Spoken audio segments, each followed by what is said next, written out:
All right. So, all right, we are currently deduping um, our captures, which we've accumulated over the course of, I don't know, maybe 10 or so years. And essentially, yeah, I mean that's pretty much it. Like we're just trying to dedupe a lot of this stuff. My SSD, I mean, essentially, I'm holding a lot of redundant copies of it across a bunch of different hard drives. I've backed up all of my drives to a single, not all of them, but most of my drives to a single, um, what you call it, DAS, a Pro box, and I'm just deduplicating everything against my local copies on the NVMe drive. And man, because this thing has been filled to capacity, like 91% for fuck since the beginning. This 2 terabyte NVMe drive, and I don't think that's very good for it. So we're just gonna clear up some space, and then we're just gonna remove the empty directory structures because there are gonna be some files left, and pretty much we're just trying to remove redundant files. We don't need to have all these different copies. Bcachefs will take care of the redundancy shit for us. We don't have to actually, we don't have to store the redundancy in the file systems, in the files. So basically, we're gonna let this run through, and then what else? Like, I need to also dedupe fucking movies that I store on this computer. So we have movies, we have captures, we have like coding projects and all this shit. I'm not so worried about the coding projects. They take up, they're not worth anything. They're not worth dimes. I mean, they're worth everything, but they don't cost much. So in that sense, we don't really need to worry about redundant stuff, redundant code. Like 3.9 gigabytes, that's not shit. Games, like 8 gigabytes. I think games might be a lot bigger on some of the other drives. So we have archive, database, images, audio. Pretty much just videos takes up the most, as expected. We have Windows again. I don't know where this came from, to be honest. I don't know what some of these came from. But, that's pretty much it. We're just trying to get this down. I think we get this down to like 100 gigabytes, if anything. That would save a lot. A lot. That'd be a big win for us. We get that down. Let's see.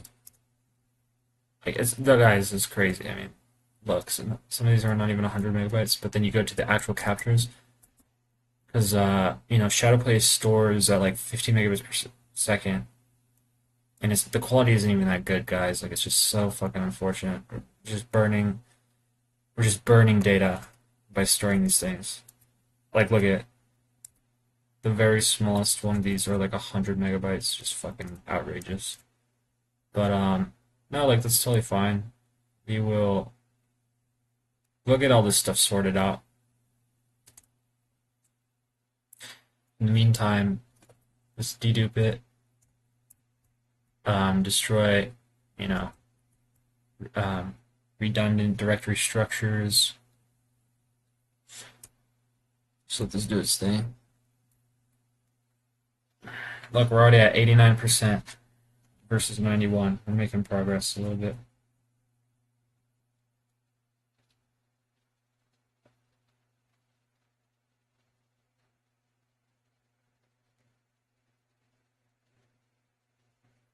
Another thing is, I think we backed up my sister's data, in the archive.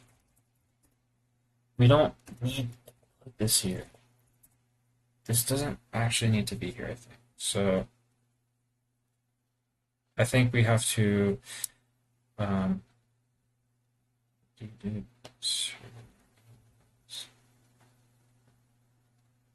data against. So I think we're just gonna call this the pile. The pile is everything that we have this big conglomerate of just data in the pro box. We're just gonna dedupe like some of these things. I mean, we have. I mean, I don't even know if it's worth it, but we have these other drives and stuff, and yeah, I just don't really know if we need it there. And then,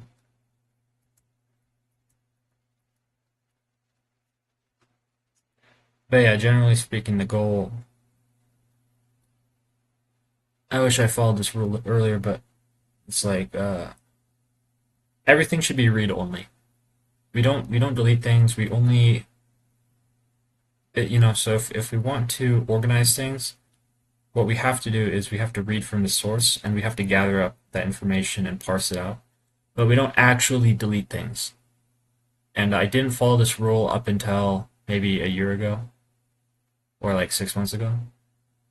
But I'm really trying to make it a habit not to delete things, unless we can unless we're sure that that data is already exists somewhere else. So the goal is like not to do do less manual stuff and just have more of an automated system to gather data. So what I did was I copied the entire block devices, right? And we just have we have the entire block devices stored as files, as IMG files, and then we just mount we scan partitions and then we just mount them individually. And like that, I mean that's it. Like that's just how we're gonna do it. And that's the idea. So this is deleting the duplicates against it's keeping the captures that we have on the external on the backup, and it's deleting the ones that we have locally because I'm sure that the ones we have locally are were made at a much later date. Like at the end of the day, we get these captures from other from the pile. So and the pile is like surely the pile has like the original data. So we can count on the idea that we can count on the fact that deleting them locally is meaningful. Maybe I wouldn't say that for my like coding projects because I've made so much changes on my coding projects. I've made so many changes that I obviously I'm going to keep the ones that I already have. But as for recordings, like those never change, obviously. And if they do change, then it means there is some corruption. But I mean, hard drives are reliable. I trust them. I really trust hard drives more than I do SSDs. I just don't trust SSDs. I do not trust them. These things fucking just die out. But all right.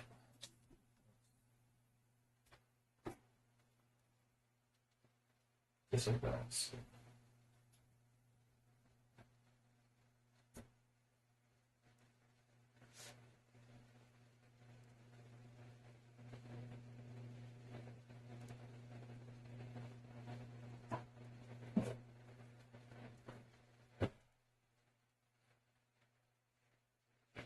Anyways, we're just gonna let that shit run, and then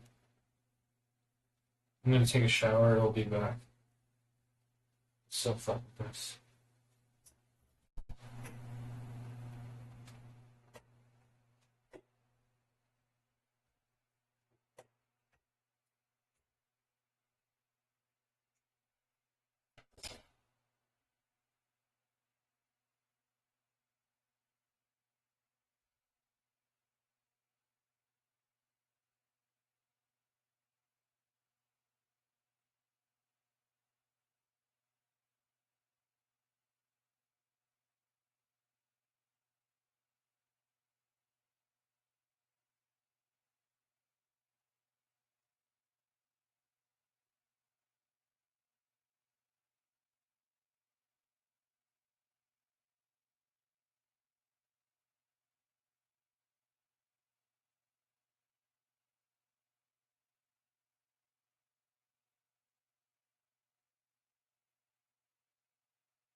I'm back. Well, like racism, right? Like, if I'm a racist and I don't like black people, but there's a racist black person that for some reason also doesn't like black people, I might feel inclined to agree with them. But okay, that's not right.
Like, you're attached to your team, but like, you're mostly wanting to be proven right in the discussion, right? But like, if you just like this piece, then it's not about being right. It's about your personal preference, right? Your personal preference is like, oh man, this piece just I love how it sounds, and then like, maybe you're racist also, and like a black person walks up to you, and they're like, God, I love how it sounds too, and you're like, I'm going to kill myself, right? Like, because like you love how it sounds. You don't have a reason. You just love how it sounds. You're not trying to prove that it sounds good, and so they're stepping on your preference, like by sharing your preference. You're not worried about proving it to other people, really, right? Like, you might enjoy going into a space where other people agree that it sounds good, but then you're talking about whether it's like you're right again, right? I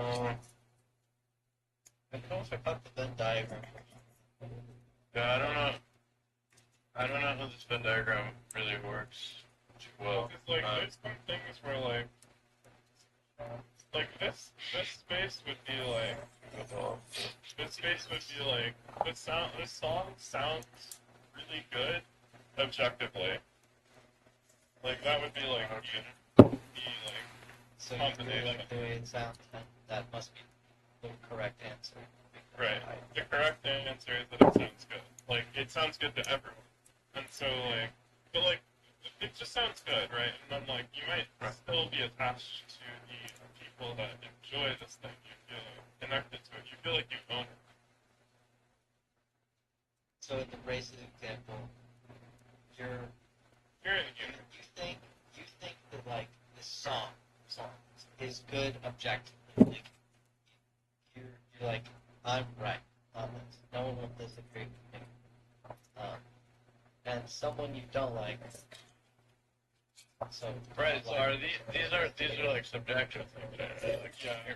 if you think you're right, you're not necessarily objectively right. Right? That's like kind of what we're working here. Yeah. So maybe. Oh, sorry. the song. So maybe like Christianity and anti-theism, right? Something I've been thinking about. So maybe I'll pose this.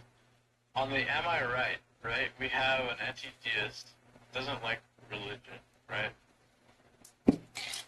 And this isn't okay. I guess it kind of goes away from your idea of the Venn diagram, but and then like you have nationalist Christians on the other side, right? And they both agree that hate religion is bad, right? It just so happens that the anti-theists believe that every religion is wrong. We shouldn't practice it, right?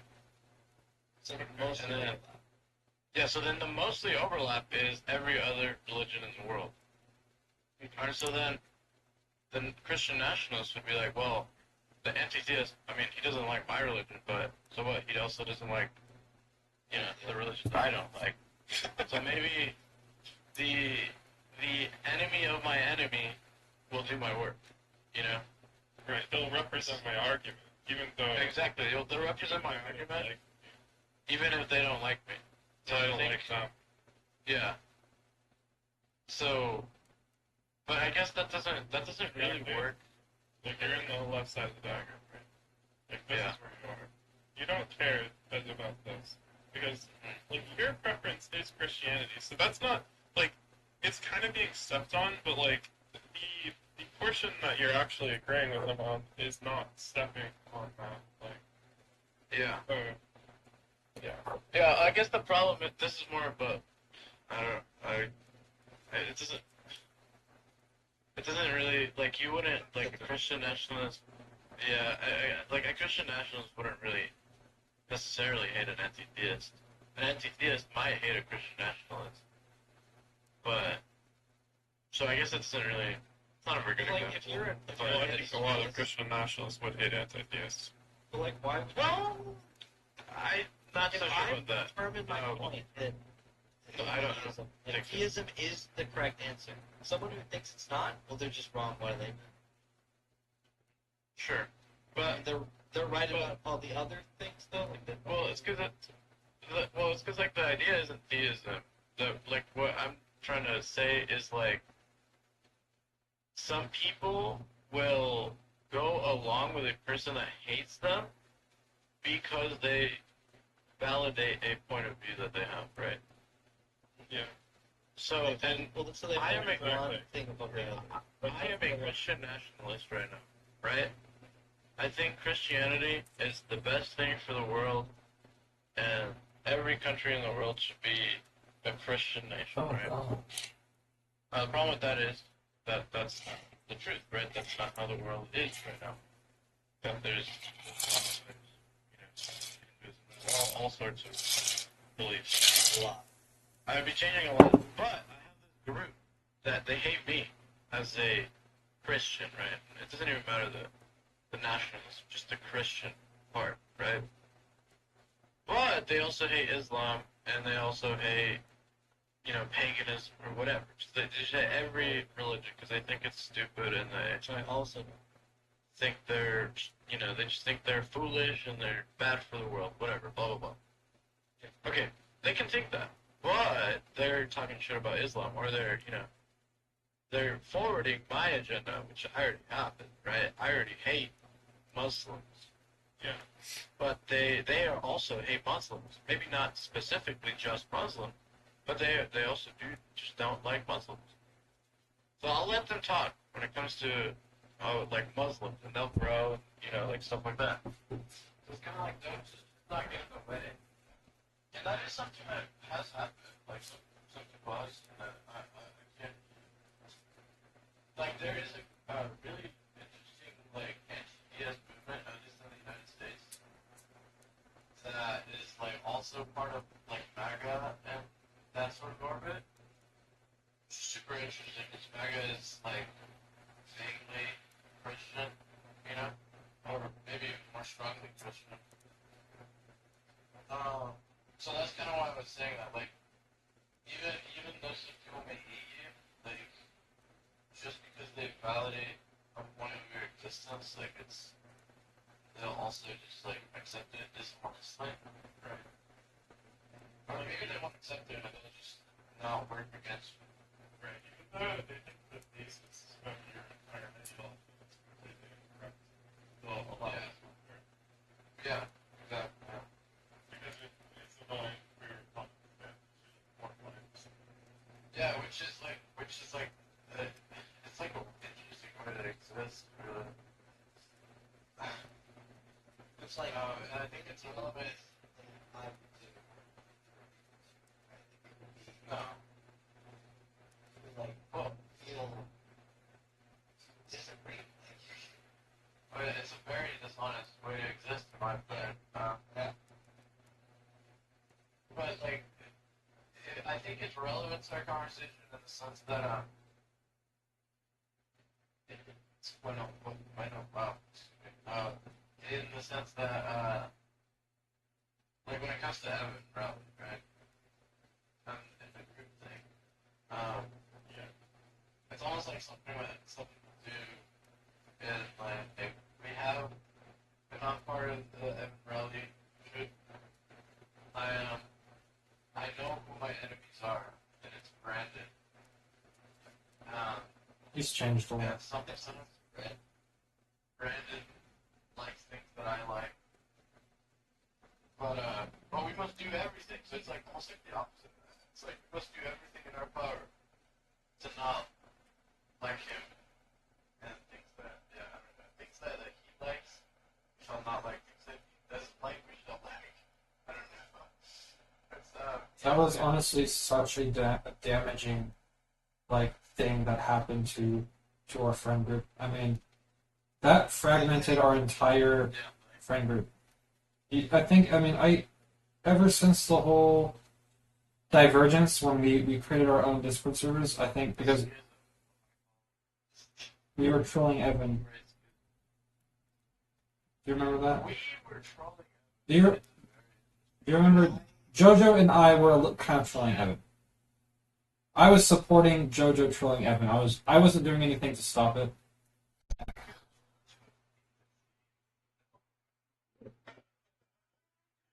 Yeah.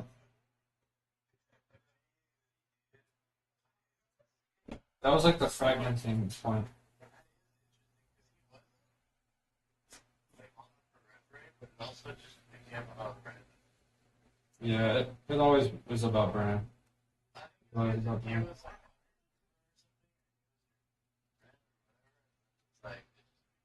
Well, oh, you're well, no, I mean, ever since me and Evan and Brandon met, I mean, the dynamic was always kind of like that, where we were always picking on Brandon. Why? Why was it like I think that's the difference. that? Was it me? I think so. No, I don't. I honestly don't know why.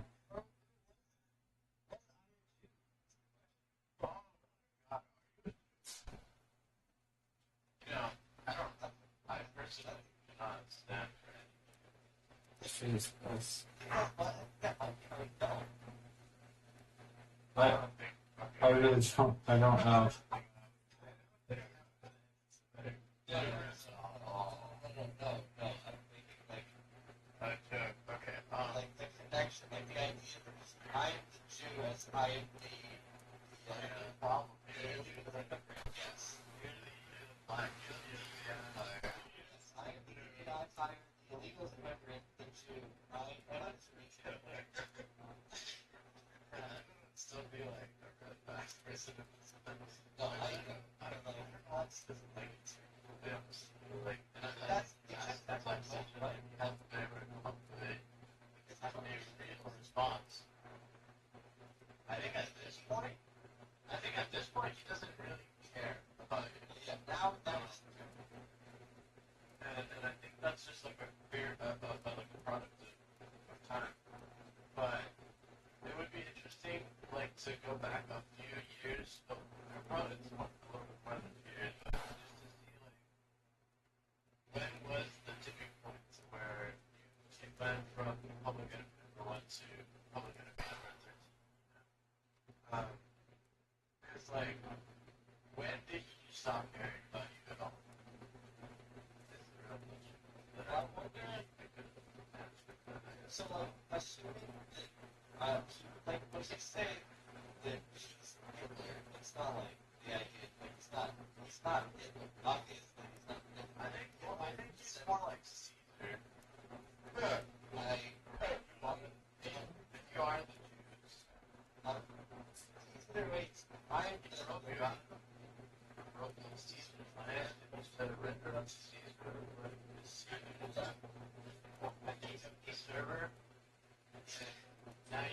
created your own world, survival of its own. Exactly. The Roman gods are dead. Look at argue this traitor repeated himself. What are you gonna say? It's the. I mean, I don't actually not fucking up on this. I think this is a better reference, but it sounds pretty good.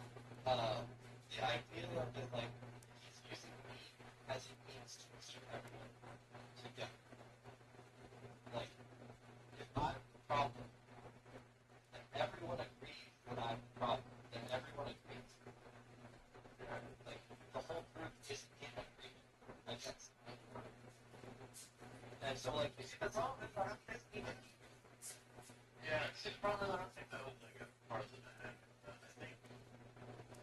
You know, No, I don't think that Odin dislikes you. Yeah, I don't think that. no, I don't think that's he actually had the opinion.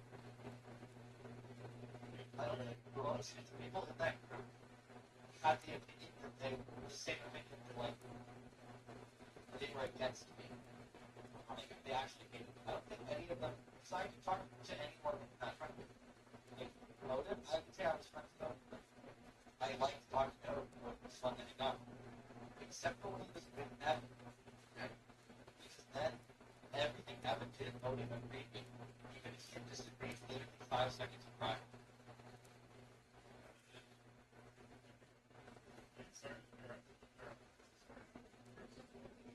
It was a problem because like we knew how absurd it was as we were saying it to you, but despite that, we made it such a habit that like we almost tricked ourselves into believing that it was true, sort of thing. I thought it was absurd. I never once thought that it was actually like a meaningful behavior. I was always just kind of on board to troll. Is like the way I saw it. I was just always there. But I guess I was kind of like, since like kind of made fun of you every once in a while. But It was far less stuff. yeah, it was not as severe, and then also like, it kind of was just like, I think he was at the core at some point of the group, and then he found his own personality and shifted for a frame. And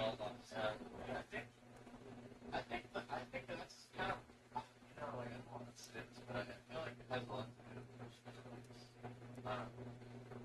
And how impactful some people's personalities can be on your own, I guess. That's not even like, yeah, or like it gave them like maybe they already felt that way, right?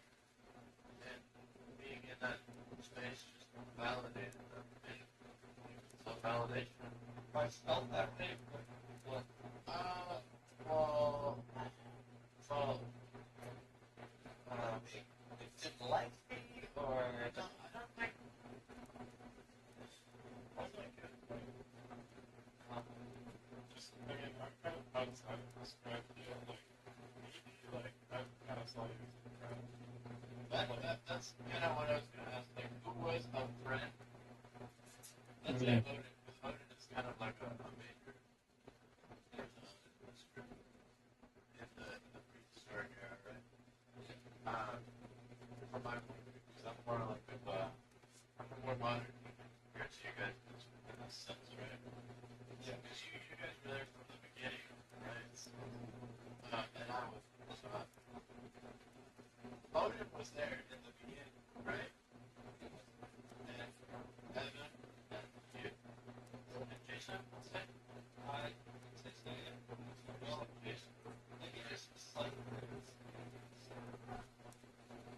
Slightly. Okay, well there were more people than that. There were like I don't know. How?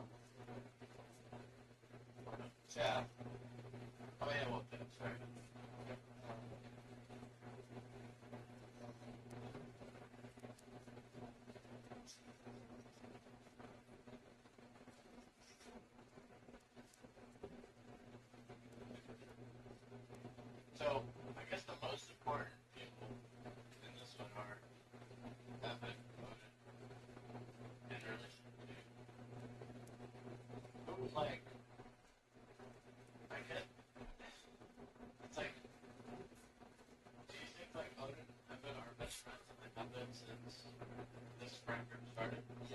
conversation. Yeah. And would you maybe like assume or like do you maybe feel like you were not really anybody's best friend or it's not like other Evan? Yeah, I guess I could say so. Yeah, but I just never tried to be as much as Right. And then maybe you were like becoming closer without it. Maybe I don't know. Sometimes part of it. You don't think so? like if I was to be friend to have someone be like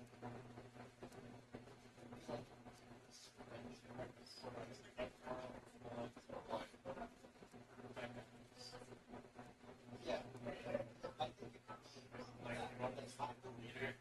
Yeah. not like to say Not you, but Evan wanted to be some and yeah, maybe he said it was a bit challenge because he didn't agree with everything he said.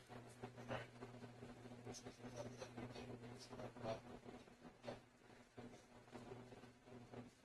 But it's also interesting that you did agree with him on some things and then he didn't like you for it.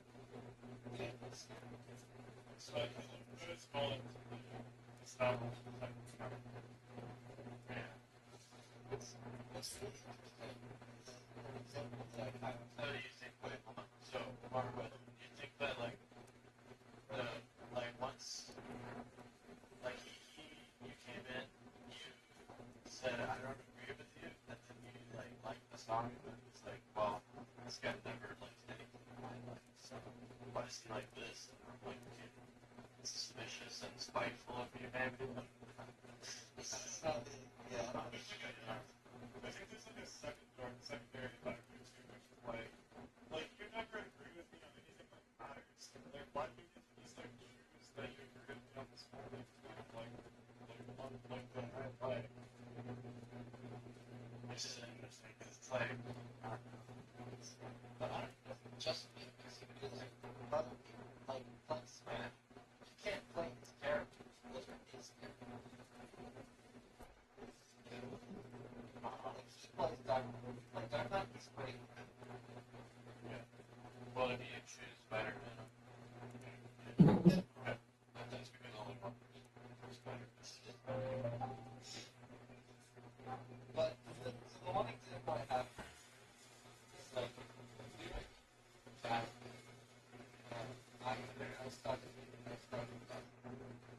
and I eventually started playing piano for jazz. So I had started like last week playing piano. And playing and obviously Evan beat like already proficient at piano was better. Like he was good at piano and I was good at piano. So of course it's gonna be better than me who started last week. Made fun of me and like my for like for that like a week. Most of them like laughing by not being able to play and not being able to play the music tracks. And I don't remember second also and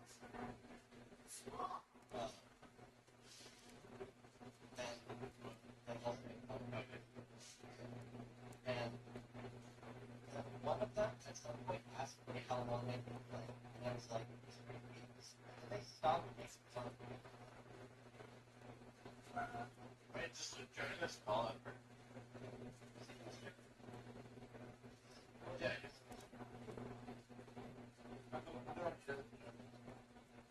think also there's like a part of it that's related to like you I think that people will jaded almost like if every time you say something like you're hearing oh okay that's not actually the full correct way to say it, right? Like that's what you're hearing every single time it's like it just gets worse and worse every time. Like it just continues to add up. And then you're like, God, like maybe like every time that it brought up you reminded of this existential crisis. The existential crisis being that you're just wrong on everything. you're not ever friends. Like, you don't have any confidence in your own intellectual capability, like in your knowledge of the world. Right? So it's like these want to talk. The same like was players. Like, you just be wrong. Like, you're not going to be wrong.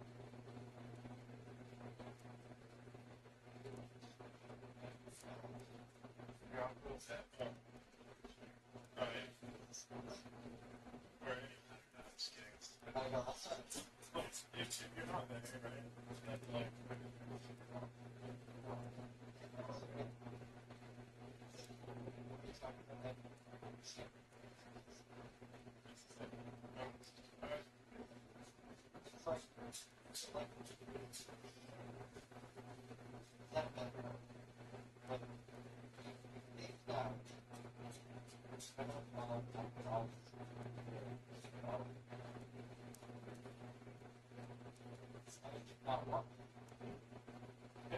it's almost like, because that makes sense from your perspective, because you're seeking knowledge. But people, a lot of people just argue establish that you're arguing knowledge. Right. Right. Excellence and dread goes away. Right. Yeah, but then you return to that perspective. Always wrong again. Well, maybe it's like maybe like I'm gonna put this in maybe different. It's like you value is more social thinking than like good seeking than learning things. Which it's not like inherently bad. It's just like sort of the thing that it's yeah. Like the good books this the other day. But I think they're like it's not like it depends on your you wouldn't want to be in a place where you are constantly having to like defend every point you make. Like whether that be positive or not, like in the sense of like you're learning. Like sure, like you can learn a lot, right, from being corrected and having difficult conversations. But sometimes yeah, but also like you don't always want to do that. You have to be exhausted. Right. You're being constant. But also, like, you should be wrong in everything. Like, you should know that is where you're at a place where you're not, right? Well, yeah, true. But I think there is some value in kind of having just like agree to disagree. Like, not all the time. And there's things that you can't just agree to disagree, obviously. But I guess there could be like an important part of just maintaining relationships with people. If that is your priority, obviously, that isn't your priority. It's not important, but I don't know, that's like where my kind of goes back to that clip. Right. Because I guess like the pretty girl is the one that is like more interested in having like social interactions that are reciprocal and like non-confrontational. Yeah, maintaining social behavior. And then is more interested in maybe not more interested, but she just has a perspective of like should be factual about things in our conversation.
want any amount of time.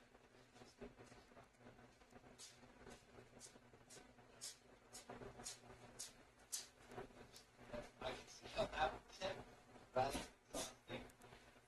Honestly, It's less exhausting.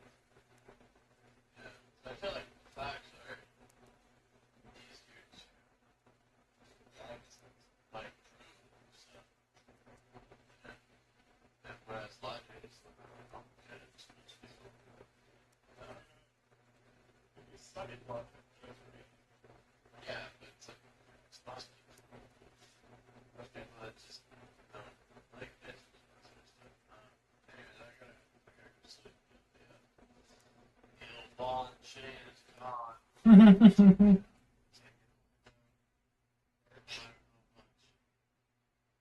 All right. Yeah, I was more like, but it's,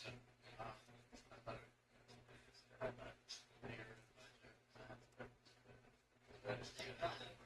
thought it no, I was more explaining it to myself. Alright. Yeah, guys. All right.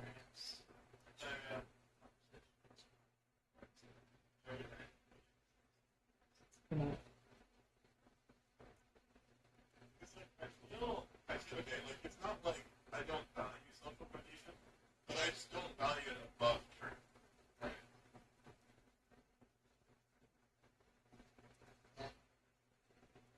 I think also the idea that truth like disrupts social relations.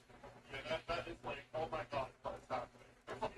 Oh, the inaccurate, illogical steps is like the wrong decision from a like why do we disagree on that?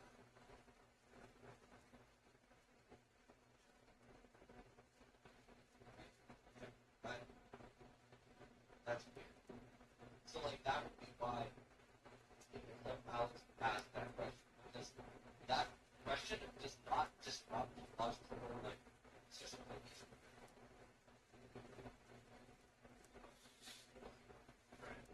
Like asking why should we pretend? That's just a question. Like it doesn't there is no disruption caused by it. So you're just trying to find information. Okay, it's wrong.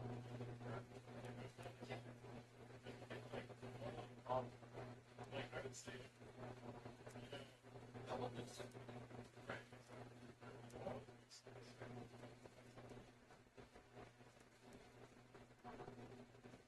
And like once you study that, like just leads not looking question or wrong. Try not like being wrong. Yeah, I don't love being wrong. So I might as well just always be right. Like, better have all the correct information right.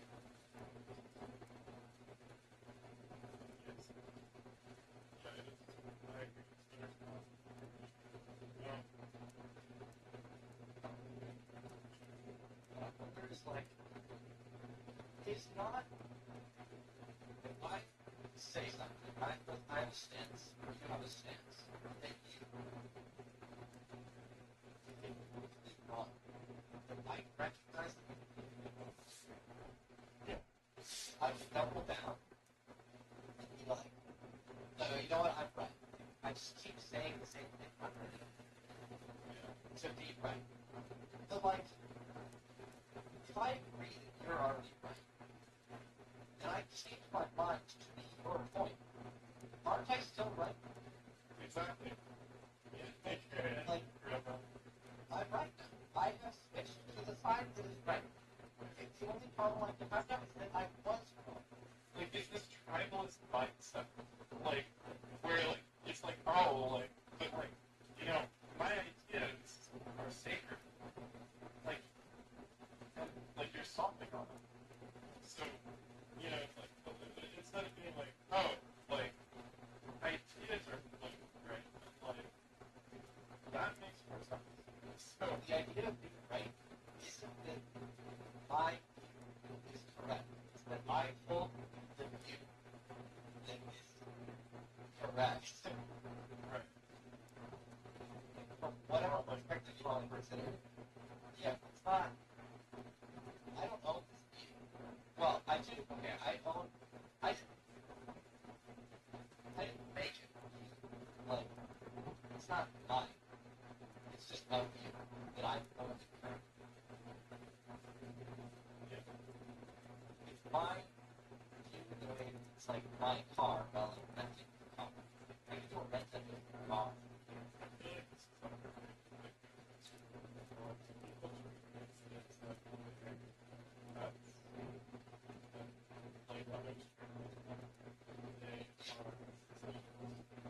The idea that you are disagreeing, you literally just shot my dog. Why did you do that? I have to process the death of my dog. My dog was not like never alive. Like maybe sure he's dead, but like I Well, he just died. Like, give it a second. that's why I think that's from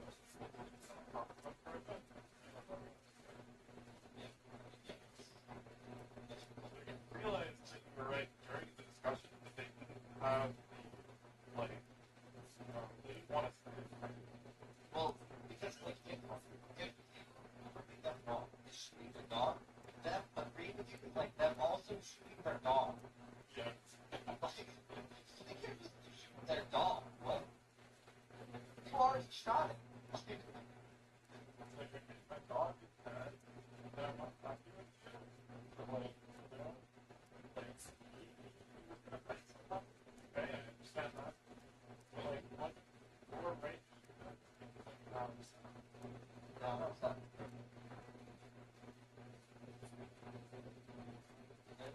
Back to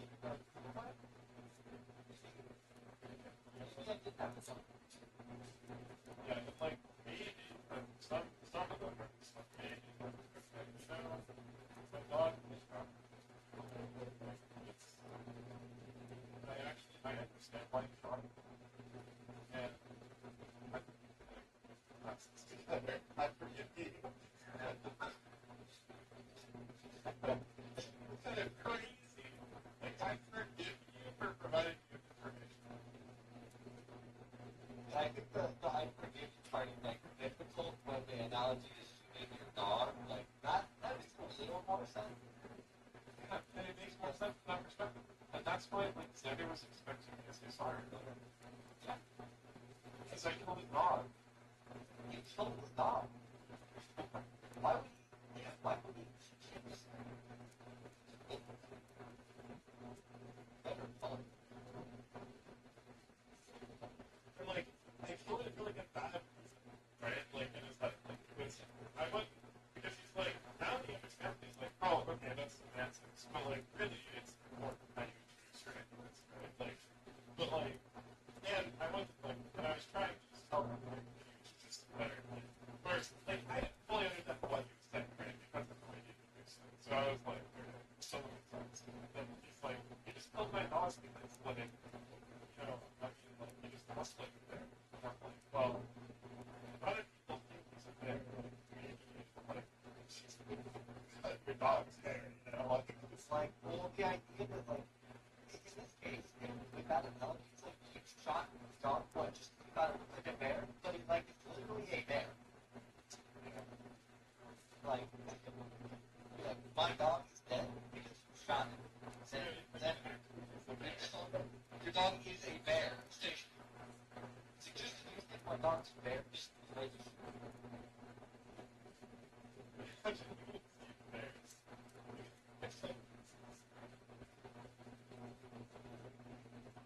I sometimes I wonder.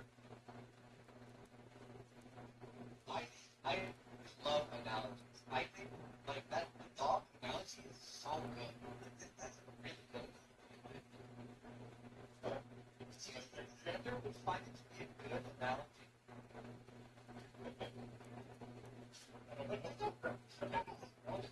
no, I think you would be resistant. Should be resistant even though we're like agreed that we basically shot him.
It's like, oh, how did you do that?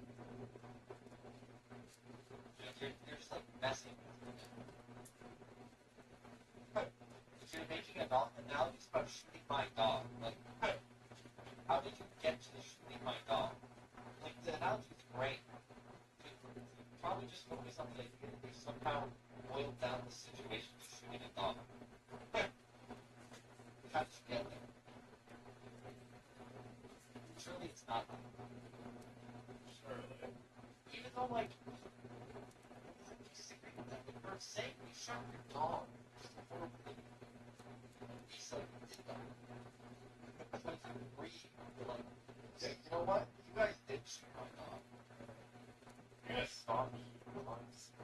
But then I feel like if you did agree with that, you'd be like, yeah, stop shooting my dog. It's just like not the point.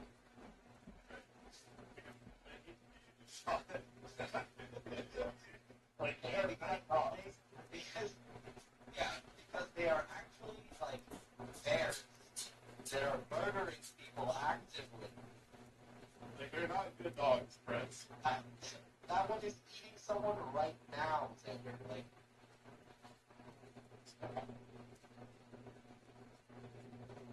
you shot my dog. Your dog is actually malaria. Like, why do you want? How can you have that as a dog? You can't just call it a dog.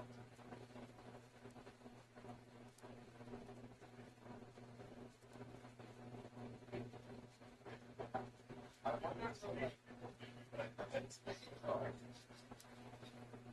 Almost feels like I don't. People would actually post a picture from there and be like, "Would you kiss me with my dog?" Yeah, they would. The photo of the like dead deer that a lot of people do. I just called my dog.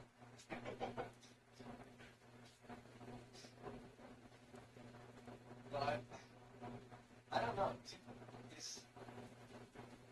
Is making analogies.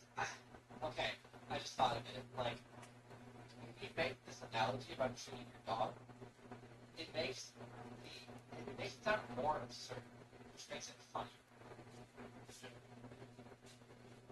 But to them, it doesn't become funny because it's not absurd. Why is it not absurd? Isn't it the point of the analogy? It's just make it absurd.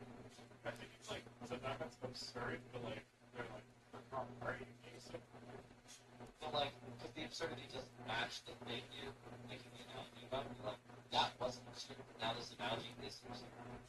That doesn't make sense. Even though like that's the whole point of the analogy. Like why analogies are like great. And I just love analogies. You run into like okay, you ever like come up with like the perfect analogy, and then someone's like, "Well, I disagree with that." You know, like, well, okay, Well, now that you put it that way, I actually don't. well, I disagree. Like, that doesn't make sense. Like, are you disagreeing with the argument or like the way I work my analogy? What? But you can't ignore. Like, you're like, I think it's like because you're bringing the argument into your domain. Like, you're bringing the argument into abstract thought.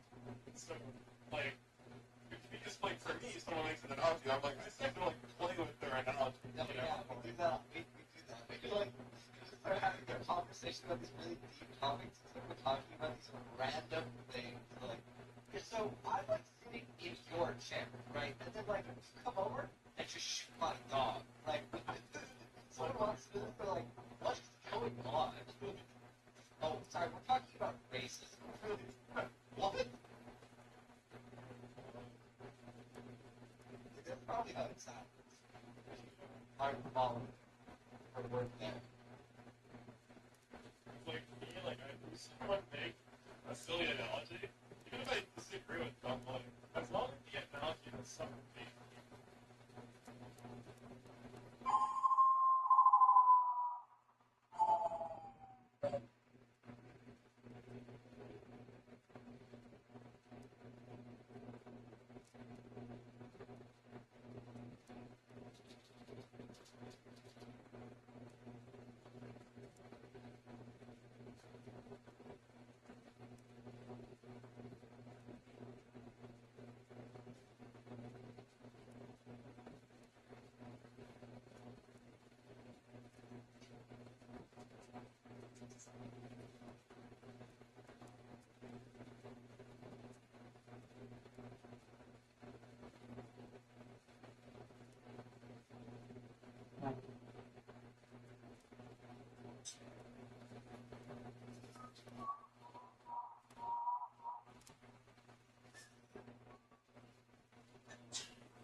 何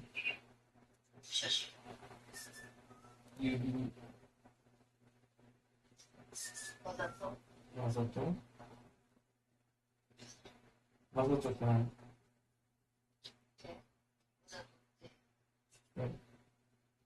わざとってたまたまじゃなくて自分でやったってこそと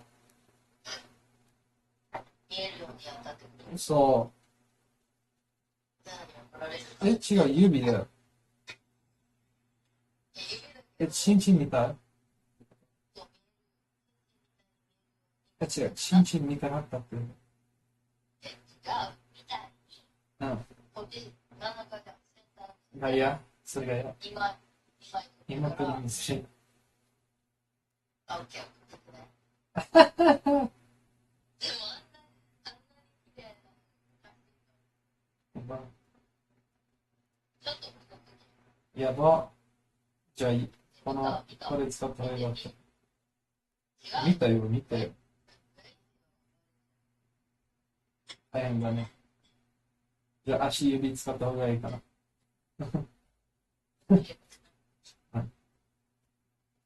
何食べているヨーグルト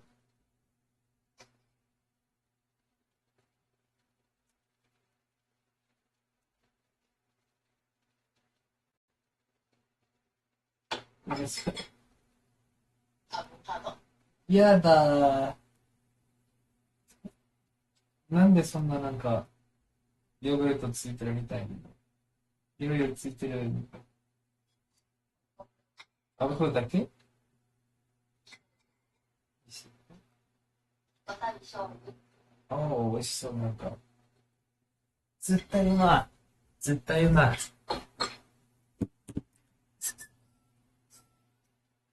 Thank you for your time, thank you for your love, and I will never want to fall in love again. Thank you for your time.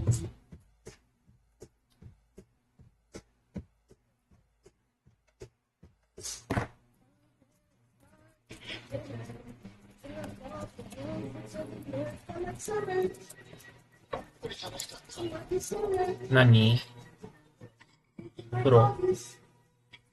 お風呂、本当になんか、頭痛くなったの。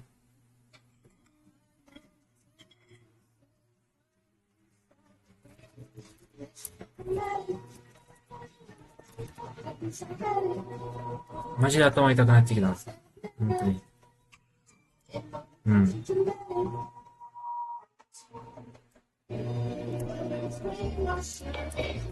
I'm fine for now. Let's go.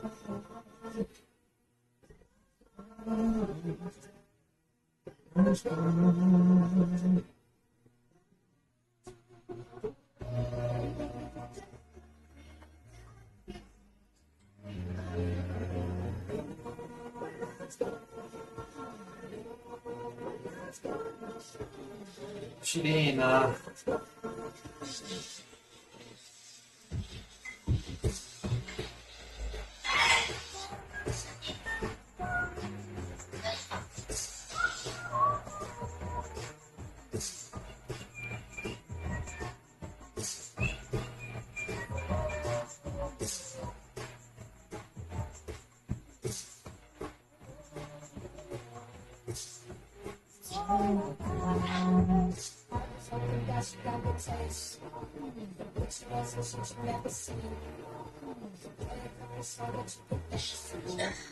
シャツだ。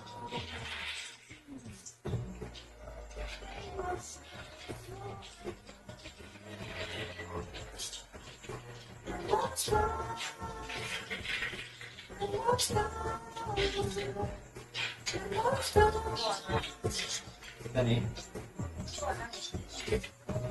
今日ね、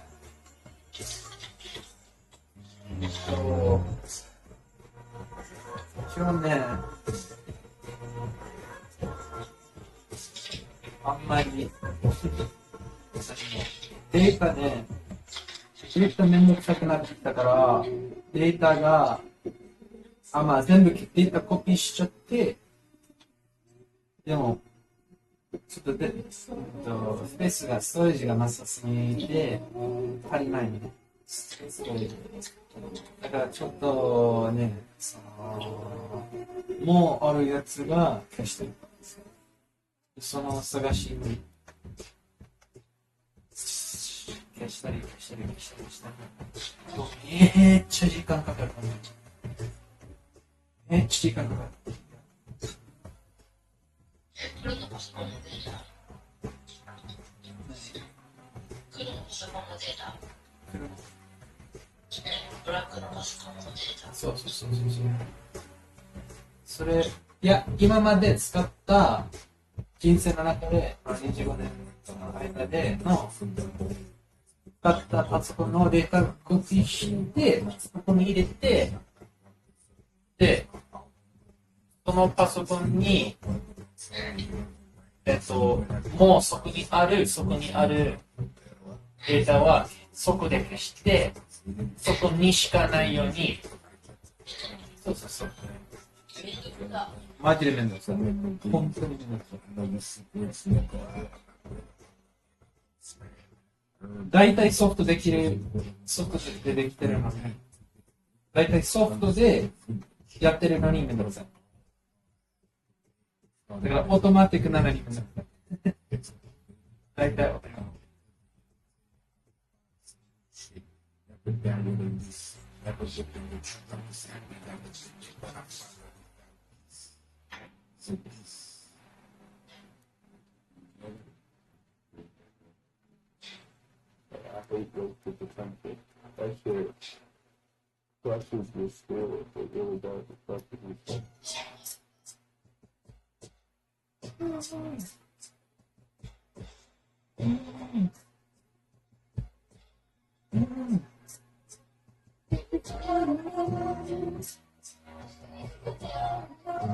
そう、自分でやらなくても、何が、なんか、どっちがいい、どっちが消していい、どっちが消さなくてもいい、教えなきゃいけない。それだけで。だって自分、まあ、そう、自分のソフトだから、だいたい、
Long ago,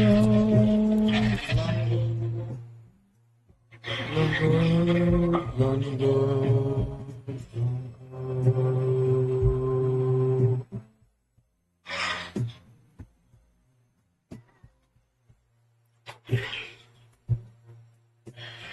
Long ago, long ago, long ago. Long ago, long ago.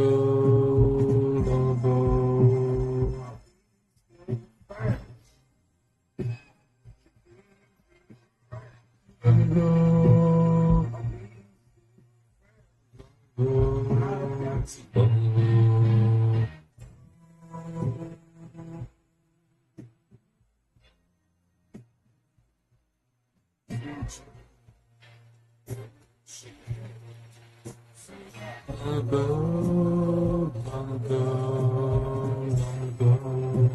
ago. とりあえず、とりあえず。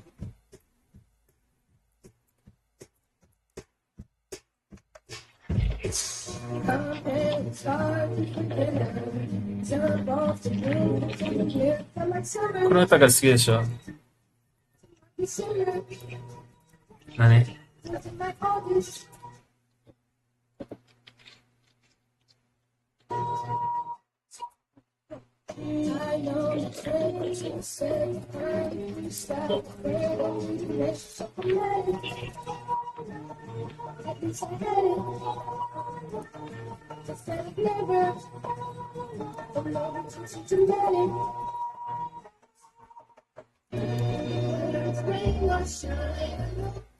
やば。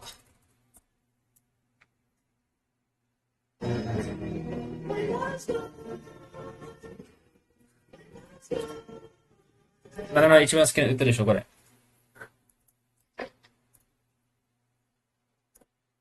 My love's come.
Another song.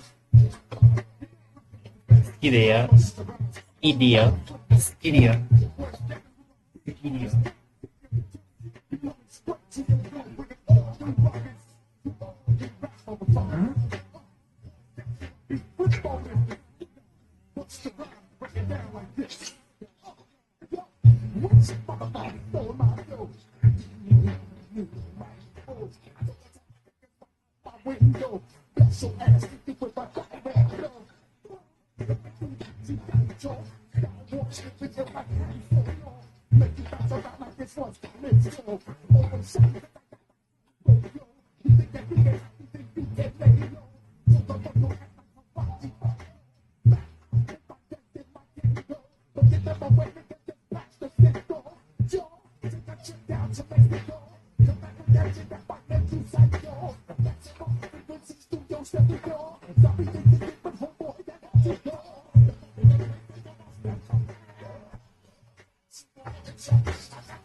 그러니까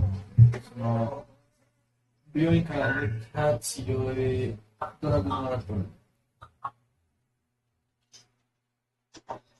モルフィーネもらった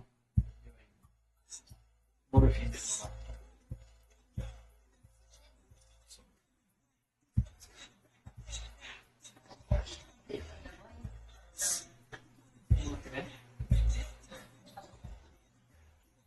ったあ、モルフィーネね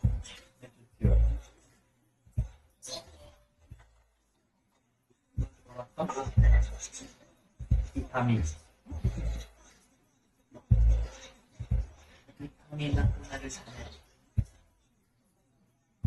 体の全部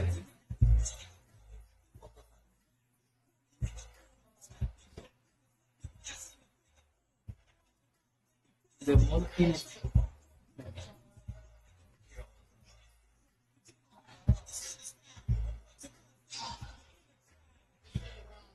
でもまあまあ強いから、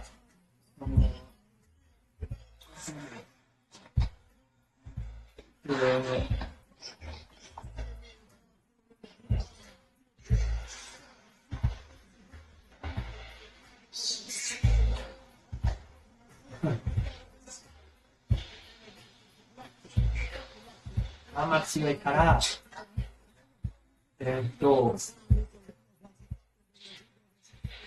この、まあまあ強いだけ、それだけ強い。モルフィネ、モルフィネ。心臓は止まれるぐらい強い。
今ね、動画見てるんですけど、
今どっちにました。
家も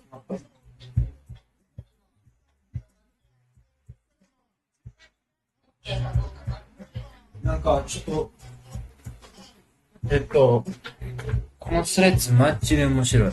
けど、ちょっと送る。ねえ、マジでいいの。とりあえず、大速やめようか。じゃあなんだよ。見て。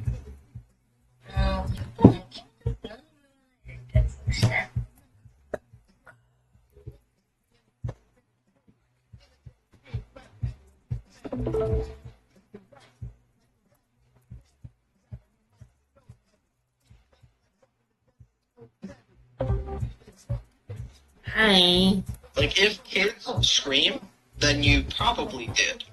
You I did don't know. less. I Less. didn't do a lot of things that other kids did, though. No, I mean that's true, but like,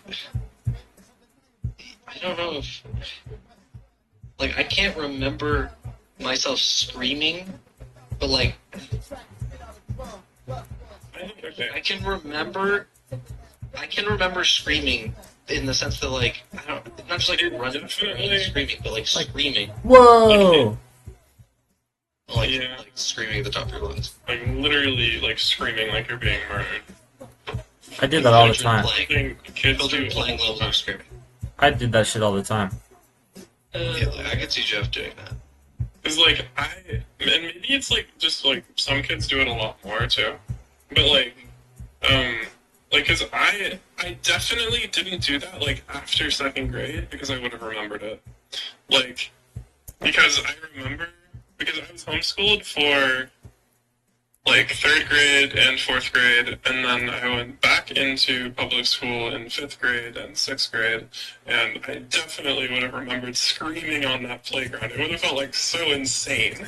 Like at that point, I was like aware of Yeah. like people. Like I almost fifth broke grade, Eric's but, like, nose.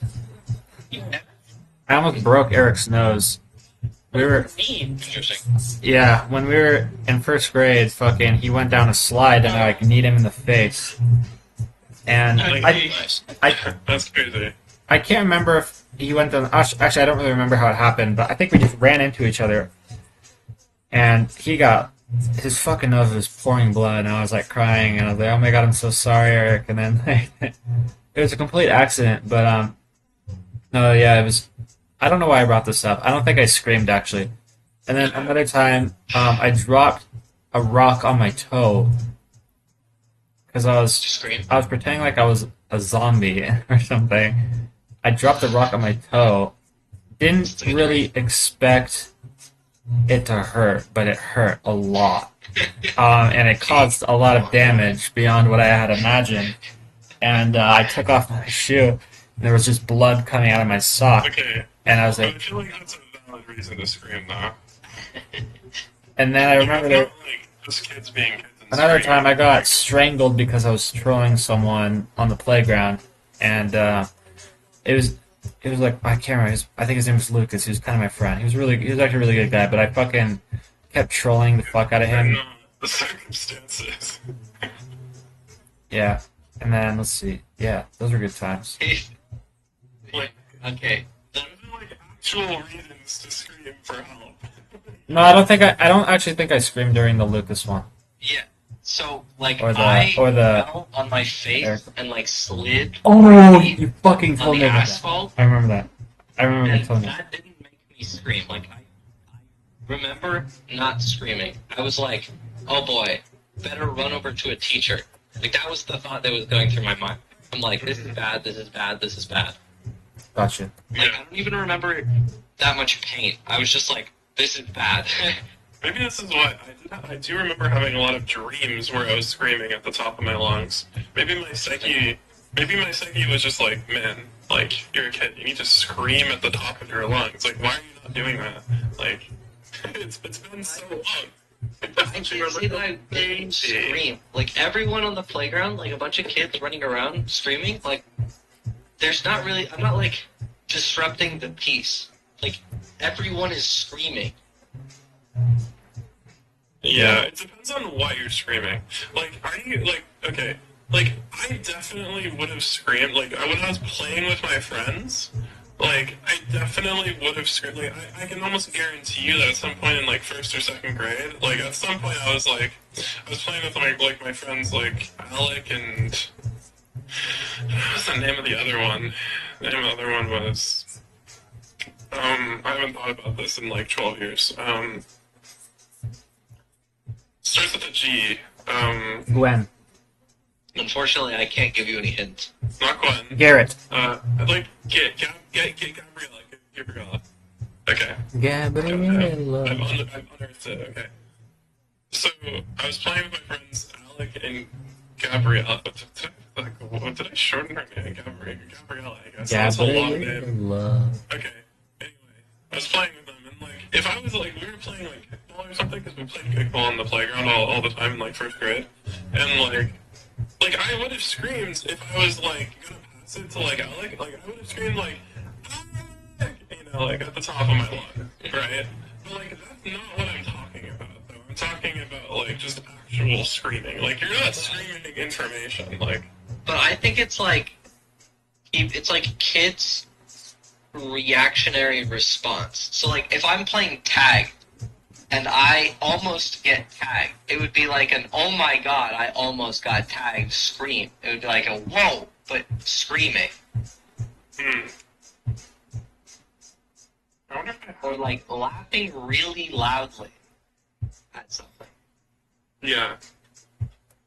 It's just like you're a child, so you don't have control of your faculties yet, really. You just yell laughing, basically.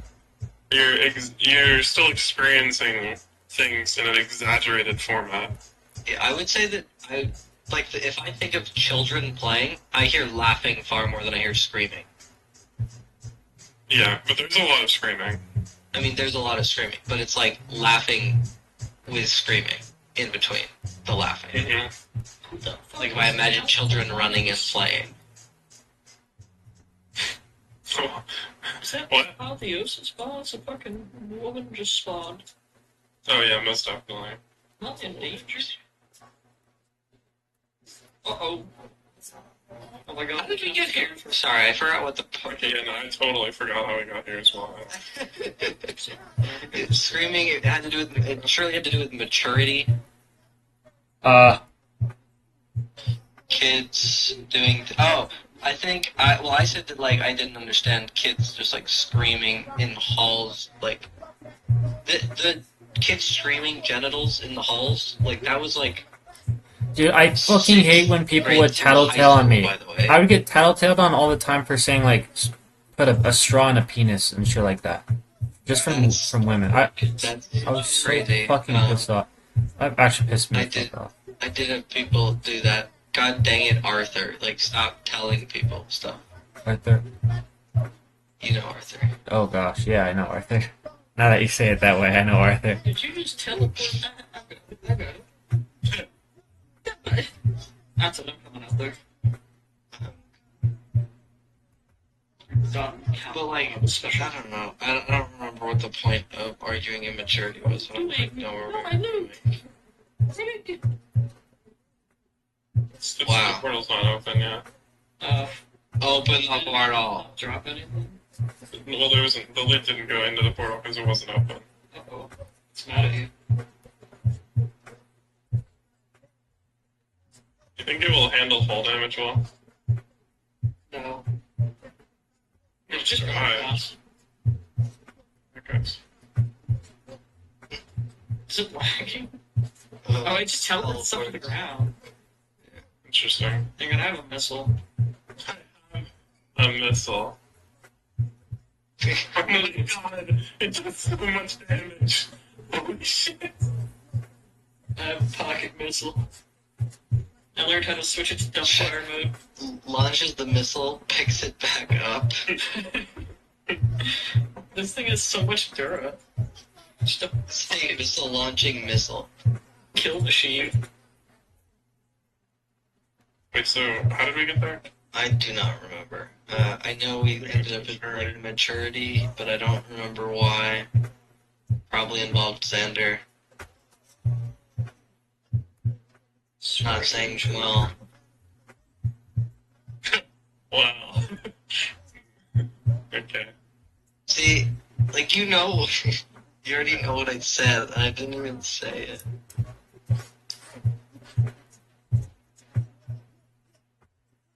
You speak in code. Just don't finish any of my sentences. You already know. Could you imagine listening to a discussion where the two people discussing it were just like already well enough informed and talking about something they'd already talked about just for the fun of it, for the sole purpose of leaving people around them out. We're basically like, you know, it's like, yeah. Well, okay, remember earlier when I introduced the onion and the platypus? Oh, you don't? Yeah. fine. Like, Oh, you should? Okay. like, oh, you weren't there for that. Well, anyway, you know, kind of gets it. But moving on. He knows what I'm talking about. Like, no one else may, but Exclusionary discussions. Like, that's so, so wrong. The fact that, like, the discussions we have are, like, already really exclusionary, and then we, like, make it harder to be a part of them. we just started speaking in code. Okay, this is like, this is like really just like the cave, you know? I mean, isn't everything, though? See, boom, we've done it. like, see, that was really confusing. Well, was it? Like, Well, do you know what we said, Ashley? Yeah, actually, do you get it? Yeah, I get it. You get it? Like, actually get it? I understand it, yeah. God damn it. Like, I'm so well-versed. what about Jeff? Jeff, do you get it? Get what? Our discussion. Well, like, this is like really just like the cave, you know? Yeah, it's It's the cave. like everything, obviously. Yeah, like Most everything is things right. tend to be. Like, it's all the cave. We're on leather right now. I Like, don't does know. that make sense? Okay, yeah. It's like Plato's allegory of the cave is like it's so silly. Okay, we just keep bringing this up, so you should learn this. It's really funny. It is true though. Like this is like you hear this and you're like, yeah, like exactly. Okay, so the cave. Hold on. Okay, there's the allegory of the cave. Okay. So like, are you looking at my screen? Yeah, Okay, let me look. that's a cave. Okay. Okay. So this is people. Oh, yeah. Like, and all they see is the shadows moving on the back of the cave. And to them, like, this is objective reality, right?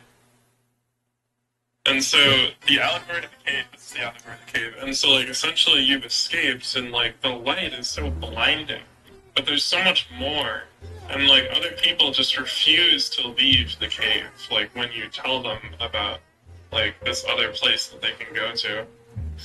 And so, like, they just keep insisting that the shadows on the wall are real. Sure. There is no more than the shadows. Yeah. That is reality. So, okay, this is the... Socrates then supposes that the prisoners are released. A freed prisoner would look around and see the fire, which the shadows are bouncing off of. The light would hurt his eyes and make it difficult for him to see the objects casting the shadows. If he were told that what he is seeing is real instead of the other version of it, もしもーし。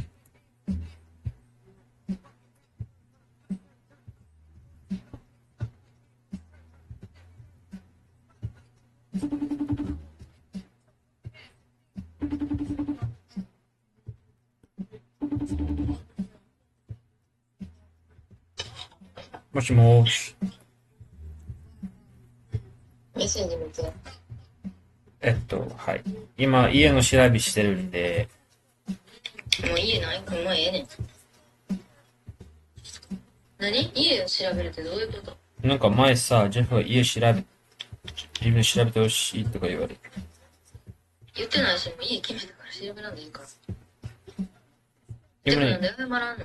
何てかなんで謝らんの？何がなんで謝らんの？何が何が？何を何を？シェフが冗談言って傷つけたことを謝らないって言ってる。メッセージ見たんか？黙ってくれるってどういうこと？違うし、一番最初から読めよ。読めないの知ってるよ。あ、違う。やめろやめらんの話ちゃうのになんでそういうこと言うのかって言ってんの。面白いから。面白くないし。だって全部が面白いって言ってることは誰かが悲しいっていう気持ちになるってこと。最悪じゃない。うん。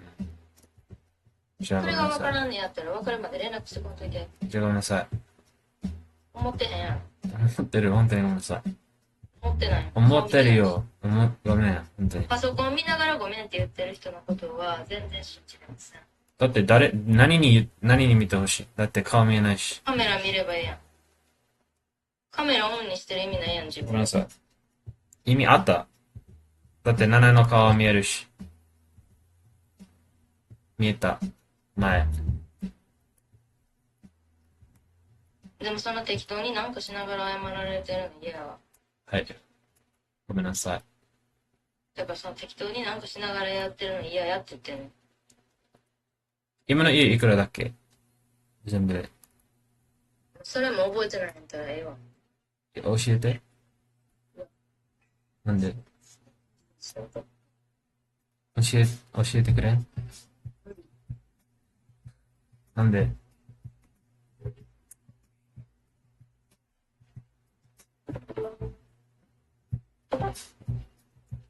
Whereas we would ignore social cohesion for the truth, they would like create social cohesion by being able to know more. Like they would know that what they're saying is not true, but it would like allow them to be in any position. Yeah, I would allow them to radicalize people. Because they could give any truth. It doesn't matter. And there's a lot of truths that people just eat up, or truths in quotes, right? Yeah. Like you can just say, I would say if you make up a truth that it does have to do with social cohesion in some way, people will just oh my god, they will go so crazy for it. They'll be like, oh my god, yeah, I always knew it was the Jews that were the problem. This will make our society so much better. Oh my god, how did I not see The that? Jews the whole time? Oh my god. And I can stand by my compatriots? Oh my. Just do this one simple thing. Doctors hate him. And then we can have a good country again. That's crazy. Yeah. And once you have those people, it doesn't matter what you say. Nothing matters anymore. You are the truth. Yeah, the arbiter of truth. Which is Führer. I can't imagine I think of my grandparents. My grandparents turn to me for advice because they trust that what I'm saying is in their best interest. But they would do that for anyone who they felt was doing something in their best interest. People think that way about Mao. They thought that way, and they'd be like, yeah, Mao will protect us. He knows what is right. Yeah, because he would do that. That's the role he wants to fill. Yeah. But that's kind of insane. Oh god, blood moon rises. Blood moon rises. I'm locking up my door. I don't have a bell. Locking myself in my tunnel. Oh, do you want some wool? Yes, please.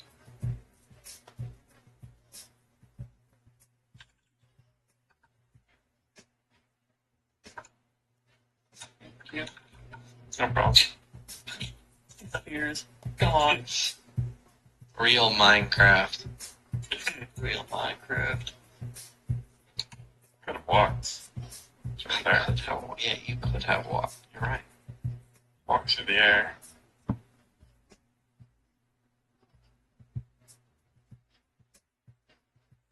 Do I just... Why am I, just getting back up immediately? I'm trying to sleep. I'm just restless. Surely it's blood moon. Maybe it has Oh, yeah, I think you can't skip the blood moon. That's crazy, bro. Yeah. It'll just keep switching. This is why I think people need to be knowledgeable. Yes. People constantly say that they don't need to be knowledgeable. That it's Oh god. Yeah, I think people will end up relying on other people to decide what is real, which is like crazy. I don't know. I mean, like, I understand. Like, this is really pragmatic, honestly. Like, so, like, in theory, I should kind of agree with some of this. But, like, But I mean, it's hard. Like, it's hard to do this. Like, to think all the time. right. Like, And, to like, always be considering something. a lot of people are really Might not be busy, too. Yeah. Like, So it makes sense. and especially, like, I don't know. Imagine, like, it takes you. This would be, like, really sad, right? But, like, imagine it takes you, like, you are, like, you're very smart, right? So, like, imagine that you're, like, sort of not, right? This has to be the hardest thing to do, actually. Like, It's we drop, impossible. drop, like, 3 standard deviations, right? Oh dear. So, Well, how do I do that? How do I imagine this? so, anyway, what you have to imagine is, like, it takes you, like, 20 times as much time to come to, like, any reasonable conclusion on, like, anything abstract, right? Mm-hmm. Like, could you afford to spend 20 times as much time trying to come to these conclusions as you do now? Would you find it that important that you would spend 20 times as much time? Or would you just accept being wrong or relying on other people? That's like, It might just feel impossible at that point, right? Like, I mean, how are you going to spend that much time? yeah, that's like a lot of time. Like, we already spend a lot of time talking about things. We do. Like, imagine, imagine if you couldn't come to conclusions quickly, right? Like, the conclusion step would be extended by 20 times. So, like, yeah, like, you'd have to just, like, write and think about it for a really long time in order to, like, and then get back to the discussion. Yeah, which you'd have to do working a full-time job. And Yeah, like, unless you're a scholar. raising kids or something. And the thing is, you would be a terrible scholar. Right. Because you'd be spending 20 times as much time to come to World's slowest scholar. any conclusions, right? Like, so, like, I've been studying this topic for the last 10 years. Oh, what do you think of this? What's that? Yeah. Like, literally studying it for, like, 10 years and coming up with, like, an elementary understanding. Like, a, like, first year understanding of the topic. Like, that would be a distinct possibility, right? Like, It's like, oh, God. that's gotta be like mental disability level. That's not like, Well, okay. Imagine that you're like 10th percentile of the population, right? Like, can you teach that person calculus? I don't know. I wonder if ChatGPT knows. I wonder if ChatGPT, with its vast experience of teaching 10th percentile people calculus. Yeah. They released a new model. We'll try the new model. Many.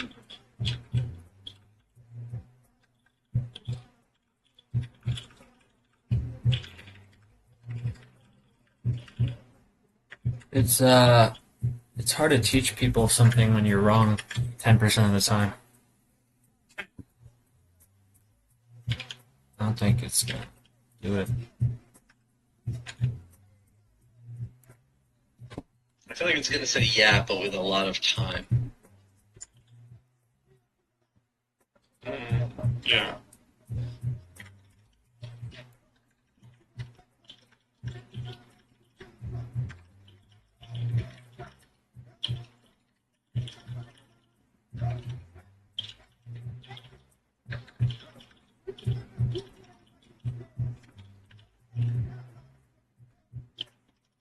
I have to pull the missile also.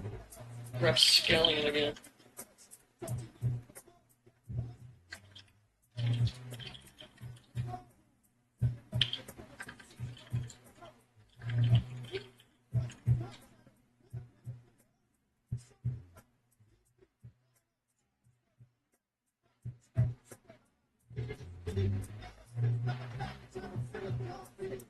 This is the thinking.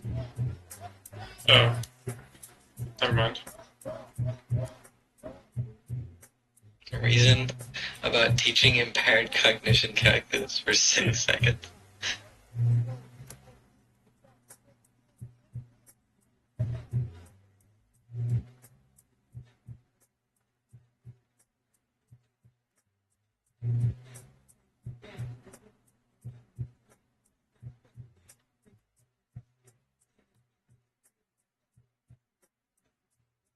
The journey might involve spending years reinforcing foundational skills. I mean, it would definitely would have to.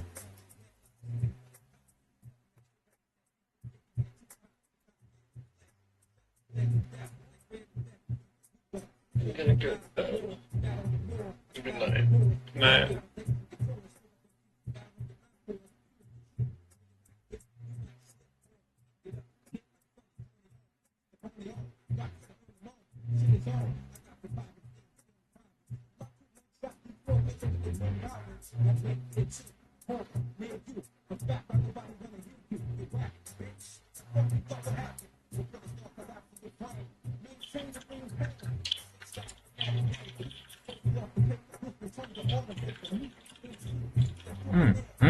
This place is good. Wow, this place is good. Wow, wow, wow. Damn.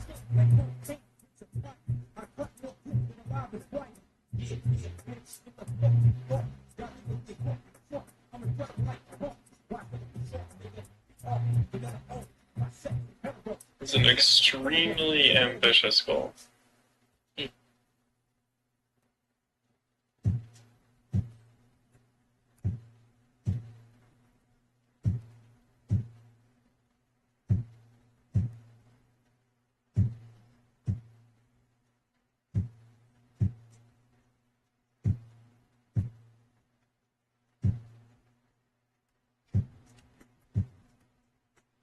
Possibly 3 to 5 years or even longer So is it of intensive like focused instruction.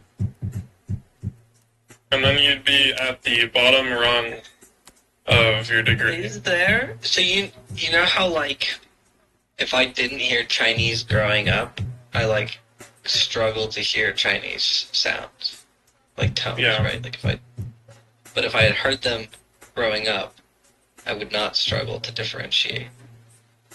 Yeah. Does this apply overall? Okay, I have thought about this a lot actually.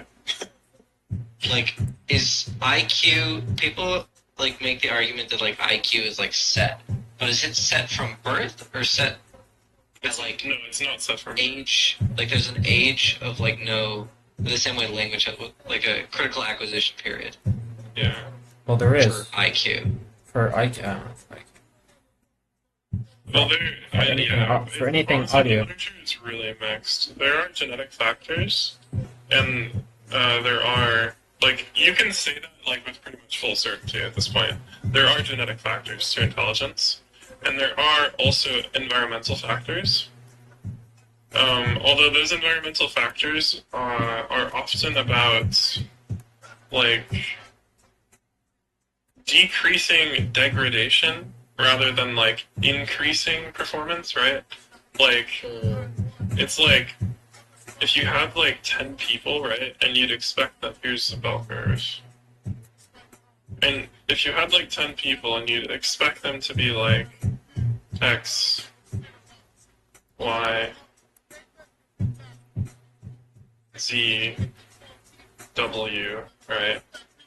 Like if they had really shit nutrition, like they might instead be like all over the place, right? Like Y, and then like X, because X had like even worse nutrition than Y, right? And then like but W is still here. Like they have the Or, like, potential of being at maybe those W's lower. values, but they This is did my not get understanding. they did not get what they needed to achieve that level that Yeah. they were genetically predisposed to. And like for whatever reason, like Z just didn't decrease as much, you know, like, and it's like, but like You're not gonna like this is like so the genetic portion is like your potential. That's my understanding, basically. It's interesting. So, like,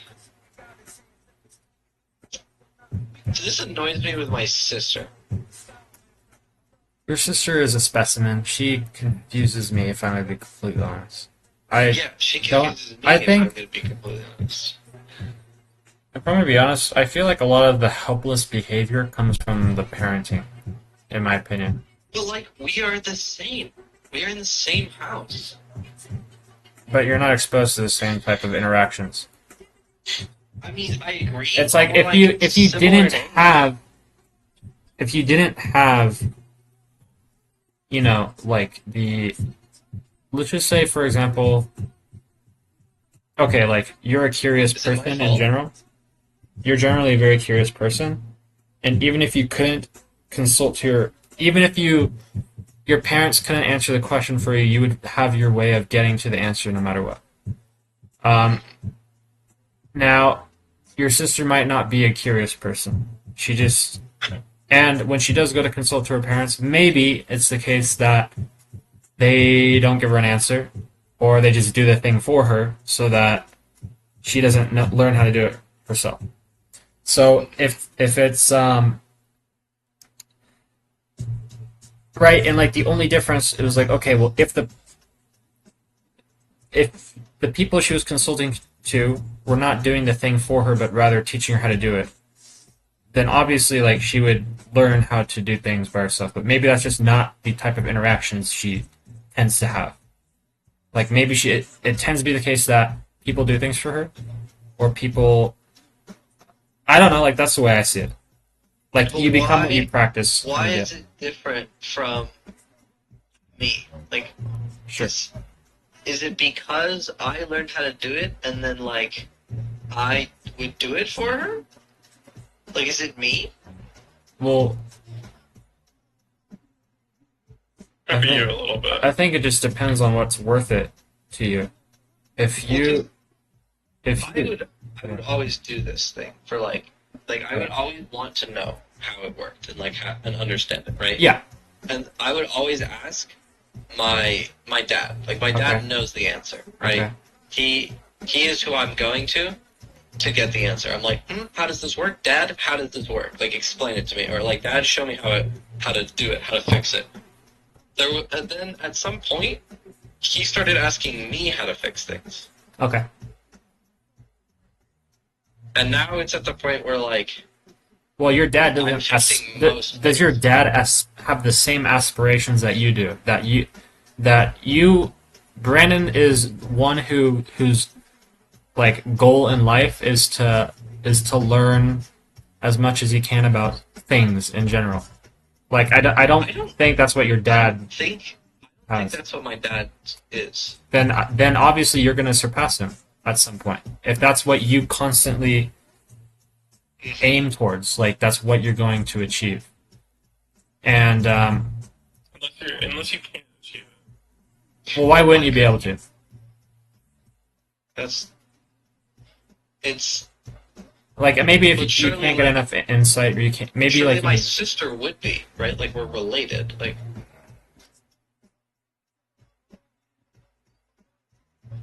Well, I don't know about Shirley. Like, there's it's gonna be there's so many very factors. similar. And that's not I would say necessarily true. Okay, well, I would say that, like, people tended to put me as more similar to my mom, and my sister as more similar to my dad. Like, okay, even though, like, whoops, I didn't mean to note that. Even though, like, a good portion of, like, intelligence is genetic, right? Like, it doesn't. It could still, like, it could mean that, like, you high rolled, right? Like, because genetics are, like, kind of luck, right? So, like, there's a potential that, like, the genetics, like, from your parents, like, there's gonna be a standard deviation, right? And, like, maybe like the standard deviation is like, so this is like the general standard deviation, right? Mm-hmm. And so like maybe the standard deviation would be like here, right? So like So like ultimately like, and you're like, still be on the curve, yeah, regardless and of where the like, curve is. and you're like here, right? Thank you. Like that spot. Spot. Yeah. So like, so then like you just drop down into this area. So then, but like, you know, you could have been here, or here, or here. Can you put my sister You on know, the any right? of these places. But your sister, I don't know your sister. maybe you know, your sister's here, right? Like, See, I don't know. It's like bad. Not like dysfunctional bad. Like she's not it's like actually kind of. incapable. I don't know. She seems kind of. She's no, but she's not like can't feed herself levels of incapable, right? Like she's not mentally But she has to like disabled. call your parents to pick her up when she couldn't, when she got like lost driving or some crap. It wasn't exactly that. You combine two It situations. sounds more or less Had my like parents she's pick so her up because helpless she that ran out she of just gas. relies on everyone else to do things for her, and because other people have conditioned that behavior, like now she's just resorting everything to having other people do it for her. I do agree that has occurred. Like this still happens. Like if I had a I'll fucking walk into my child, sister's room and I, see a bunch of junk on the floor sure. or like cups. I'm like, I go downstairs. I'm like, wow, Dad, her room is crazy. Like she has just junk everywhere. And then by the end of the day, I'm like, oh wow, why is there no junk in her room? And he's like, I cleaned it up. I'm like, why? Oh my god. yeah, it's kind of Don't. enabling her. Don't do that. Enablement. Yeah, and I don't know why. I don't know why they do that. And so I try to like make her do things, but she just gets so frustrated. It's the same way with my mom. She might have Like, low executive It functioning as shuts well. down. yeah, they shut down. Like, or they're like mad at me. I don't know, like why don't you just do it? I don't know, why can't you're Yeah. there, why can't you just do it for me now? Like I just do it. Yeah. Why am I like Yeah. why are you lecturing me on how to do this? Like so I don't have to fucking teach you. So that I don't have to be here every fucking time to do this shit for you. It's a combination of like, yeah, the like why are you like telling me how to like just do it? I got a question for you. Why are you so Like- fucking hopeless? Jesus No Christ. time. Like it's a combination of her not wanting to do it because it takes too. Well, I guess it's just time. Like she's literally like. It's not This worth is her taking too time long. in the moment. Like Yeah, in the and moment, that's- but not It's the teach a man to fish thing. Like and probably at the same time like I don't know, it's easy for me to say that cuz I'm a malleable 24-year-old and you know, maybe she's a older person, but it's like she's not older, to be clear. Okay. She's So- 2 years younger than us. oh, I'm talking about your mom. 3 years younger than you. Oh, my Yeah. mom. Yeah. I, My mom, I think I he was have, talking like, about his mom. yeah, my mom, I have a little more leeway. Like, So, only to a point. Like, where my mom's like, she's like, I can't, like, how do I open this file? I'm like, Mom, you were a teacher for 25 years. What do you mean, how do I open the file? Like, surely you've done this thousands of times. Like, and me going like, okay, well, you would like to explore files. She's like, oh, so I go to the file explorer. I'm like, why do I have to like say that? yeah. That's She even knows what it is. that's a problem and with where me it though. is. That's like a problem with me actually. Is like I often oversee the obvious answer and I don't know why. I really don't know why I do it. And like Because and- you're not on the same level. no, You're but like missing the no, obvious- it's you're missing the obvious answer to a complex problem. no, it's not. It's like even for like some very basic things like like maybe like some like what's the word? But I don't think it's because you're missing. I think it's because you are looking for the complicated problem.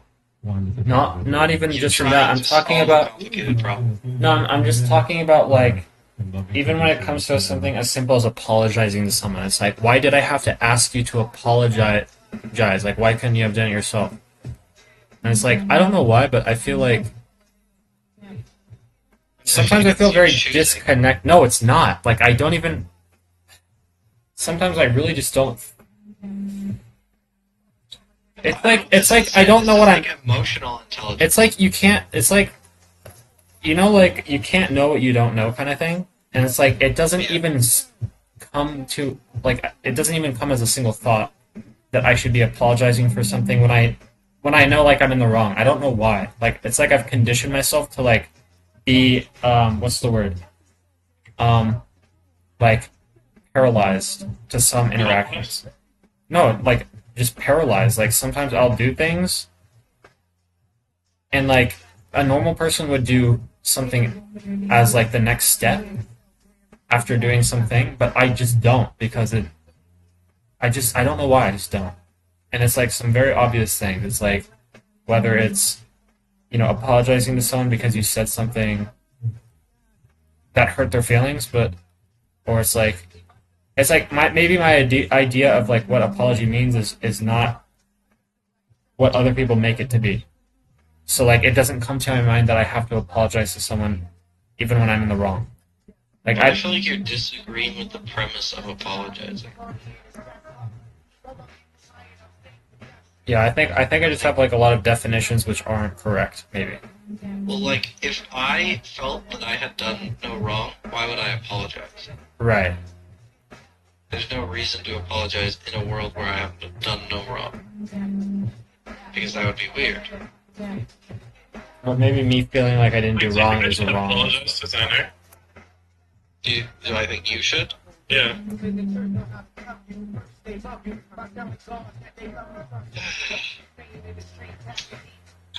Do I think that apologizing to Xander would help the Reserve social situation? connection.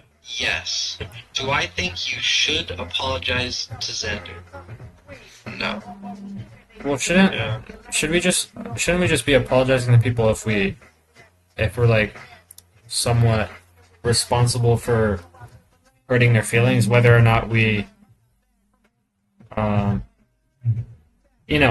whether we want to apologize or not, like the purpose is that we resolve whatever we caused in them kind of thing.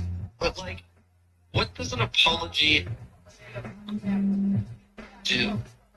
Like, what? It makes Like, them if Ian were to apologize to Xander, well it makes him understand that like oh he cares, like he understands that he hurt he understands that my feelings were hurt and he's just not letting that but it slide. depends on what. Like, I asked Xander whether or not he feels hurt, and he said he doesn't. So Ian wouldn't apologize for that, because he says that that's not what happened. Okay. But that is what happened, right? Like, this is the confusing part, in my opinion. Like, Ian can't apologize for, like, I'm sorry that. It would literally be a horrible apology. I'm sorry that I did this exact thing that I did. Like, Yeah, see, like, well, this is what I was writing. Let me show you. that's not an apology.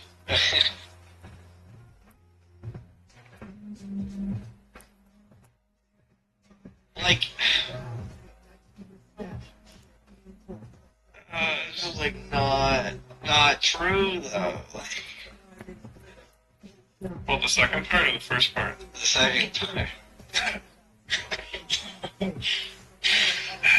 I mean, I think it's part of it, because I think I was probably being a little louder. I think the best apology is to just not include any information. BRB.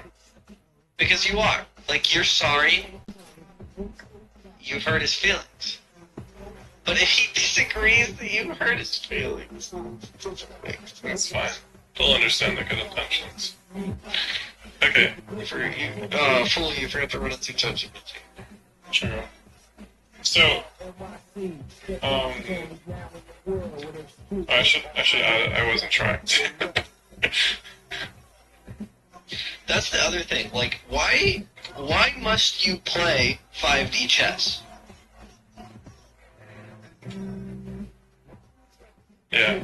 I don't know. Why do you have to consider how he will feel about a thing you will say, and therefore change how you say it so that like you're getting a result. You're doing algebra, which is like, why? You already have the answer. Yeah, it's like that part is insane. I agree. The Like, social cohesion is the answer, and you're just literally creating a narrative to make it go that way. You're finding the narrative in which the result is social cohesion. Which,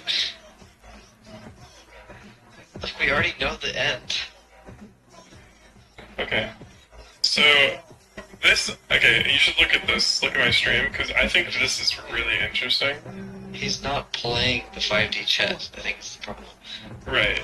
It's difficult because like you're operating at an entirely like other level, like in a certain sense, right? Like you have to be aware of like how what you're saying will influence those around you, and also like you're thinking about accuracy and like being careful to like create like airtight logical arguments, and other people are just saying things. So I just got in a really bad argument with my wife, and basically this happens all the time. But I do something very tekito, like nonchalantly. I'll say something Never like heard that word. nonchalantly.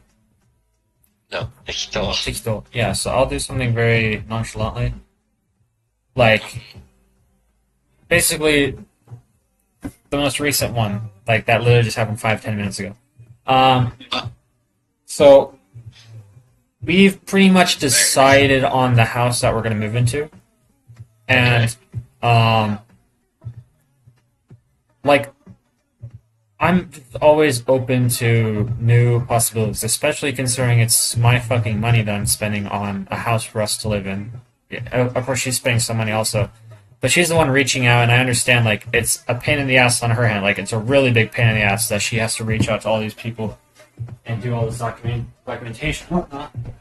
But it's like if I fucking see a better deal, like I'm going to shift towards that. Like why wouldn't we?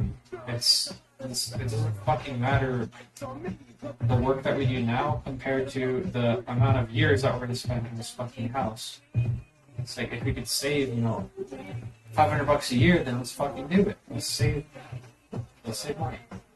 Especially if it's an upgrade. And it's like I literally just brought up. I just made like the joke. I don't even honestly like it's so hard for me to sometimes remember what even the reason we're arguing is, because to me it's nothing. It's like literally like I just say one thing. Like I'm just speaking the sentence. Like just imagine one of the words is like tainted, and just because I included that in my sentence, she just changed her whole attitude towards me, and then she blocks me, and then she cuts it all. It's like so basically what I said was like, I saw this really nice post on Threads, this cool house. I was like, maybe we shouldn't live in Osaka after all. Like that's literally all I said.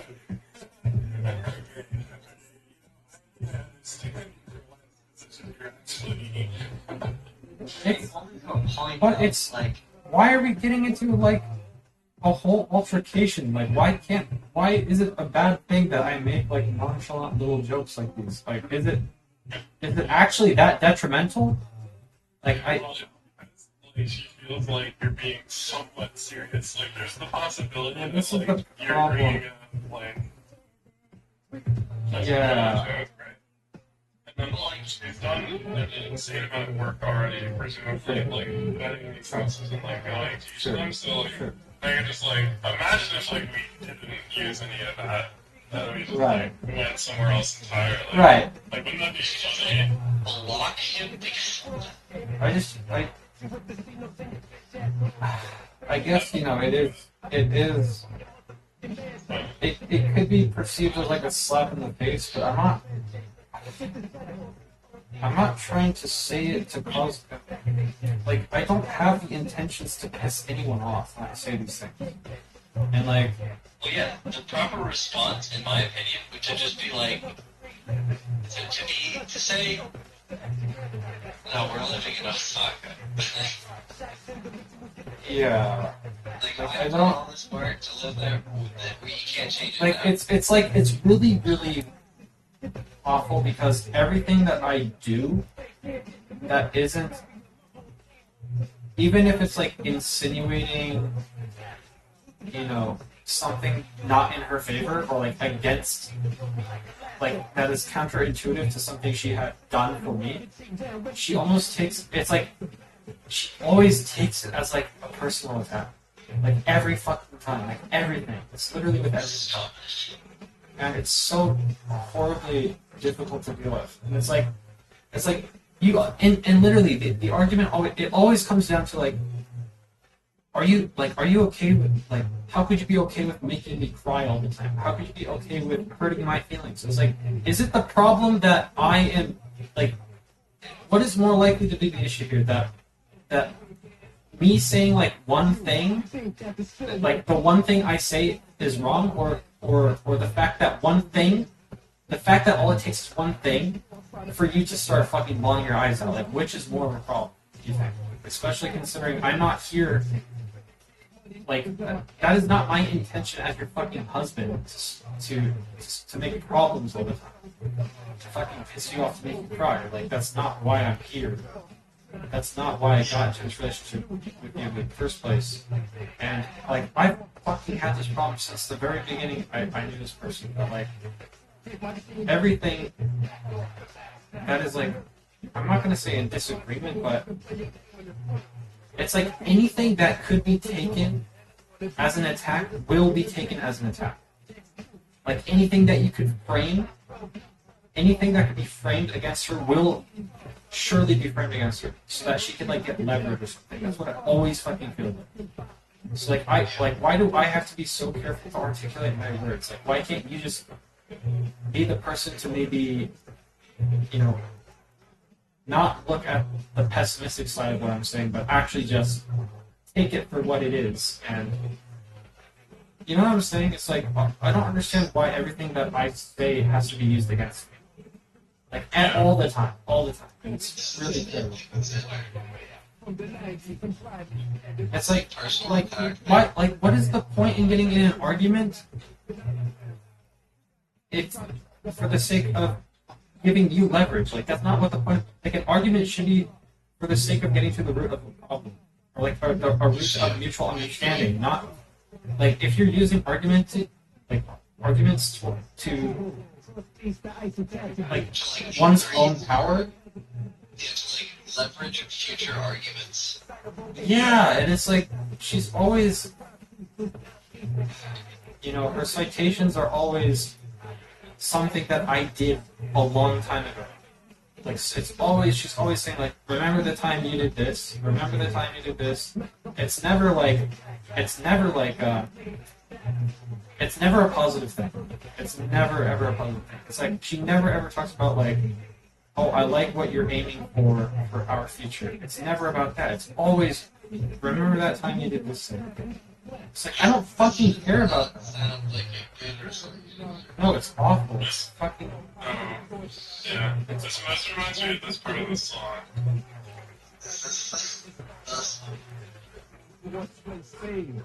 Oh, yeah, this is. Yeah, I get it.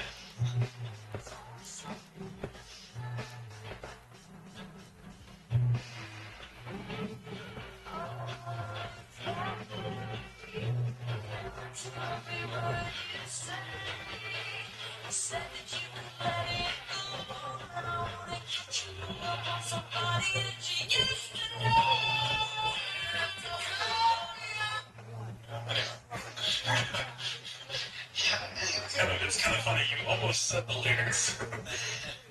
That's kind of yeah. That sounds not good, Jeff. It's like, why? Like, I don't understand. Like, why? It's really toxic. It's like there are always, there are two ways to look at, you know, like what's the word? Like a disagreement. Like you could assume that he is ill intended, or you could assume that maybe there is a misunderstanding. And like if you're always like if you are assuming that someone is always out to get you, then you're not going to be able to form a good relationship. There's zero trust. And it's not. I'm not even going to say like out to get me. I'm just saying like. You think I'm like a joker, and like that I'm just living my life nonchalantly and spouting nonsense and like occasionally I just hurt you because I say stupid shit all the time. Like that's basically how she's looking at me. Versus like maybe perhaps it's just the case that sure I'm nonchalant, but I have no intention of like hurting your feelings. And sure, like if you don't want me to say some things, then maybe like nonetheless I'm a malleable person, I can change. And we shouldn't be so quick to assume that our intentions for each other are against each other. Like that doesn't make any sense. Why would that be the case? And then we go down these fucking 3-hour long fucking arguments. It's such a fucking waste of time that my lack of participating in these arguments is also seen as a threat. So like I have to participate, and it's so fucking annoying because like I don't want to. I don't want to waste time. And then if I say anything about wasting time, it's like, oh, you don't want to spend time for me? You don't. Oh, does that mean you don't care about? You don't care about? No. Oh, I see. And she will literally always say like, oh, I see. So you don't care about me. Gotcha. Like, do you understand how fucking toxic this behavior is? It's like you do realize like you do realize you're probably actually like a narcissist, right? You should probably actually go to a psychologist. And I'm not saying that to fucking piss on you. I'm saying this because I'm actually fucking concerned. And I've mentioned that like I think you're a psychopath and I think you're a narcissist. She's a psychopath. Yeah, and I said like I am not. It's really irresponsible for me to even attempt to diagnose you with something like that. So I recommend that we go to whatever counseling needed or whatever psychology whatever. You didn't. The thing is, like in Japanese, I'm gonna say even in our own language, like no one takes that word seriously. When we mention like someone is a psychopath, it's not often seen as a serious thing. And she thought that I was fucking around and was thinking, oh, like why the fuck would you say such a horrific thing? Like no, like I really am concerned that you use like psychopathy to your advantage in all these arguments. I doubt. Whatever you want to call it, it's fucking narcissism. Whatever it is, it's a chronic behavior that is actually affecting our relationship, and you're not seeing it. And it's something that, like, it's irresponsible for me to even try to say that you have something. Like, obviously I don't want to say that, but I would like for us to be able to work on it together, and because like I don't know if even I have her. Like I'm not just gonna assume that only you have something. I think the best way for us to resolve whatever issue it is speak with a fucking counselor or fucking therapist or whatever. But all I know is that whatever we're doing now is not working, That's true. and it's not fair that I have to participate in your antics all the time. I have zero ill intentions. On like it just doesn't make sense. Like it really doesn't make sense unless you see me as like a From your perspective, like there's no reason why you would do anything for her. negatively. Like, no, for her. Like, if everything you do for her is somehow twisted into a negative, why? Like, what is there for you left? Like, you're doing everything for her, and She does a lot of things for me also. negative effect. She does a lot of things for me as well. If she's very she lacks emotional intelligence, like beyond any person I've ever been with. Like no, seriously, and even and that's coming from someone who Considering previous experience, that's coming from someone who already lacks emotional intelligence. Like I already have this problem myself, and then now here I am experiencing it with my partner, who, like, if I'm gonna be honest, like seeks validation all the time, and it's like if I'm not, what's the word? I don't know, like if I'm not on her side, then I'm against her. right? And it's like, That's what I mean. This is like, and it's like, and it's so fucking annoying because it's to the point where like sometimes I can't tell if she's bullshitting me or if she is actually like really that pessimistic. It's like what's the word? It's like you know, like when it's like there's a disagreement because she wants to, I don't know, like, okay, like you have a wrong, and you have a justification for how to make that wrong right, and in fact, so either you could shift your reality to make that wrong right, which would not actually fix the wrong, or you could stop doing the thing that creates that wrong. And she always chooses the thing that is irrational, like shifting reality. It's like, so you want us to stop talking? Okay, it's like, so what you're saying is we should stop talking to each other because it creates arguments all the time. No, I'm saying we should solve the thing that is creating the arguments in the first place. Like, obviously, why would the solution be to stop talking to each other? Why would that be? Do you understand what I'm saying? Like, why would you choose? Like, obviously, I'm not referring to the thing that destroys the entire relationship. I'm referring to the thing that actually solves the fucking problem. And you were trying to say when you said pessimistic, it's kind of like. It's like it's not, it's like beyond pessimism. It's almost like it's like a self-destructive behavior that propagates itself, because it's like I can't even imagine if you fall down that rabbit hole, then how, like, what does your life become? Is my actual thought process. It's like if you had actually chosen the destructive choice every single time, then what would your life have become over the course of your entire life? And it's like I can't even imagine. I mean, obviously that's probably what. Like, Yeah.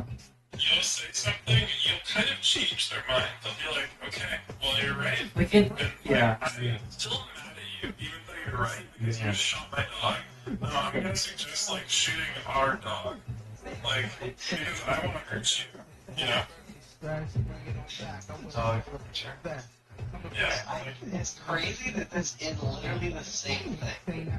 Like, it's like shifting reality to be like the way it is like you have a viewpoint. It's exactly what we were talking about earlier. You have a viewpoint, somebody changes your mind, and instead of like you have to be right, but instead of just changing your mind to the thing that you have determined is right, you like double down on the wrong by saying it's right.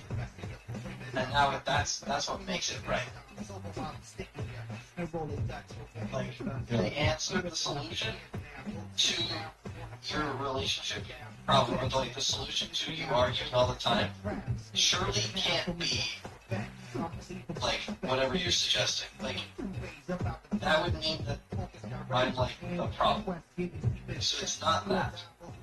It has to be this other insane option where I shoot our dog. Yeah. The entire basis of our relationship must be flawed. If you've shot my dog, so we must shoot the relationship of like it's over. You know what I mean?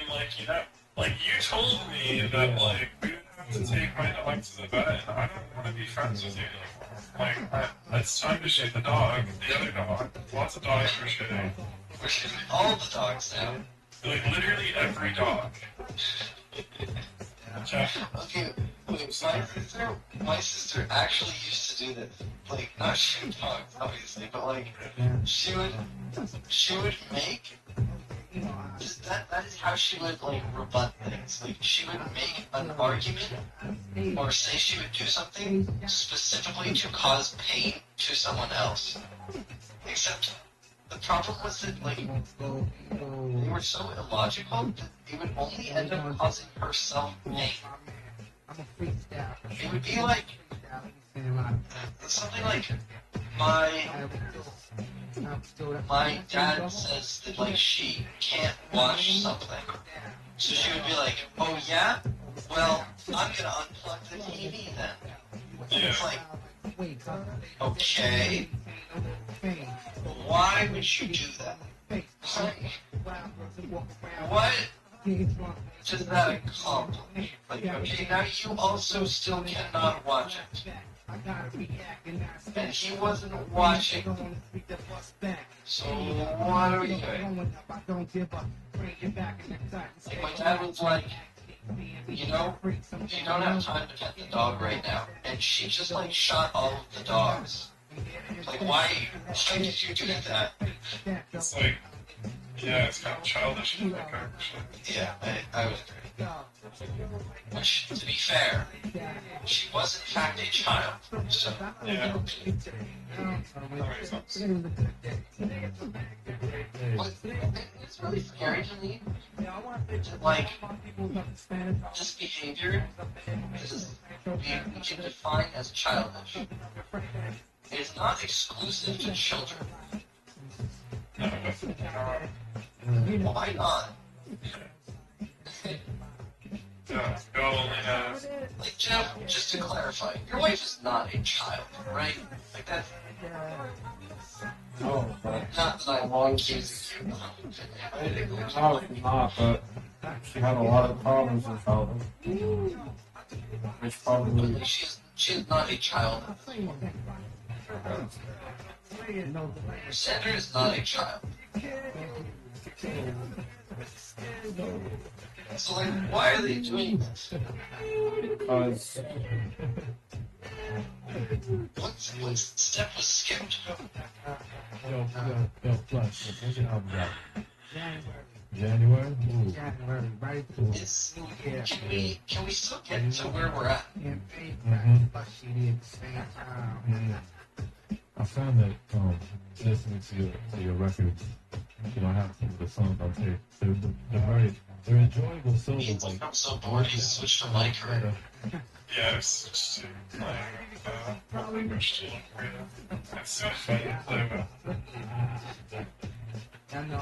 Like, so let's agree that, like, Yeah. Jeff's wife is childish and makes, like, childish decisions. Right? What? How does she not do that? That's like the hot joint in the club right Like, now. It's beautiful flowers. if you would say that, like, we don't make childish decisions, we're just gonna, like, simplify it, right? Because, like, I'm sure we do sometimes. Hey, Sure. Uh, Jeff's wife makes only childish decisions, and we make no childish decisions. How do we get from the one spot to the other spot? What's up? The same way a child would. A lot of stuff. A lot of new joints to celebrate Some the birthday. literature on Yeah, this. exact. Yeah. I'm really open Like, hearted. that's not point. It was like suggesting that like Flush. you need to go through the stages of development even as an adult in order to like make progress on if you have like stunted your development in some way. Dutchman, what? And so yeah, you kind But what makes a child not like? What makes a child not do that anymore? of right. So Yeah. like with your sister, like Yeah, but no, I got it's just like a gradual increase, right? Like you would like slowly get her to like more and more tasks of her own until eventually she's like realizing that she can like actually be independent, right? You got commercial right now? But with like emotional intelligence. Well, what do you mean specifically? Well, like, if I had a record out, I'd have so Jeff's wife is making like insane ultimatums for things that don't require them. What's the next step? Like, how do you go away from that? Like, just I think it's like maybe that's like Oh, of course. I don't know. I really don't know. Jeff said stop making ultimatums. That would she wouldn't stop making ultimatums. Trying to throw a wrench. No, surely not. Flash, good looking. Like for some reason, these I mean, okay, this is I can't actually say about Jeff's wife. Not like this is no offense, but I can. Like Xander is not stupid. My sister is not stupid. Like neither of them are like stupid. I think that kind of like I'm not trying to be offensive, but like it kind of depends on perspective. Okay, but Wait for it to get on the election, so have something funny. I don't. Brandon, but you can turn into the fire flowers. That's ego. I didn't know that. So that means literally I can sit anywhere on the map as an ego. And they will come up and auto hit because they want the free stats. And you can be a hero. And you can sit right by me. Yes. Anyway, Yes. this is overpowered. Yes. Which I do. maybe later. How much is it later? Maybe no, probably not today. Oh, So,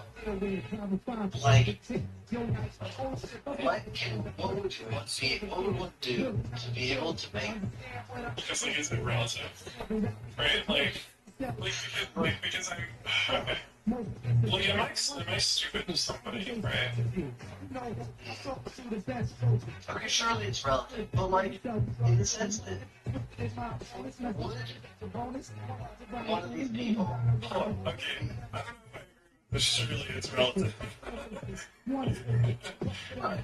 irrelevant. Like, what if you just define a metric for like you can define a population-based metric I don't think it matters to be irrelevant. because like Xander or Jeff's wife or my sister would all understand. Would they? I don't know. Okay, let's just assume because I think Xander would like understand concepts fundamentals. So like if we explained the concept of ultimatums and like how they work, like, I think all of these people would understand that. But like, why is it that this is their intuitive thought process? But It's why, their even after understanding it, it would not shift their opinion.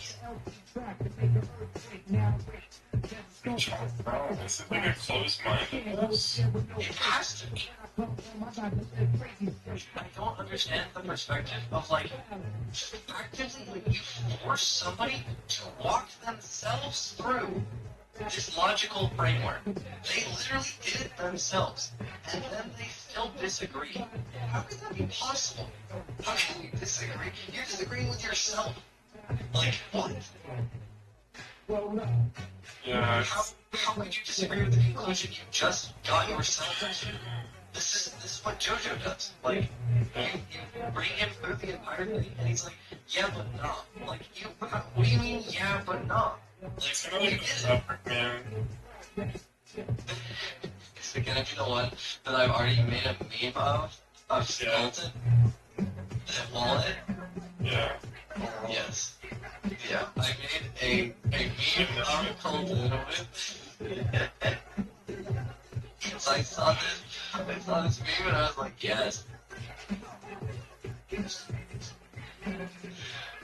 Yeah, RE Project Star Radio. This is your ID. Yep, found this ID. It's wallet. It's like your wallet. It makes sense to me.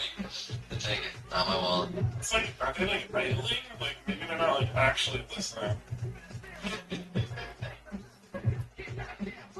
That's like the benefit of the doubt, like, answer, right? Like, they didn't really hear you. And that's what I feel like when you're saying, like, that apology you were gonna send. Like, sorry, yeah, it was probably hard to hear me. Like, no, it wasn't.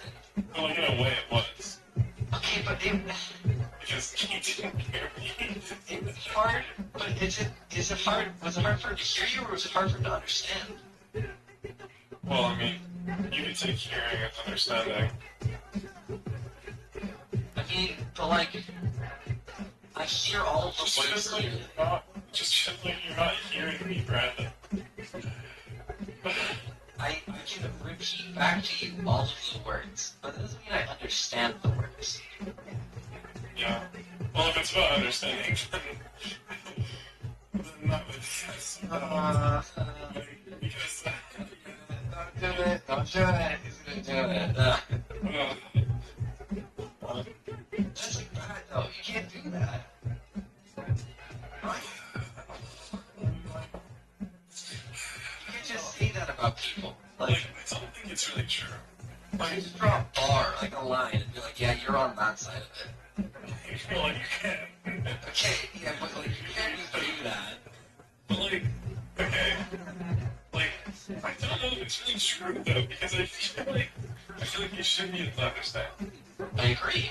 Like, because you know, I've spent a lot of time with him, right? And you know, like he's taking calculus, like, and you know, he got like a B, or something. That's what I got.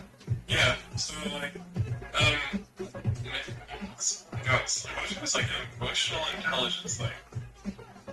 So it's separate, possible. It's not an intelligence problem. It's an emotional problem. I feel like it has to be both though, because like if you had the okay, well, I will say like open-mindedness is strongly associated with general intelligence. Makes sense. Yeah. So I don't know. But like, I don't know. Like, am I emotionally intelligent, or is it not split? I really want to do a real discussion completely right now about how things that are related to this. Like, You know what? We've been talking about a while. This is fine. Go ahead, yeah. yeah, okay, so like for the more and more you talk about it, like the way he it's like approaching truth. Like it seems like I would be diametrically opposed. So just like all of you like talk about heaven like it's like it doesn't sound like he's like looking for knowledge when he's like having discussions. No. Like so it's funny that like I was Well, looking he doesn't have discussions. okay. Well that's insane though. But like I can't think of, like, well, there's no need to discuss because we already know the answer. yeah. Like, this show is good. Well, you know, there's part, no, like, you're wrong. This show is good. If I tried to say anything, the entire group is now against me because the show's good. Sounds kinda good. I believe the most common response to any argument I gave is you, Brandon. That's crazy. I actually feel terrible. That must have been really bad. But like, You must have been like really like emotionally stressful. it, Like it wasn't. it wasn't. Like, How? Like, okay, so if somebody asked me, like, I've thought about it more, right? Like, I've thought about it a lot more lately. But if somebody asked me in, like, the first year of college, like, have you ever been bullied? I would have just been like, no. Like, no, nothing has ever occurred to me that would qualify as bullying. But, like, the more I thought about it, I'm like, you know what? Actually, probably. Like, I feel like you could qualify it as bullying. Like, I think it matches the definition. Um, but, like, I didn't feel that way. That like I was like being compared to that. Like the more you talk about it, like the more you talk about him, I feel like I would be like diametrically opposed in a lot of ways. Yeah, I mean, yeah. To be clear, like, I'm not trying to, like, say he's a horrible person. Like, to be honest, I think most of this behavior stems from self-confidence issues. Yeah. Like, he's actively seeking out the like, sorry, indication. Validation of other people around him because he feels so low about himself. And without that, he's like nothing. So he has to, and it's the same kind of thing of like putting people down, just like inherently elevates him because they're way down there now, so he must be higher up. Yeah. And so like, this only applied in this group setting. If I was ever alone talking to Evan, he's completely normal and enjoyable to talk to. Like, I've discussed games and stuff with him by himself, and it's fine. Like, we have actual conversations. But the instant someone else is there, it's like, it just turns into random nonsense, like just like catchphrases. Which, like, Evan had like Evanisms. Like, he would just like, he would just say things, and they would trend. Because the whole group would say them. Because like, the you randomly is literally like slang within that, like, group. Like, it was like a thing that everyone knew what it meant.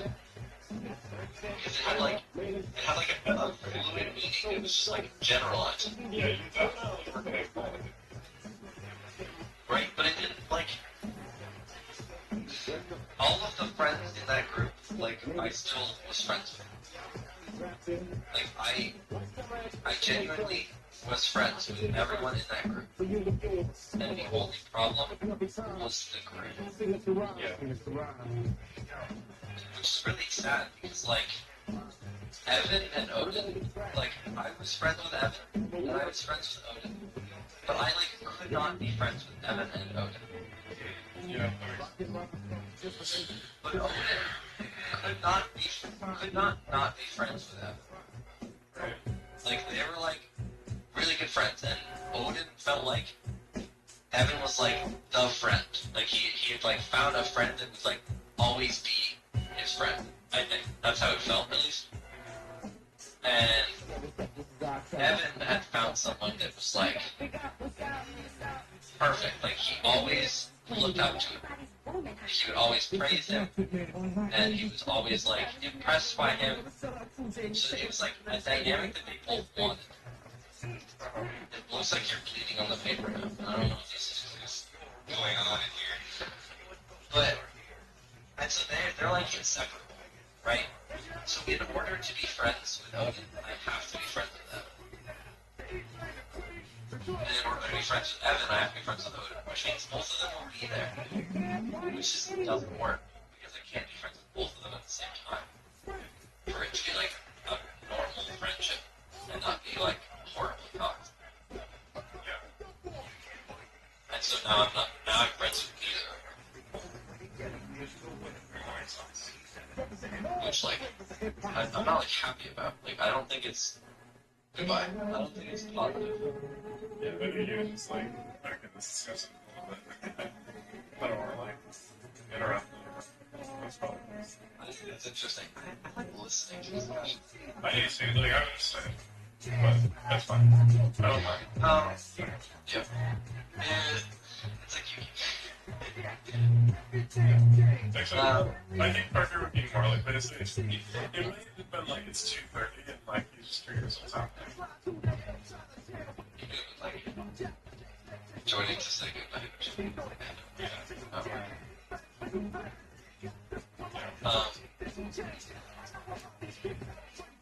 But I don't know. Was there? I forgot what I was saying.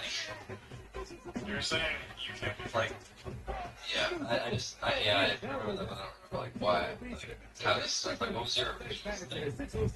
I just thought like it's funny that like oh, like it's Friday, and I think it reveals something about like how they like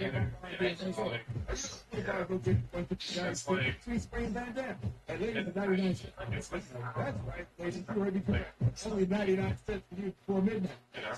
You're like, if Evan is Hitler, if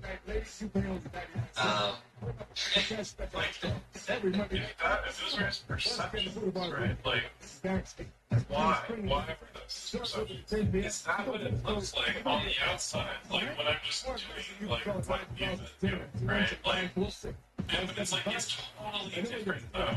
Like, it's actually it has to be. Because I'm like, I've seen him, right? like my goal is explicitly not that, you know? Yeah, Like, right. yeah, like, If the goal isn't important, like from the outside, it doesn't change how it looks. yeah, what matters? The result or the intention? That's like it. That's like one of the questions. Because it does happen, right? Like, even though, like, you're not intending to, like, be, like, what's the word? Like, autocratic? That's not the word. Like, in the same way that evidence, like, you establish some level of control over, like, a lot of people in the server on a subconscious level, like, just by, like, sort of, like, leading discussions and being there and, like, it's sort of being a server, even though you don't feel, like, really moderated. So, like, maybe, like, because I do the same thing, right? Like, so, like, I've always done the same thing, and, like, you know, I've my server for a long time, which is still there, but, like, because I talk to you a lot, I, like, am in it less. But, like, so, like, maybe from the outside, like, that looks like what happens to but, like, Isn't that? Do you think he has the same opinion of me as he does of you? so that's, like, a good question. I feel like some of that might be familiarity. Do you feel like he feels like more betrayed or something? Because he's like, Well, I was more thinking, like, maybe, like, there's aspects of, like, you that, like, he has not totally comprehended yet, or, like, those haven't left lasting impressions. Whereas, like, just because, like, he's kind of seen me, like, I don't know. You know what I'm trying to think about? I think the problem here is that it's not like I met Xander yesterday. Right. We've literally been friends a long time. Yeah. You've known him longer, but like at this point it doesn't even matter, right? Like there's no. I don't think that's the point. Maybe not. I don't know. But, yeah, I don't know. It's just one thing I was thinking. It's like, maybe it could be just like, there's a lot of stuff. Like, because there's all this baggage, like, it appears like right? So like, because like there's like because we grew up together, right? So there's like all that stuff. But I don't know. Maybe it's like so like maybe it's like he's perceiving stuff when I do things. So that's like a bit different. Or like maybe like my motivations have changed. Or like I don't know.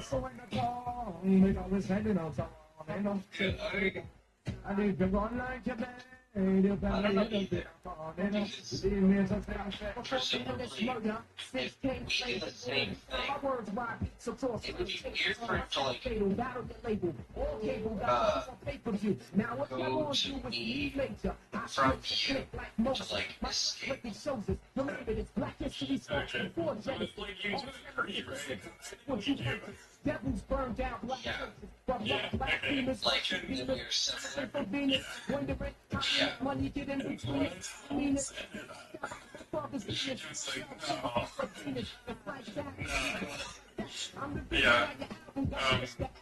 It was after we had been talking for like the whole summer. I was like, actually, like, I think like Brandon and I are like similar in a lot of ways. And then I was like, no. Yeah. how can we not be similar? Like, I would say, on like most topics, I could probably argue your point Yeah. because it is my point. Yeah, I agree. Like, so how was the same way? Like, I would hear someone say something and go, Ian would not like that. Like, I can give you a 2-to-1 right now that is bad. Like, I don't need to consult Ian on this one. Like, I already know that Ian would be like, no. Yeah. Like, I knew exactly, like, I also, like, I knew exactly, like, how that discussion with Chow would proceed. I wasn't expecting it to be so bad. Because Chow's, like, reaction was like, man, this would be, like, Chow is talking, right? And I'm like, man, like, this would be really funny if Brandon heard that, and then, like, they had that discussion, because I'm sure he'd be interested. And then, it was like, yeah, evil to bring it up, though. Like, honestly. Yeah, it's just, I think it's a lot easier to like agree because there's no like emotional connection to anything. Like everything we're saying is like following the same model. Like if all the ramps that we built in our head are the same, all we need marble down it is they all need to end up the same. It's gonna go to the same spot. Like, why would it? Yeah. If that makes sense. I You agree. just hold like an arbitrary position. Like the model is made exactly, maybe not exactly, but like in the same way generally. Like, It's like, because yeah, if you're being like extremely rational, you have to follow the same path. right. Not even like opinions, just like how you get to conclusions.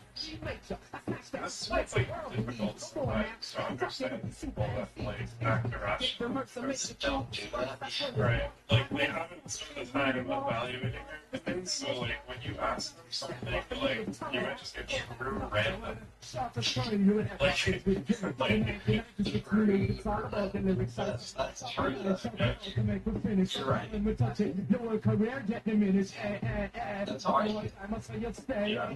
Like, Great thing. oh, just plug it into the wall. Plugs USB into the ground.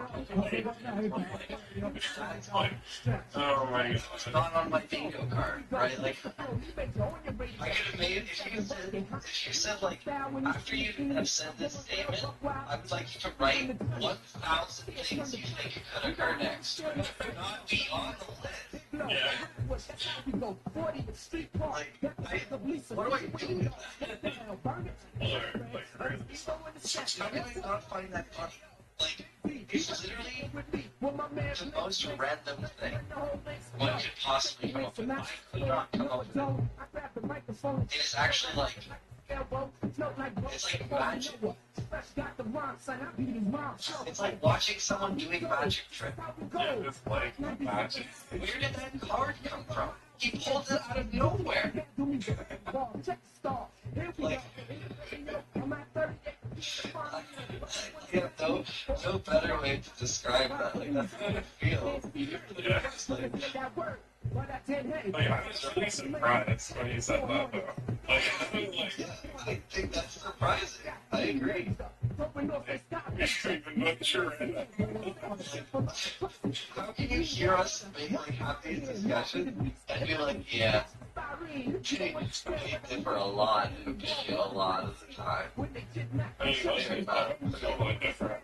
Not the same at all. Like, I was like really curious to break that down. It's,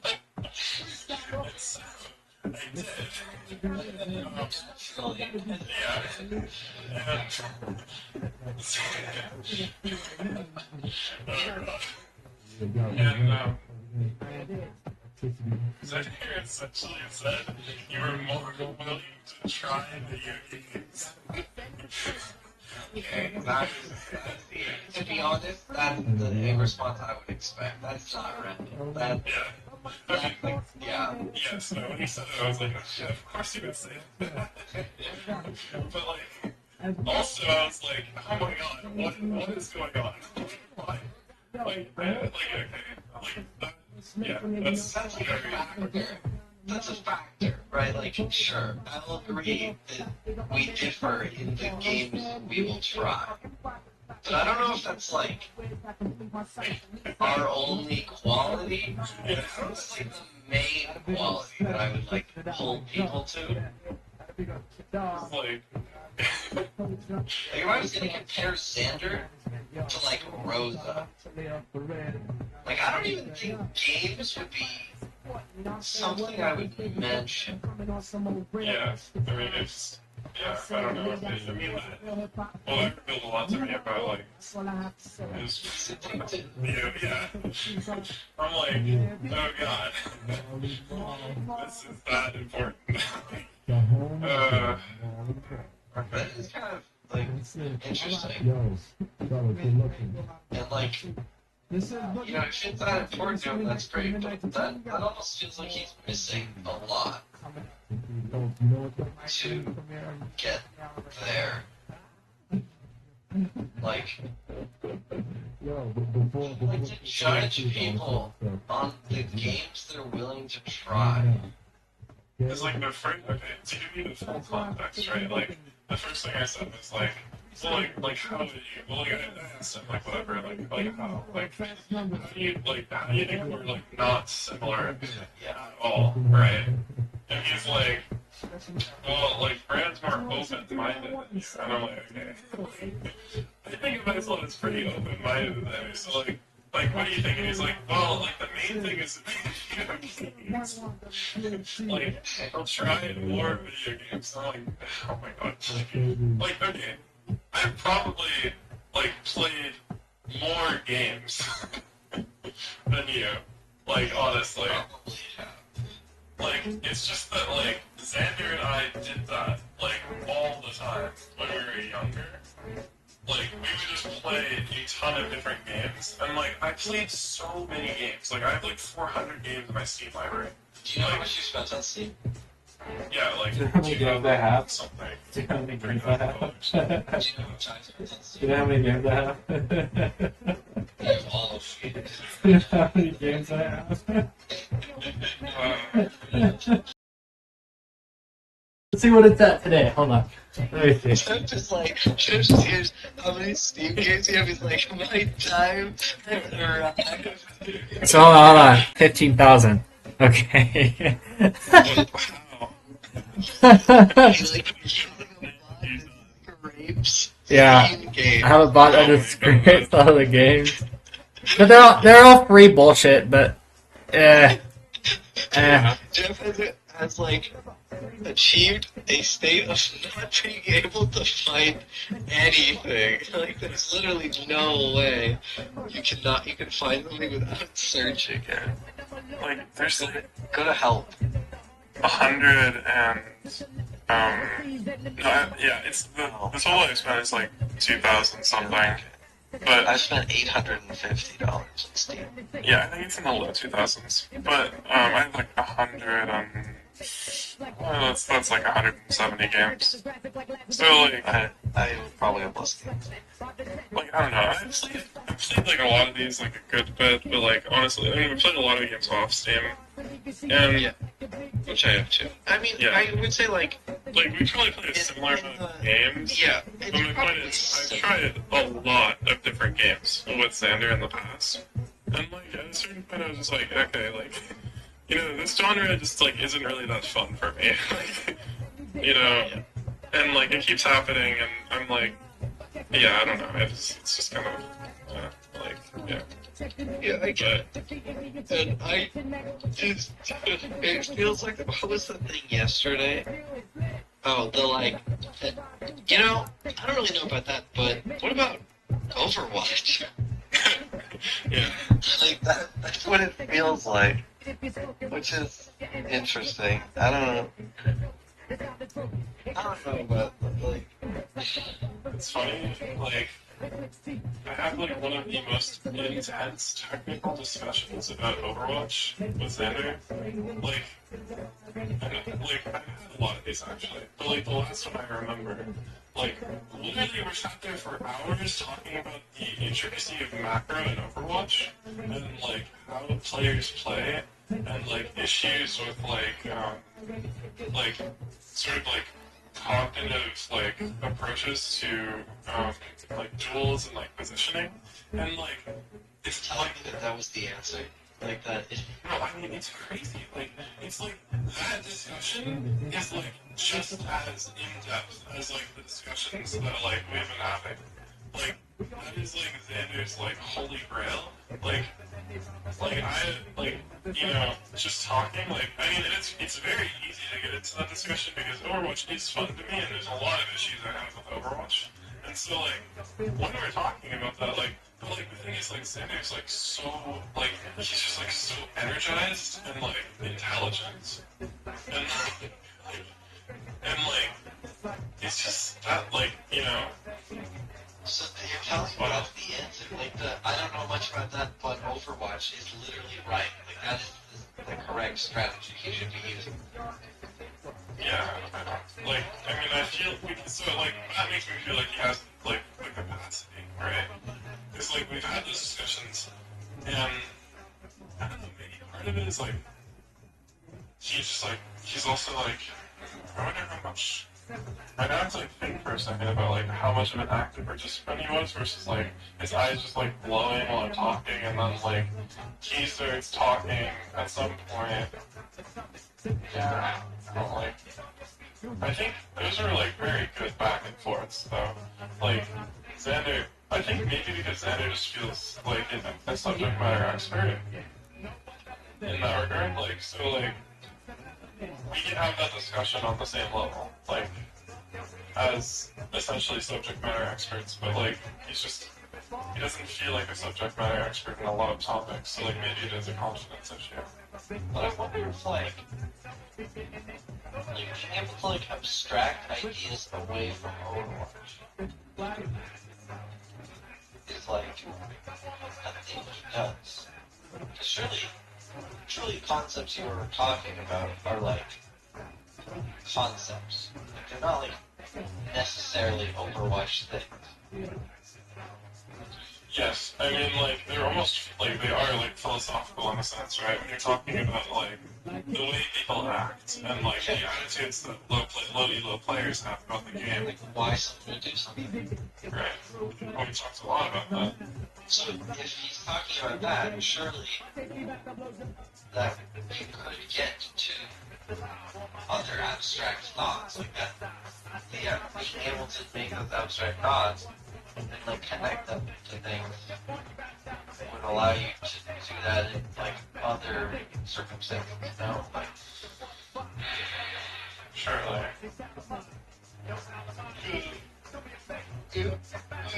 Capability is not the problem. It is only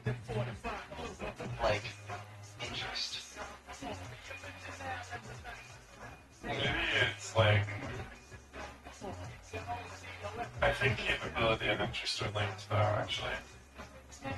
Like, Because like, okay, imagine like you're really good at having these discussions. Like that would like just make you enjoy having these discussions, which would push you to have more of these discussions, right? Whereas like maybe like if you're a subject matter expert in an area, you can talk in concrete terms about philosophical things, but like it's not what's normal to you. It's just like because you're a subject matter expert, it feels not like normal. Whoa, this pattern is so cool. Like, I like these dots. think,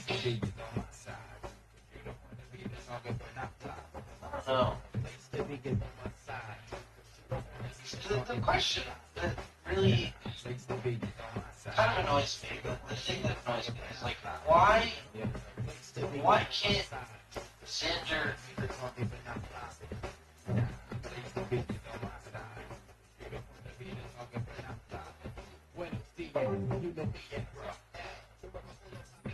like, why are we speculating? Right? Well, like, some of these sort of, like, the places you have to go to get these answers are really uncomfortable. True. Well, like, even if we, like, duel it a little bit, like, if they're uncomfortable because you disagree with them, right? Or they're, like, bad? Uncomfortable because of external realities. Like, discussing, it's uncomfortable to discuss why someone can't do something with that person. Okay, sure, but like, I mean, let's ignore like philosophical discussion. I guess let's talk about like when we I see. are talking to Xander about like the things he is doing, right? Like we're like, Xander, this is a little bit like overly defensive and kind of unproductive. Like I can see why that would be like uncomfortable. Except it's only uncomfortable if you're like acknowledging that what you're doing is like wrong. If I'm 100% confident in my stance, it shouldn't really be uncomfortable. I would just back it. Yes. It usually isn't super uncomfortable at first, and it gets more and more uncomfortable as it becomes visibly obvious that Xander's losing the argument. Yeah. Which is, yeah. And I just feel like, And I can tell like Xander's losing attention. I feel like switching sides is just so easy. Like imagine you're, sorry. I'm gonna make an Overwatch analogy. Okay. We're good. You're playing Overwatch, and it's like, oh my god, I feel like I'm 1v90 out here on support. Like, all of my team is doing nothing, and I'm the only one, like, keeping everything together. The enemy team, everyone's doing great. They're, like, really working well together, and their support seems like they're doing what I'm doing, but it's just, like, easier for them, because everyone else is working so well together. And they're winning. What if you just, like, just switch to their team? Surely that's, like, way easier, right? Like, now I'm winning. I've changed nothing. But now I'm winning. Like, there you go. So he's right. PG, Andy, get around his fools. Yeah, name's up. And it was an Overwatch analogy. It's true. Interesting. Only you can just switch teams. I don't see his like. Yeah, it's interesting. Ever since America's like Xander has like not wanted to play against me in games. And I didn't really understand why. Like when we were little, like it's like how it changed. Like now he doesn't mind playing against me in games. Like it's seen as like I think like maybe it's like he's just like more okay with the idea of playing friendly games against his friends now, right? But like It's gotta be his like level and like skill. maybe, but like I wasn't like sufficient. I wasn't like significantly more skilled than him in the games we were playing. Like we're like pretty much both playing them for the first time, you know. Actually, you know, maybe I was. Maybe I'm like misevaluating circumstance. Like, yeah, maybe it was. Maybe it just like would not have been fun for some reason. You know, like reevaluating something I thought was accurate. It was like Xander is better at more at games. Like Xander is generally very good at games. Yeah, it depends on the like context because like Xander's DPS is probably very similar to my DPS, right? Yeah. But that just mostly comes from the fan knowledge. Like he hasn't even practiced DPS that much. It's just like Yeah, I mean, sure. because he plays the more constantly. So there's I would like, also say that he like can quickly learn games. Like he's not like he's not bad at a new game for that long. well, yeah. I mean, it helps by just like him playing it constantly. Yeah, I agree, but it's so maybe I would it's agree that like, Xander is like generally good at games. he has more confidence in just being able to do it.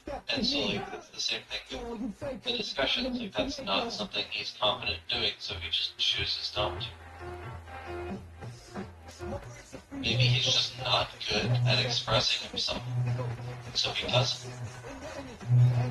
But like, it just seems like that to me, like that doesn't feel like not playing games, you know? Like it doesn't feel like choosing to play less new games. That feels like a total loss of self, right? Like not being able to have like. You could argue that he is just choosing not to play games.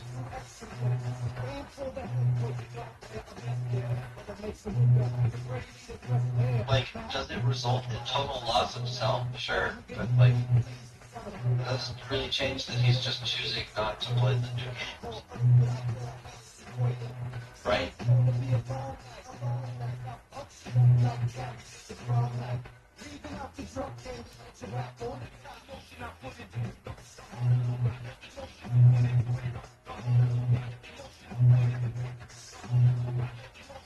Are you not saying anything here? Oh, sorry, I mean my accent muted. But yeah, I agree. In an allegorical sense, I came to the same conclusion, which is why I wanted to instantly reject it by saying that it's like it's not the same because like one of them has like much more severe consequences.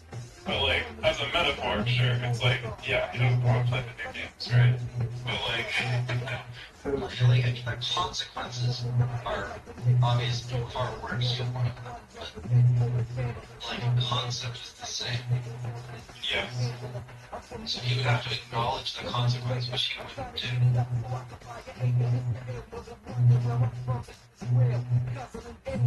Or apparently he would not do. Apparently. Well, apparently he wouldn't do it because he didn't do it. I see. Yeah. Or at least he doesn't evaluate this consequence to be nearly as severe as we think it is. Yeah.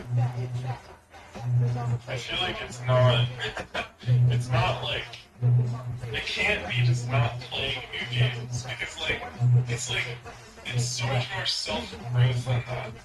Like, playing the new games will make you better at games, and like, you'll have some fun, but like, really speaking, There's no consequences, though. yeah, yes, it is, I am, yeah. I was just trying to argue for the consequences. I know, but like if he didn't, so he must not be considering it. Like he's literally going. I'm good. Like in this example, I'm good at games I know. I won't play new games because I don't know. So by that standard, he's not good at. Unless you give it everything you have, the chances are very high that it will embitter you, and then you'll be a force for darkness and not good. And so, you know, the fact that life is short and can be brutal, can terrify you into hiding and avoiding. But you can also, you can flip that on its head and understand that since you're all in anyways, you might as well take the risks that are adventurous. And that's a very good thing to understand. And what is also useful to understand in that manner is that there isn't anything more adventurous than the truth. This is something that took me a long time to figure out. Well, you can craft your words to get what you want. You know, and people do that all the time. They craft their words so they can avoid taking responsibility for things they should take responsibility for, or they can craft their words to gain an advantage that they really don't deserve. That's what you do when you manipulate.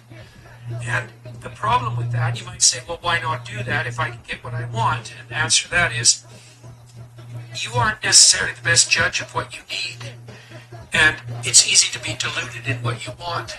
And that's the sort of delusions that people chase if they chase power. If you decide instead that you're going to just say what you believe to be true, you have to let go of the consequences.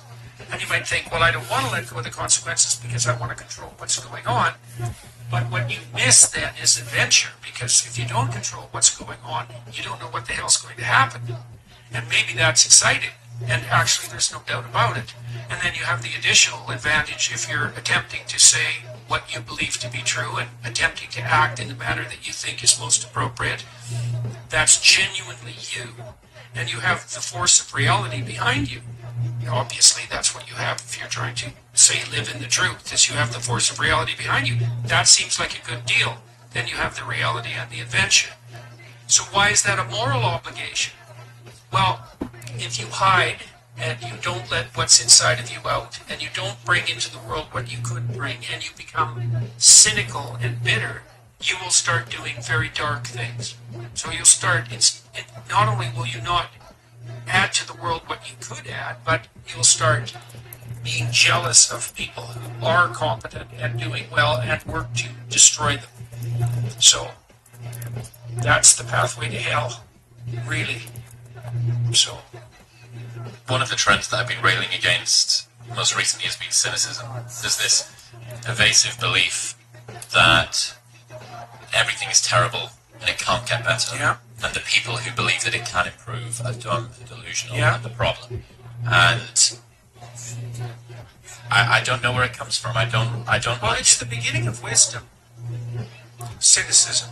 This is part of the reason why it's hard to combat. Oh shit, that was... Because people start out naive. And naive people are optimistic. But not really. They're just naive.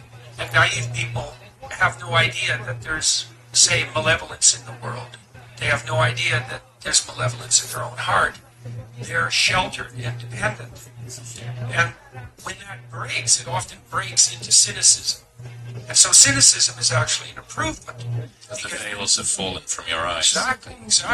The problem with cynicism is Oh my god! like with the kind of arrogance that you can end, and that's a big mistake.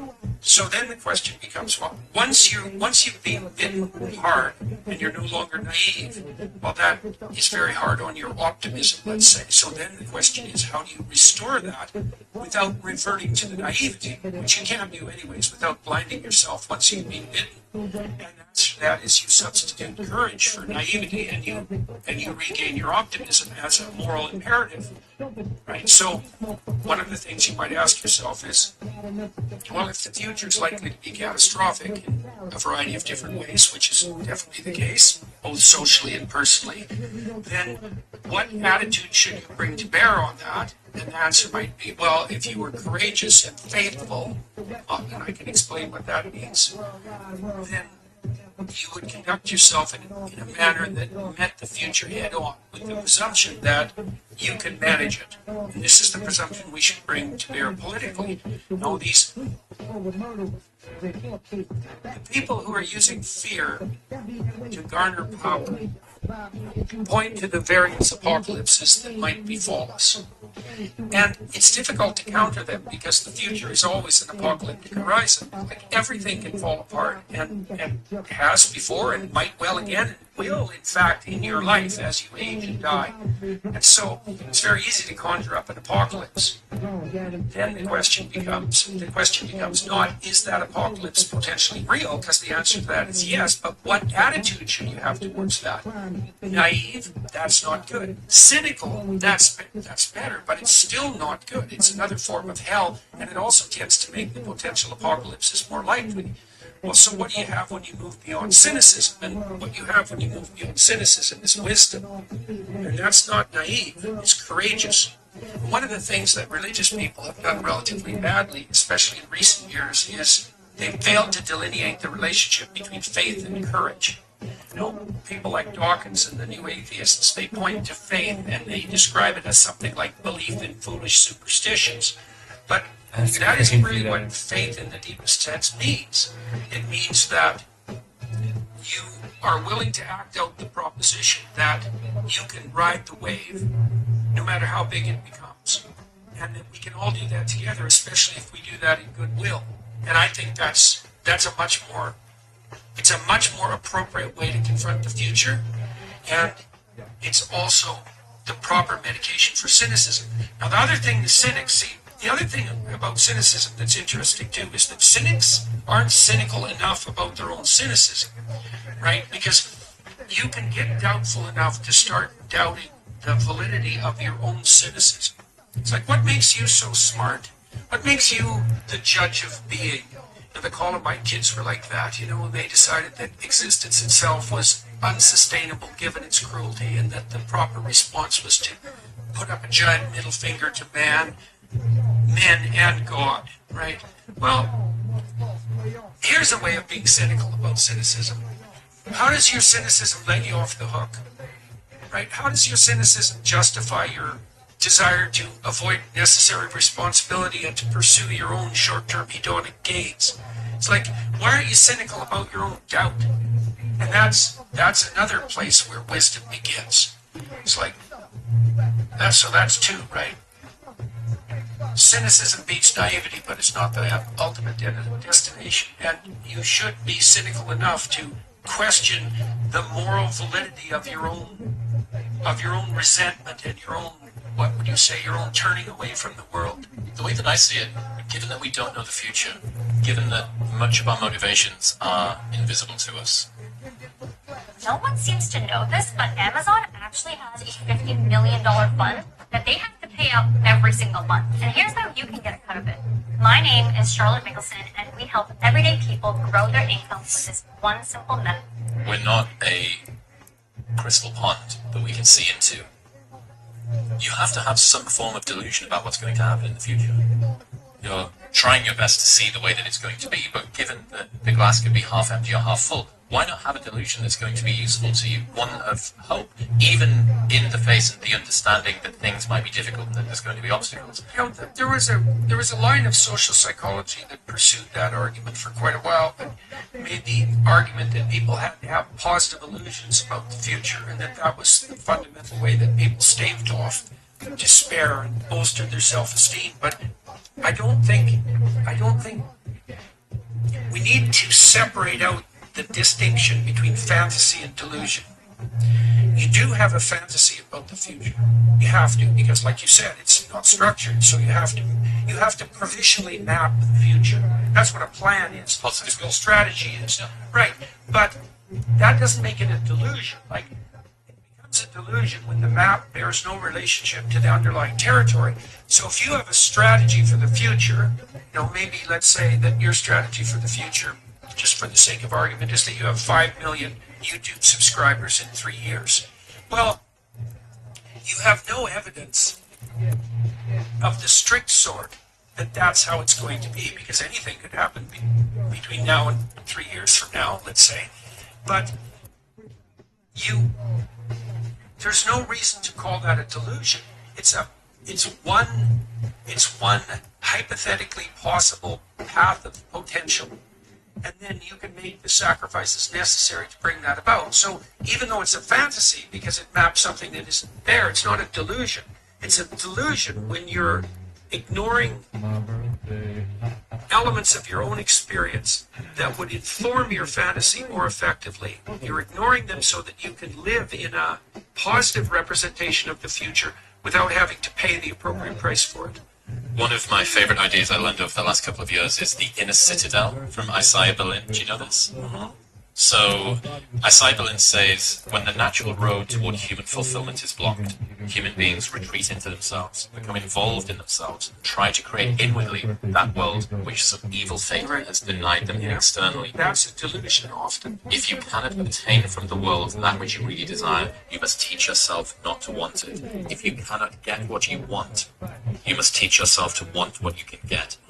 This is a very frequent form of spiritual retreat in depth into a kind of inner citadel, in which you lock yourself up against all of the fearful ills of the world. Mutual friend Rob Henderson explained it in a simpler way. If your leg is wounded, you try to treat the leg, and if you can't, then you cut the leg off and denounce that the desire for legs is misguided and must be subdued. And I think that we see this everywhere. Well, okay, so imagine that you lay out a plan and it meets with an impediment and it knocks the slats out from underneath the plan. Okay, now you retreat. Okay, now you have an option when you're retreating, and one option is to construct a world in fantasy where you're taking revenge on those who wronged you and getting what you want. That's a pathway to madness.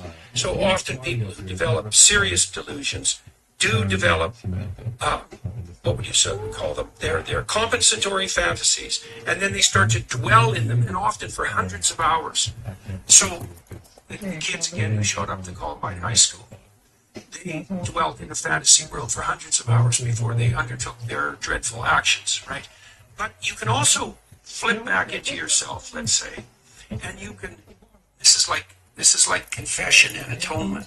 It's the proper way to think about it. Is you can think about what it is that you did wrong or insufficiently that led to the collapse of your plan. Right? So that's the first investigation. I made some sacrifices. I attempted to bring about a particular form of the future. It didn't happen.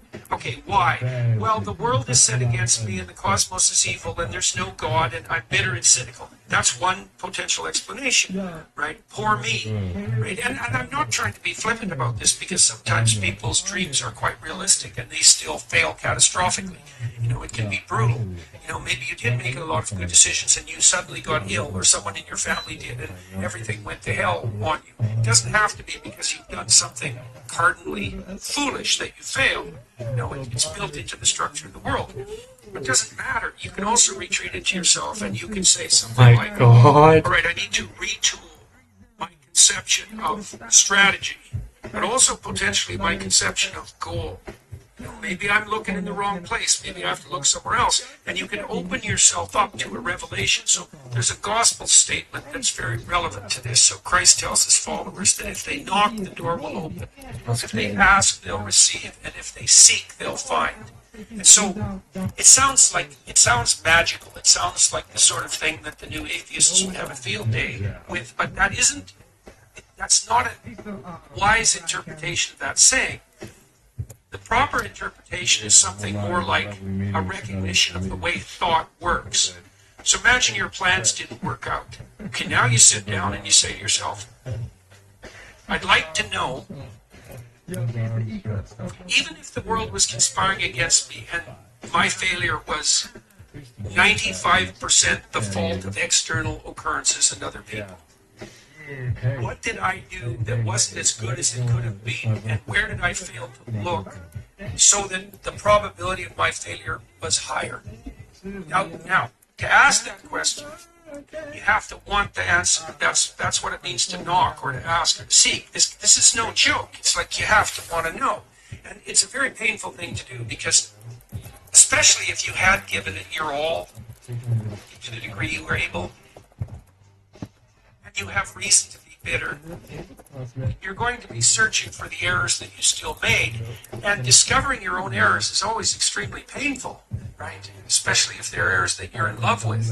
And so you have to be willing to strip yourself down. That's what humility means fundamentally. And then, but the advantage is, this is why it's so useful to listen to people. You might find out where you're stupid, and then you can stop being stupid. And so one of the reasons you confess your sins, let's say, is because you want to discover where you're insufficient. Now, it's painful. You know, it's painful to encounter an impediment in the form of someone else's opinion that might show you where you're blind and ignorant, or willfully blind even. But the advantage to that is you can rectify the error, and then as you move forward, you're stronger. You know, one of the things I taught my kids, and I hope at least somewhat successfully, was that you should always ask a stupid question. And that doesn't mean the sort of question that someone who wasn't paying attention would ask. If you're listening to someone and you don't understand what they're saying, and you reveal that, you're revealing your ignorance. You know, and maybe you're in a room full of people and you think you're the only person stupid enough to not get it, which is very rarely the case, by the way. The thing is, though, if you reveal that ignorance to yourself and to the other person, they can rectify it. And if you do that 1,000 times, you're not ignorant anymore. And this is a real pathway to success, too. You see it, you do this because you ask real questions in your podcast. And Rogan does this. Rogan's always trying to be a little smarter than he already is. And then that works. You can iterate it. Like if you ask 1,000 dumb questions and you listen to the answer, then you know 1,000 things. Some of them you didn't know before. So that's the advantage to searching your soul, let's say, for unrequited sins and attempting to atone. That's not a delusion, right? It's an attempt to set yourself right. It's the opposite of a delusion, even though there can be a fantastical element to it. Yeah, the conversation around people who try their best, do as many things right as they could, and yet still fall short because the world is random and unfortunate things happen. Happiness, as far as I can see it, sits in the gap between your expectations and reality. But the problem here is that people who have high standards often end up feeling a lack, right? How can people who strive like this avoid feeling despondent at falling short of their own high standards? I've heard you talk about the statue of David saying something like, "You are not all that you could be." Yeah. And as soon as you posit an ideal, you begin to compare yourself to that ideal. Yeah. So, well, that's a good question. I mean, the ultimate ideal is also the ultimate judge, because the ultimate ideal is something against which you fall far short. And that might be so painful that you can barely stand it. But then what you do is you two things, I suppose, is you lower the ideal and you raise your estimation of your potential. And what do I mean by lower the ideal?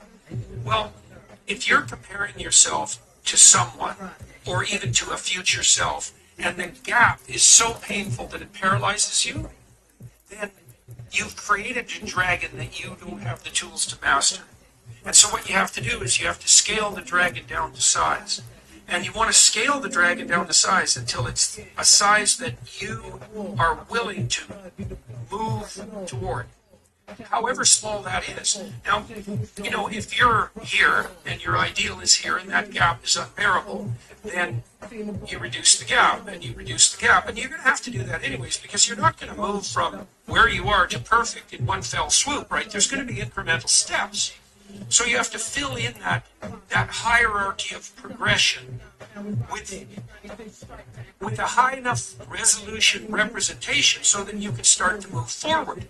And then you should be buttressed. There's another gospel comment that's very interesting. It has to do, it's called the Matthew Principle. And the Matthew Principle is, to those who have everything, more will be given, and from those who have nothing, everything will be taken. Now, it's brutal because it implies that reality works like this. When you're moving up, you go like this. Right? And that's pretty nice. That's a lot better than this. But when you're going down, you go like that, right? It's like downhill, cliff. Okay.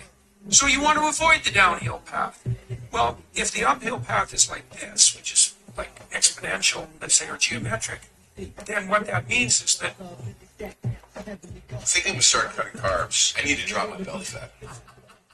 It's the most interesting weight loss fact. it doesn't matter how big the first steps you take uphill are, even if they're trivial, even if they're shameful in their size, because you're so useless.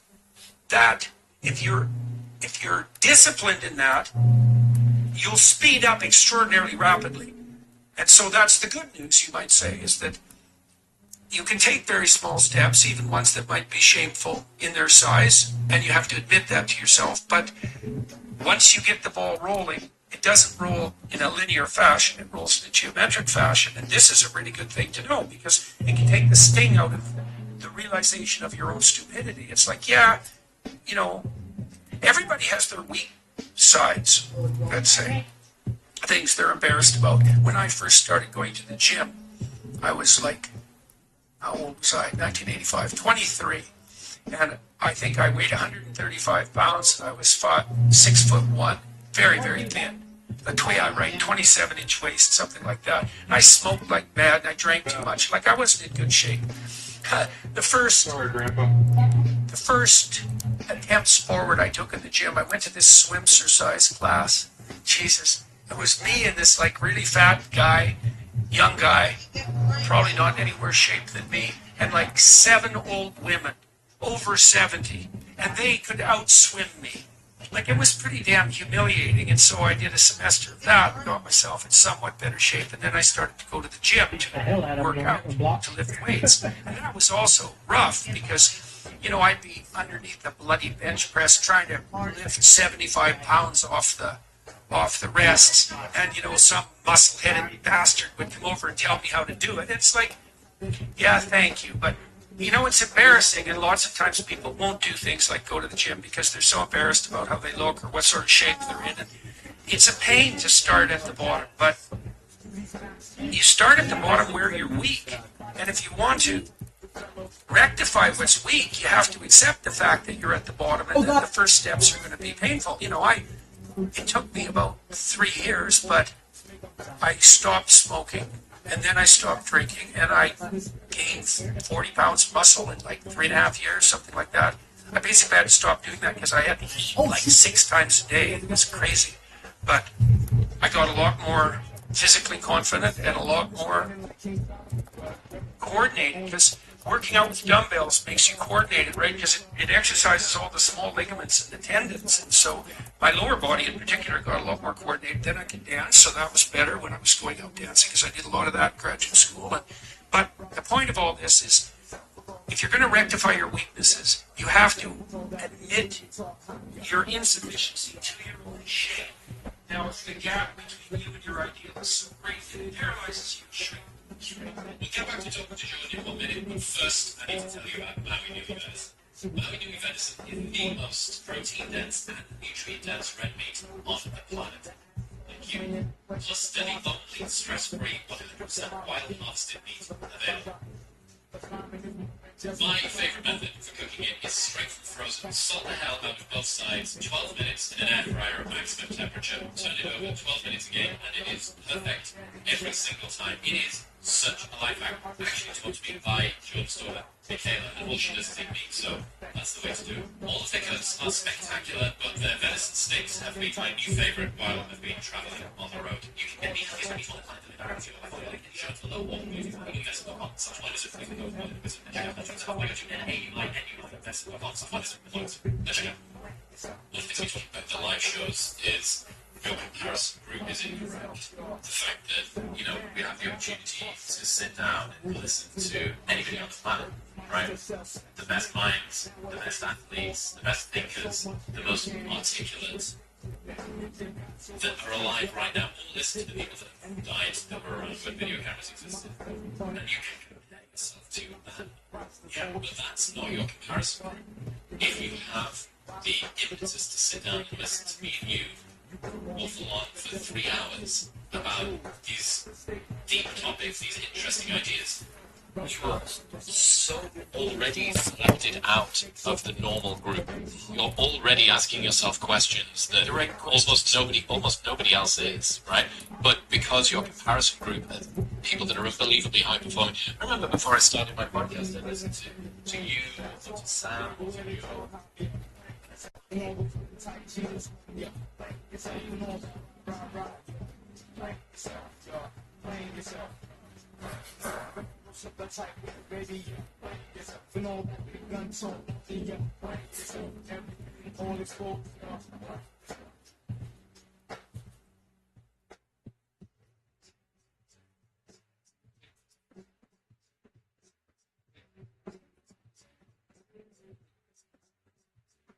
It's my favorite stick vaccine with comparison.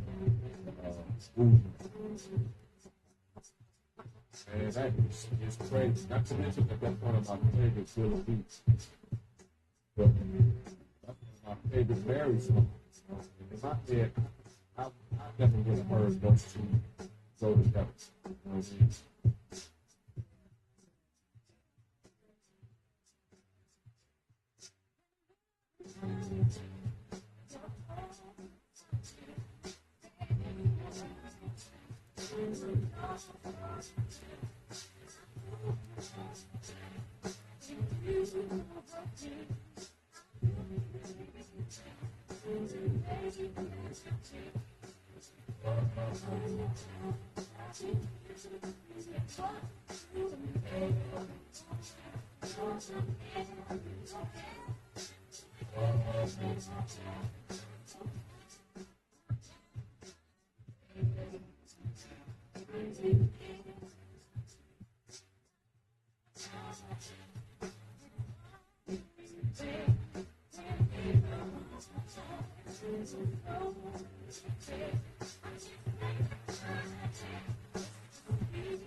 I think, yeah, I think generally speaking, it's a bad habit to. I think it's a bad habit to get not speak confidently. To not speak confident. It doesn't sound confident. Yeah, that's what I see it. But yeah. Doesn't mean he doesn't have that habit. Like, that's my personal. I agree. I don't think it's bad. Or you should say, it's not, I can't say it's not bad. I think that I think that I don't think that it's bad, yeah. It has to be intention. It's that question of like result versus intention. I mean, like, okay, like, even if, the thing is, the type of plausible deniability if you're setting up, I think there's there's distinctions, and it's not, they're not actually that different, I don't think, because, like, ultimately, like, if you're wrong, you're still admitting that, like, you were wrong, right?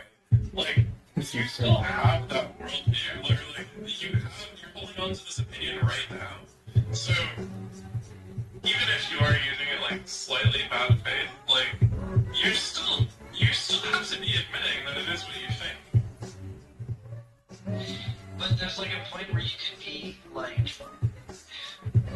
you can use it to distance yourself from it. Like it would allow you to more easily argue that you never thought that, which is weird because you said yeah, you did, right? But you could argue with someone that like, oh, it was just something someone told me, like that's how I heard it, so it must have.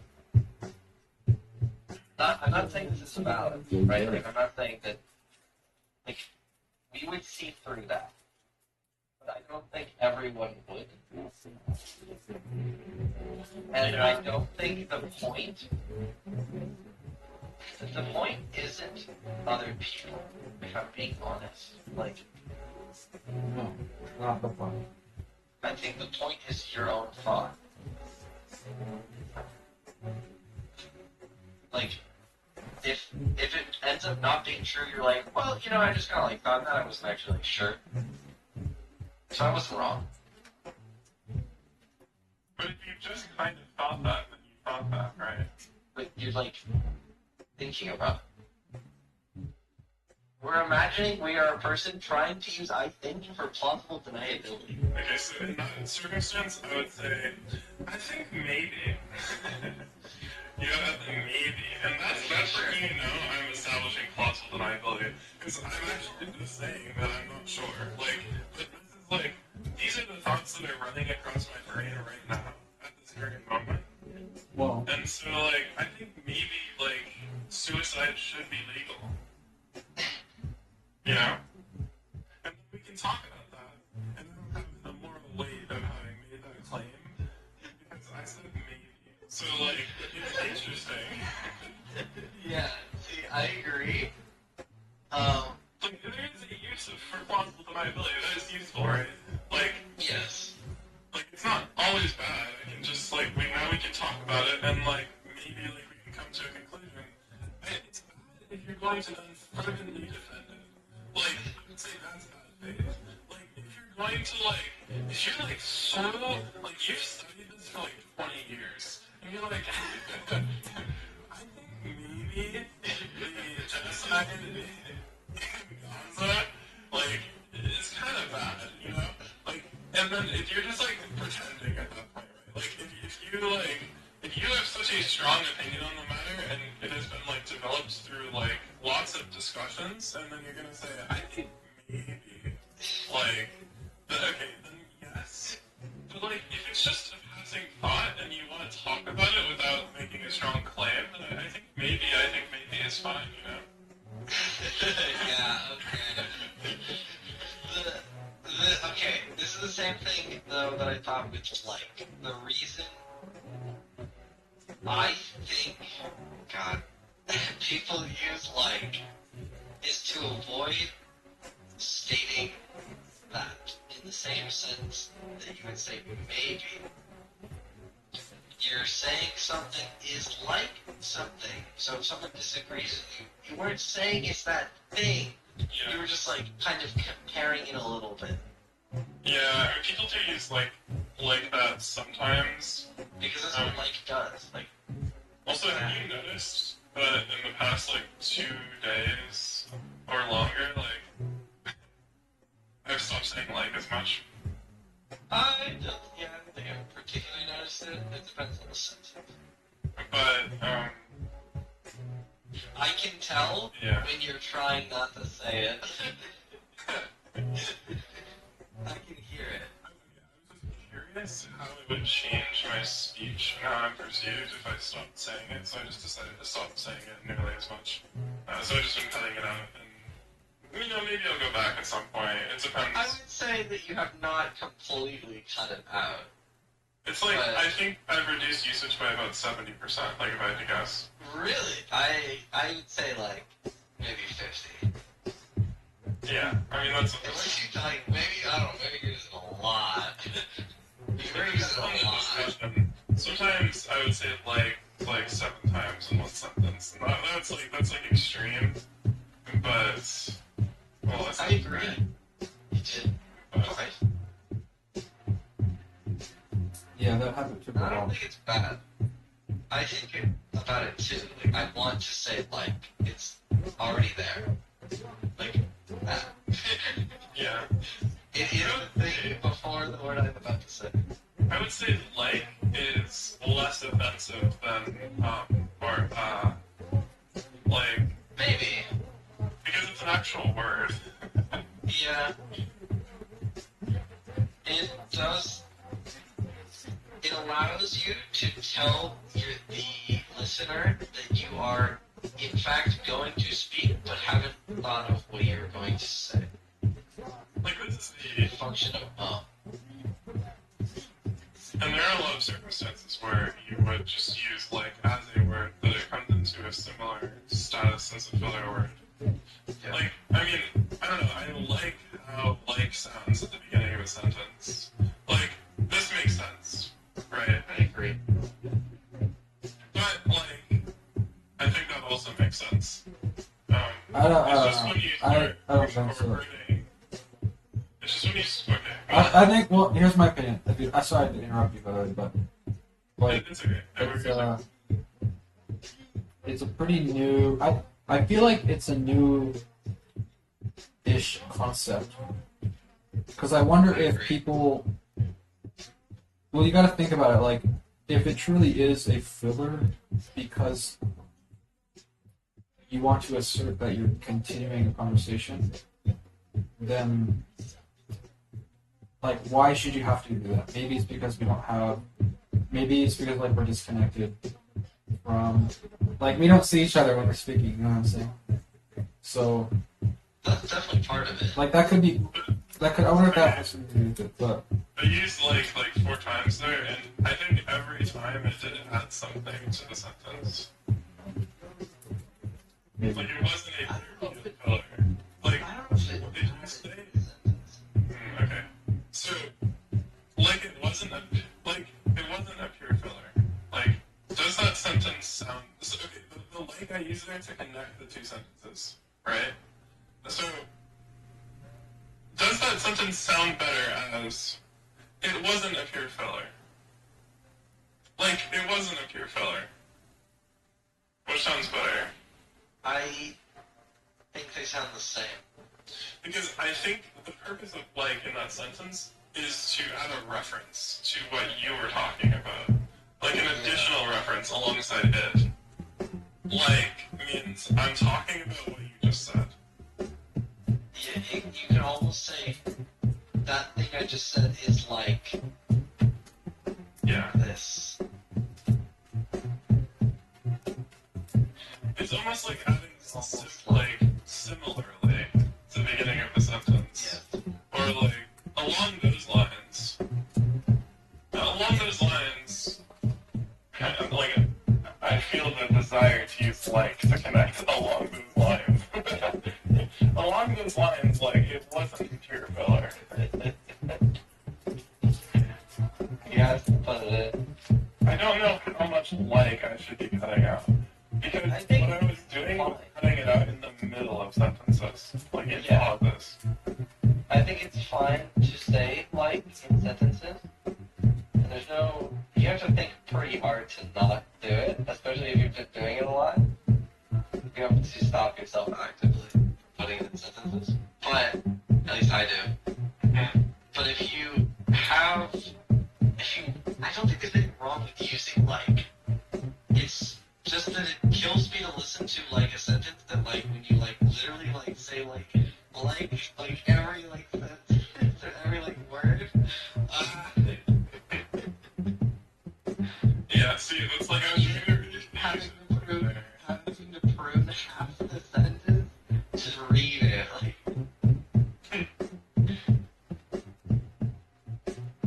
oh, sorry, I wanted to show you this video. double the time. Yeah, we can watch this video.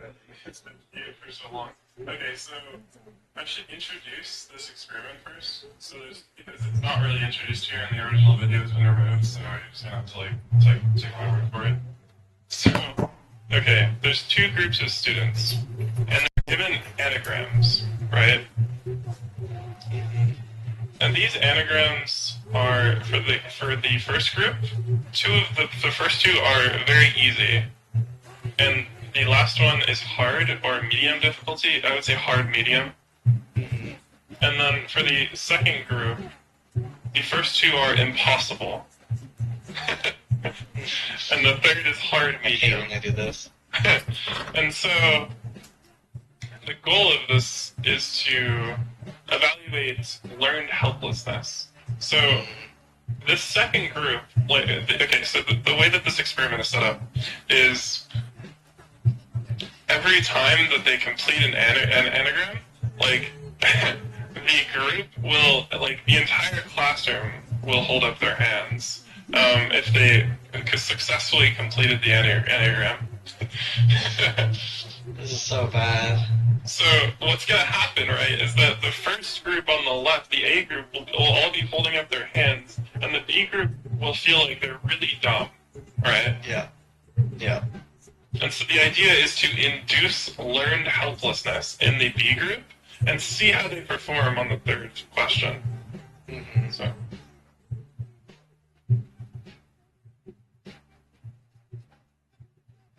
The first group has bat at 11. Like, melon, tab, like, that's...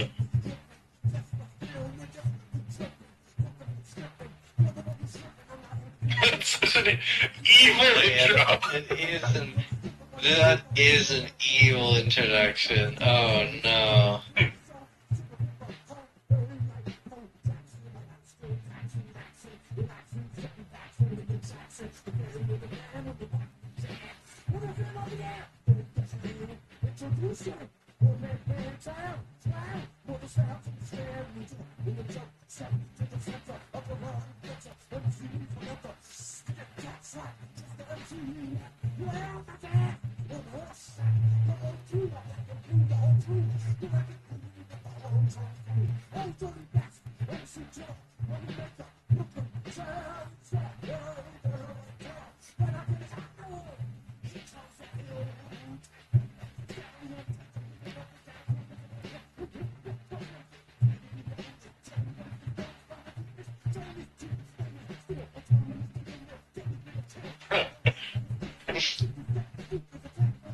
I feel like we skipped a lot of that video.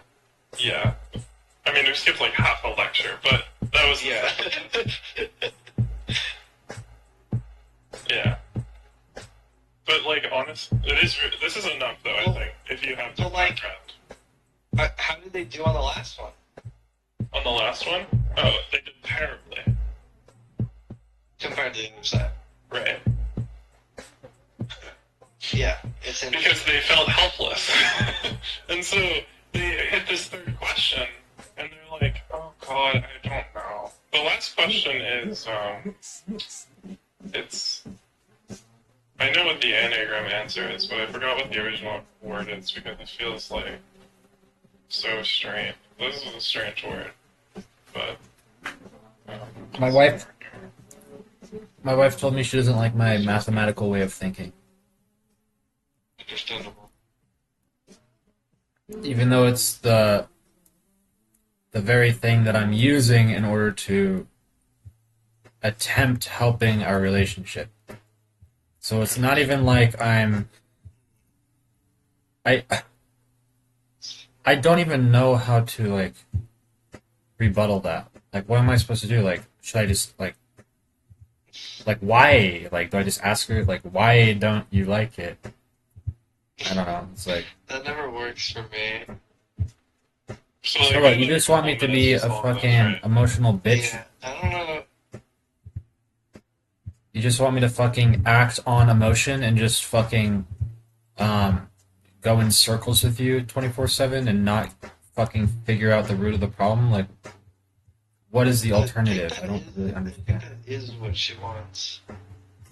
I'm not gonna enable you to assist that kind of behavior. Like, what kind of fucking bullshit is that? It's so stupid. And it's just fucked up. It's fucked up. It's totally a disease. Yeah. I have not gotten the answer. It's, do you want me to just tell you? Sure. It's Americana. I would not have gotten the answer. Yeah, but they did pretty good. Like, and they had more time. It's whatever. But, and it's just like, this word is kind of rare. But like... It's just not a word I would have thought of. Yeah. I mean, I don't really care. Cinderella, what?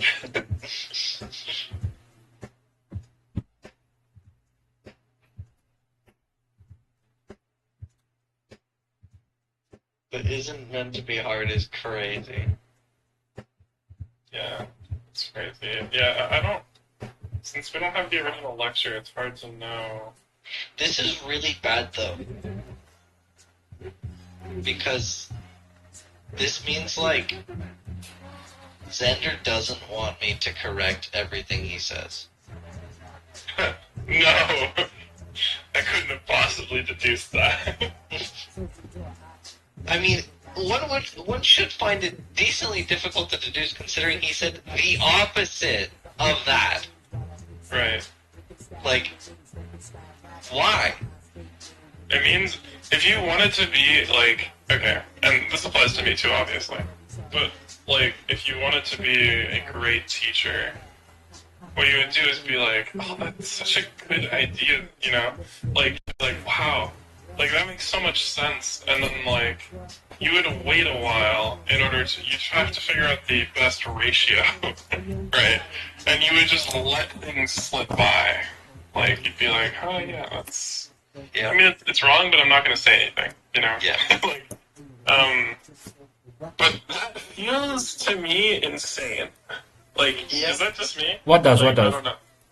Just the idea of just letting people be wrong on it, especially on like No. important things. To not No. kill their confidence. No, it doesn't feel wrong because there's a time and a place for it. Like you wouldn't tell your boss he's wrong, but I mean, I would. I wouldn't. I would not. I wouldn't. Why? There's a time and a place. There's a time and a place for it. It's like, is it really worth it to you? Like, is it worth losing your job? Is it worth? Like, are you gonna lose your job? If your boss fires you for like correcting inaccuracies, I don't know if you want to work there. Well, I feel like that's like, depending on the inaccuracy, that's like kind of scary. I mean, honestly, even in correcting small inaccuracies, boss, your is entire useful, accounting is wrong. and You're fucking. I don't know. I guess it just depends Like, on the way your you frame it. Your boss is like doing something, and you look over and you notice that they've made like a significant error in calculating like whatever they were trying to get. Like, it doesn't matter what conduct. Like, they're about to like charge a customer $10,000 less than they meant to charge them. Do you just like, nah? It's not always positive.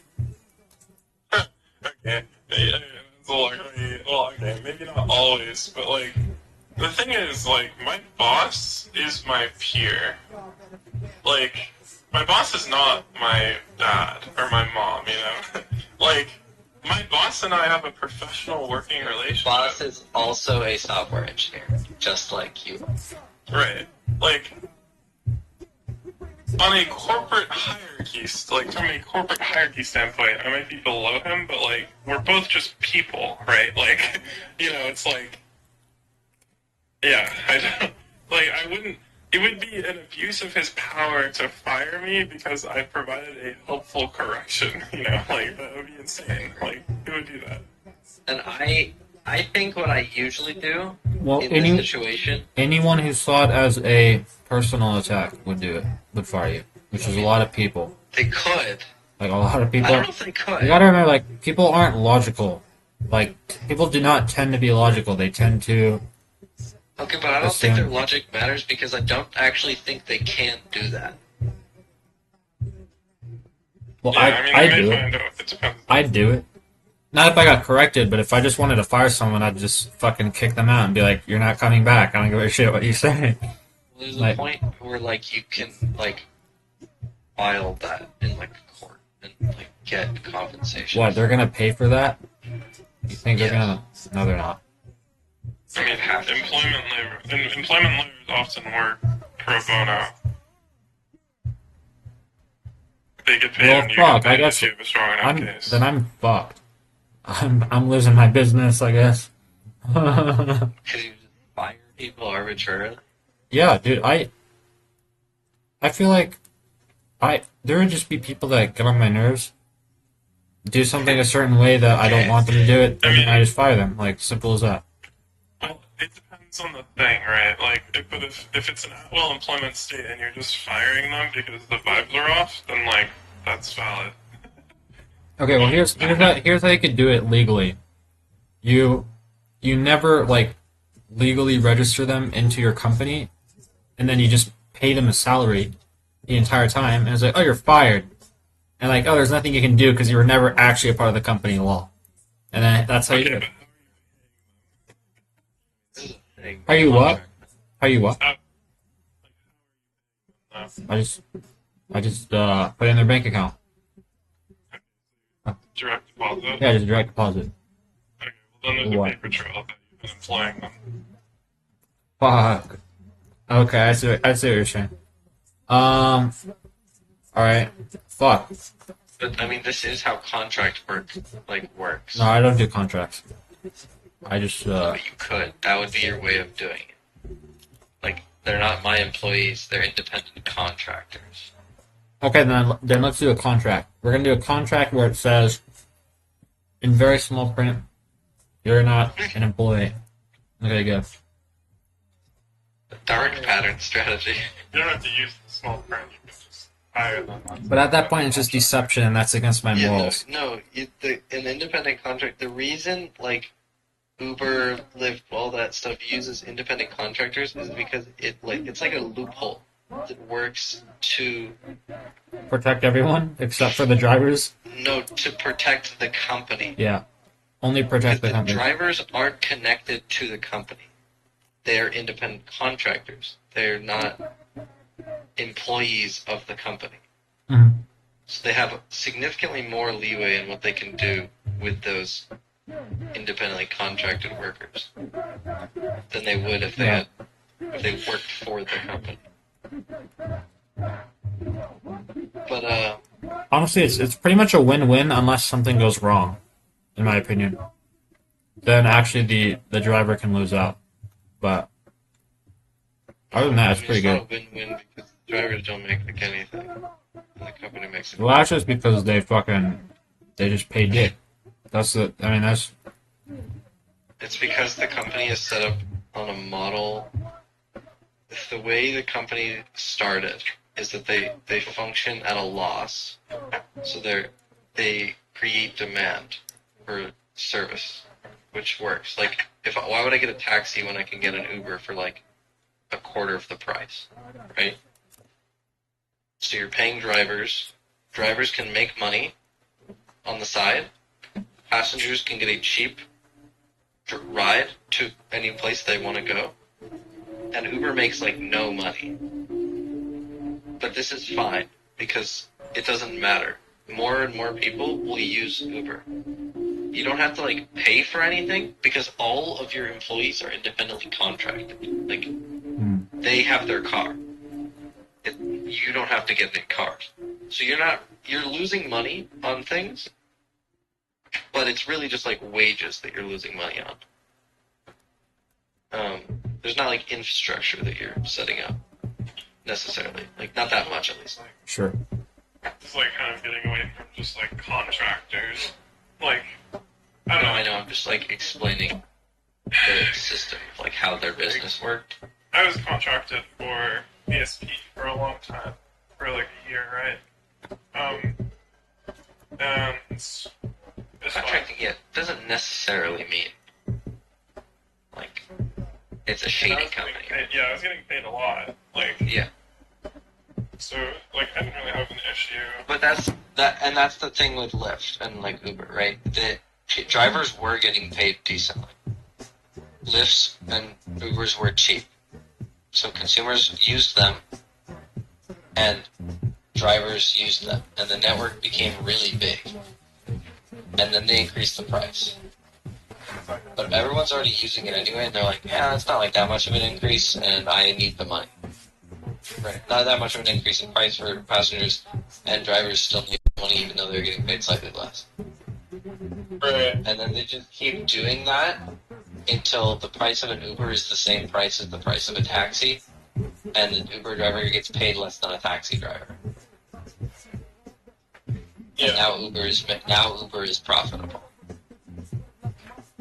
Well, it could be before that line, depending on how competitive the taxi market is. Sure, no, it could be before that line, but then like if I'm Uber and I can be more profitable, I will be. Yeah. Like the end state would be the most profitable I could be, because that's like the whole thing. Right.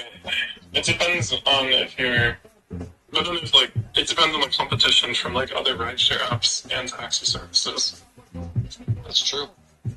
Because potentially, like, if customers like taxis more than rideshare, then like, they might be willing to pay more for taxis, right? And similarly. Well, I think that's what they don't. Like people did like Uber. Like it was more convenient than a taxi. To be honest. Or they think it was. Yeah. I don't know. I feel like maybe taxis are better. Uber set up a thing that was convenient because people use their phones. Not as phones, but as computers. But there are apps for calling taxi as well. I think it was not as common. Yeah. And now Uber actually added an option to just call a taxi through their app. That's fine. Are you fucking kidding me? Taxi company, big brain move. Yeah, so like I think they must make like a small commission on this. That's funny.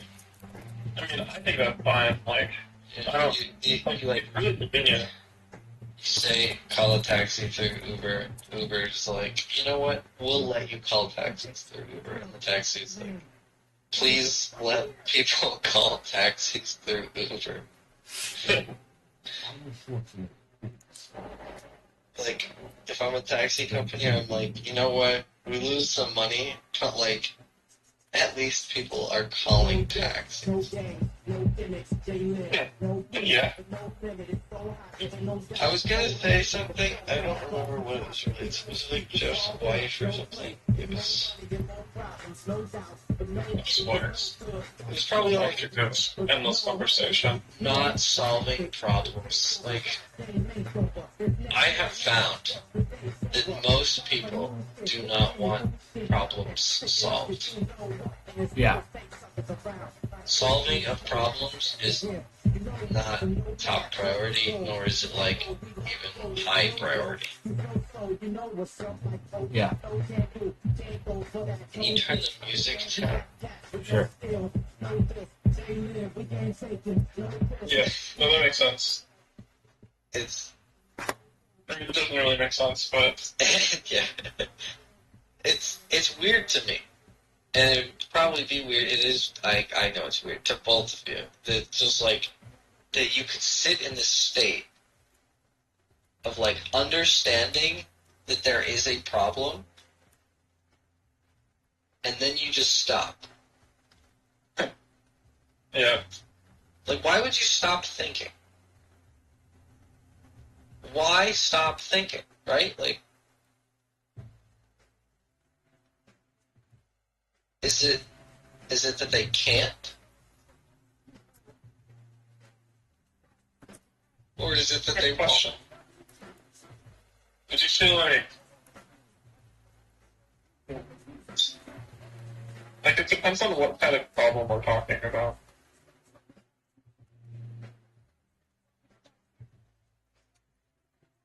It's like the idea is not there. So like let's say I'm in a relationship and my girlfriend is like, you know what, I don't think this is working, I need a break, and like Yeah. stops Yeah, talking. right. Fuck you, bitch. I'm out of there. I'm out of there if that Is happens. the correct answer to just like be sad? Like do I just am sad? That's when you know you gotta get the fuck out of there. You either save it by, basically any time, that happens, it never goes well. Just like not Okay, yeah. doing I mean, anything. this is a great example, but like, it's me being like, I wonder why that happened. Hmm. Is that weird? Is that a weird thought to have in that context? No, right? Like that's Like why did it get to the point where she no longer wants to yeah. Like talk? what happened? Sure. Surely that's the question to be asked, right? Sure. So you would ask what happened, and then you would go from there. And I don't know if this is like the greatest example, like something where you could follow this down and like find the end of it. Like, Sure. why would you stop? Like, assuming you could, whatever the example is, I don't know if the girlfriend one's a really good example. Assuming you could solve it. Like, Sure. if you just kept following, like, what the problem was, you're like, what was the problem? This was the problem. How can I solve it? Let's try this. That didn't work. Let's try this. Right? Like, just normal problem-solving stuff. If you did that, you would solve the problem, and whatever would be corrected.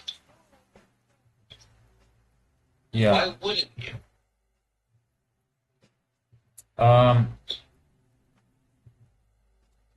Well, if they believe that time away is a solution to the problem, then they likely don't have the communication skills to solve the problem.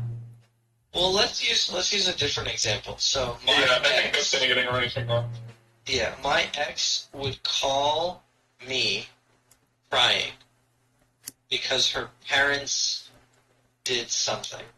I don't even know if I know. She was crying. She would call me crying because her parents were blah blah blah blah blah. Okay. They're not understanding her. They're doing something that's making her life horrible, right? And I'm like, well, have you told them you feel this way? Like that. Yeah. That's like that's where I immediately go. Like, have they told you why they're doing that? We're like, I'm just trying to gather information because I don't know. I'm not there. Yeah. And Yeah, okay. I see what you're talking about. And Like, that's the wrong answer. That is not. Yeah. That is not correct. Which is weird to me. Like, I know what she's looking for, but I don't know why it's what she's looking for. Mm-hmm.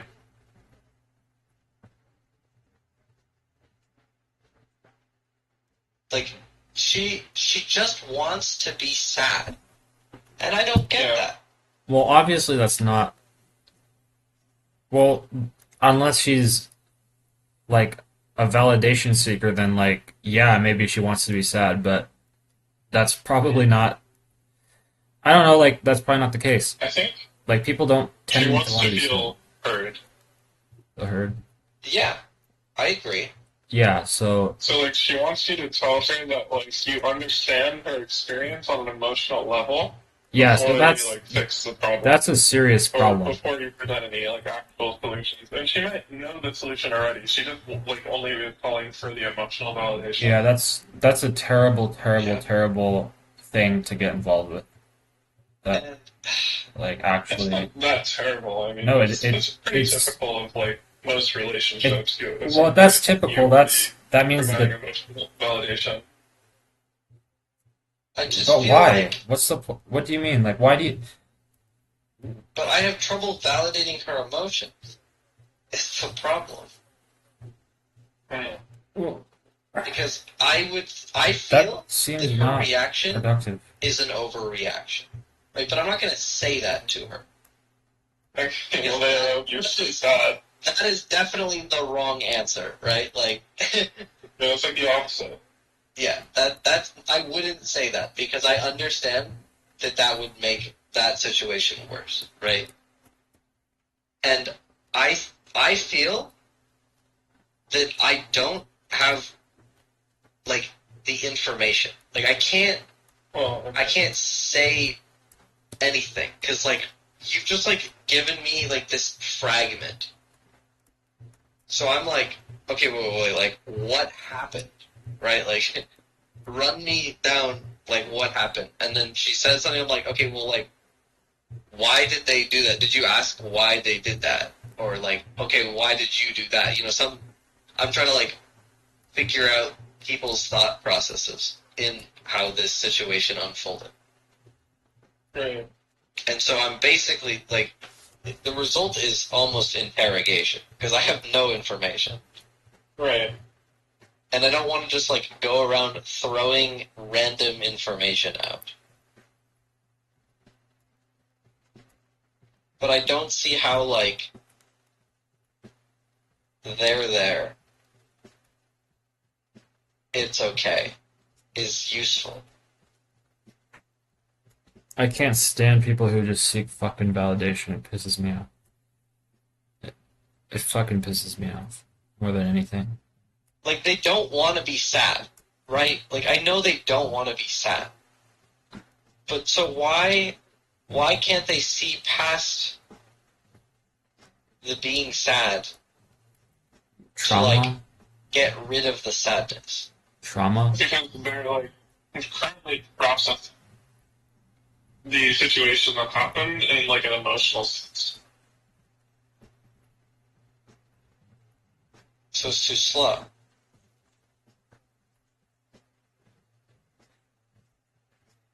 Yeah, it's too slow. The processing of the emotional situation is too slow. They've called me before they've processed it. They're calling you so you can help them process it. Because they trust you. Okay. The problem is I apparently do not process things correctly. I don't know, they can't resolve it. They can't resolve it on them, so... Yeah, that, exactly. And I do not process things correctly, is what she thinks. After this interaction. Like, do you think that you have numbed emotions? No. Okay. Why? Because I still feel like I still feel the emotions. Like, it's not like I watch a sad movie and I'm not sad. Like, there's freaking sad movies, dude, and I'm sad at the end of them. Okay. But, like, there's nothing to process. Like, it's supposed to be sad. That's the point. There's no, like, logical problem to be solved. It's not that I'm sad for, like...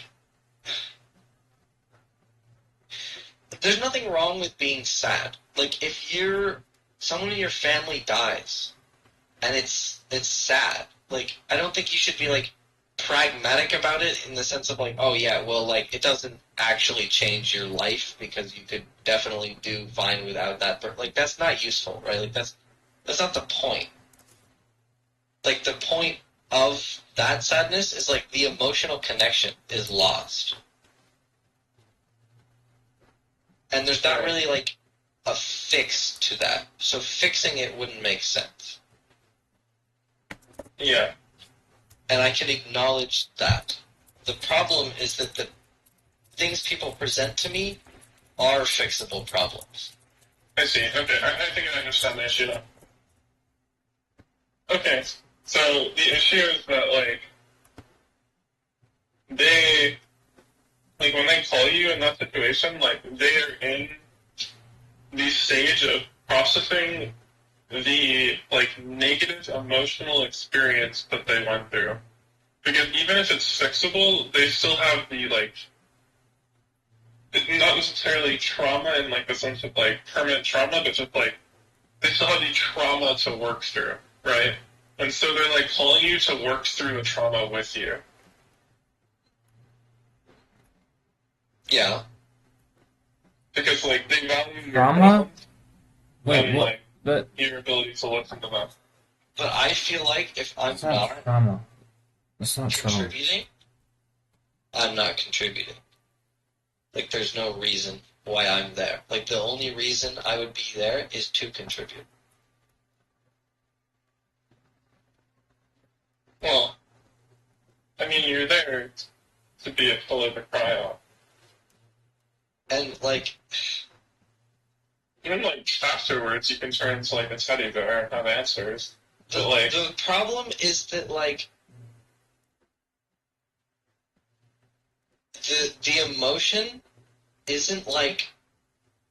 It's an emotion that I would have processed, like... as so fucking creepy. An emotion. Like, I would have put that emotion in my, like, logical framework and gone, I have considered that. Yeah, I see what you mean.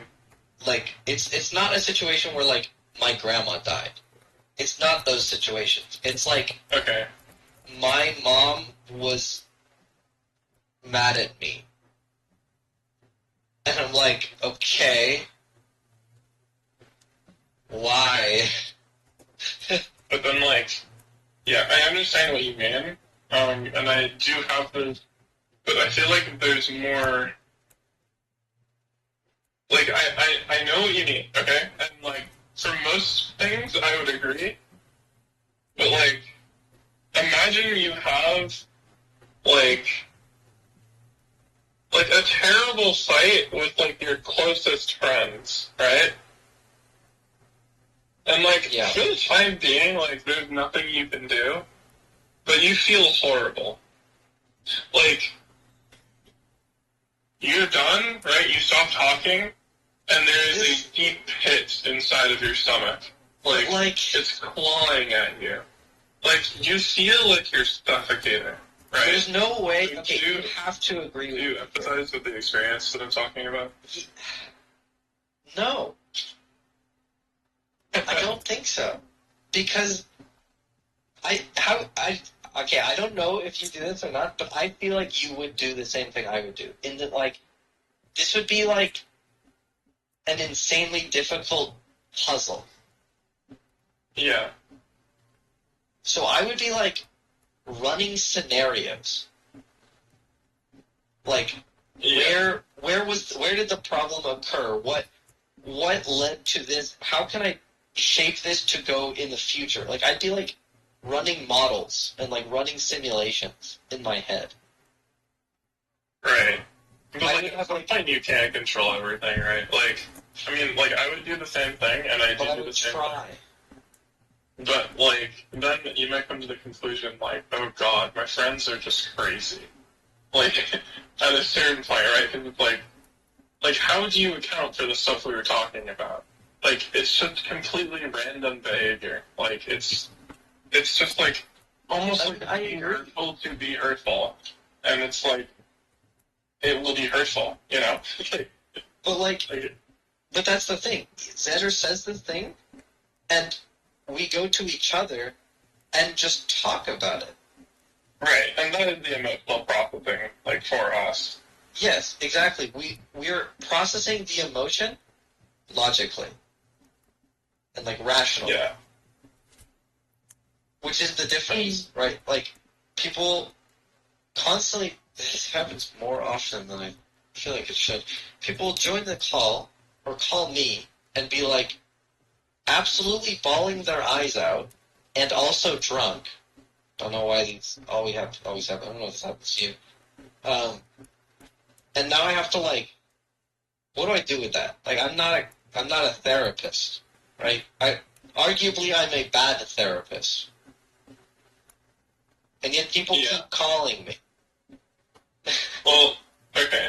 Like, I wouldn't want to wish emotional anguish on you, but I do think, like, it would be interesting, like, to have a conversation where, like, you can't proceed without, like, sobbing, right? Like, as you are talking, you are sobbing. Like, I think that there is a circumstance that would lead to that.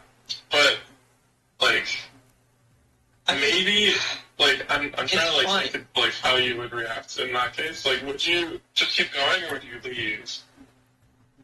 I don't know.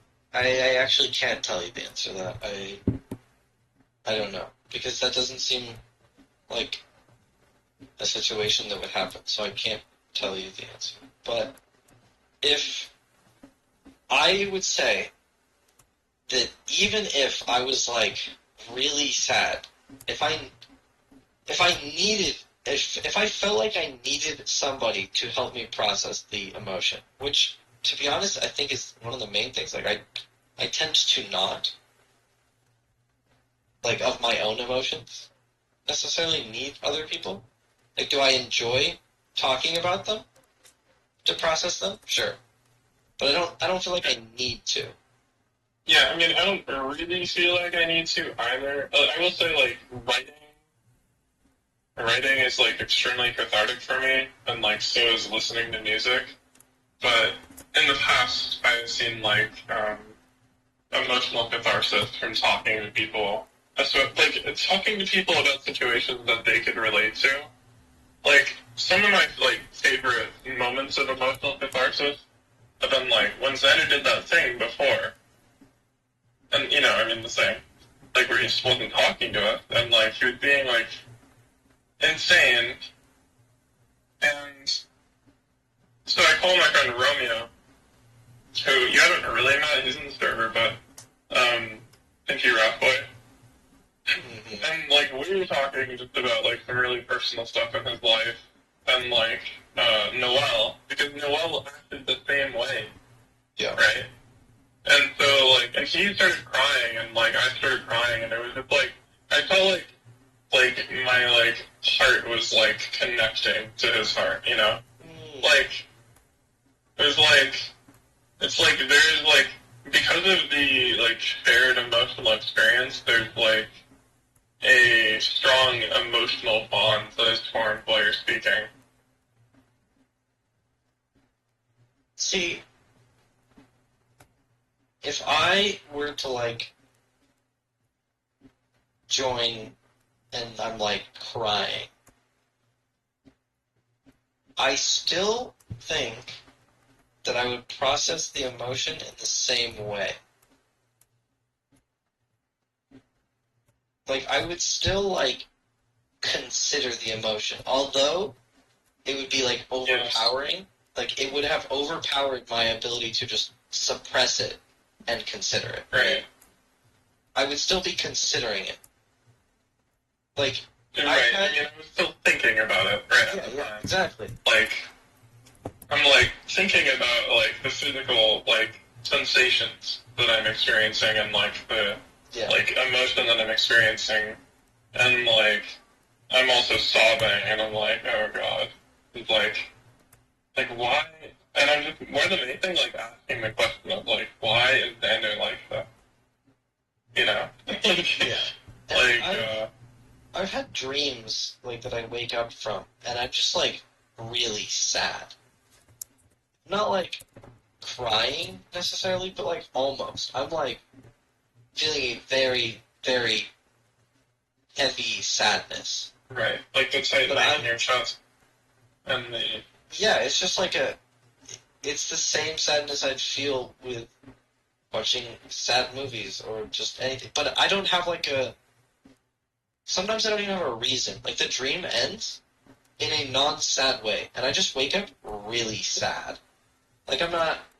It doesn't really affect me in terms of, like, then my day is ruined. I just wake up and I'm like, man, I feel, like, really sad. Yes. Like, I've experienced that before as well. It's not the dream. Like, the clown thing that I hated died finally. I was so relieved. Why am I sad?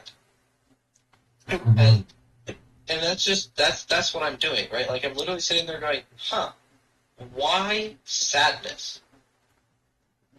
Yes, I mean... I'm not just like, oh, I'm sad. Yes. Well, but, like, sometimes it's, like, very obvious why you're sad, you know? Like... Sure. But, like, then you can still think about the emotion, but, like, ultimately, like, it's just, like... It feels like a betrayal. Like, I already know on a very deep level, like, why I felt that way, you know? I think I feel too much confusion. So like, you're like sad about like the Xander thing, right? Like, I Yeah. struggle to be sad because I am so immensely confused. Yes. Well, the confusion was really bad. Honestly, like, I was just annoyed more than anything, and then, like, talking to Romeo about, like, his, like, serious life issues, and, like, Noel doing the same thing was kind of just, like, it was like listening to a sad movie. Yeah. And so, like, I was able to express the betrayal and, like, confusion in the betrayal through sadness, like, because of that, like, extra peripheral there as well. Yeah, that makes sense. And also, crying is not actually, like, limited to sadness.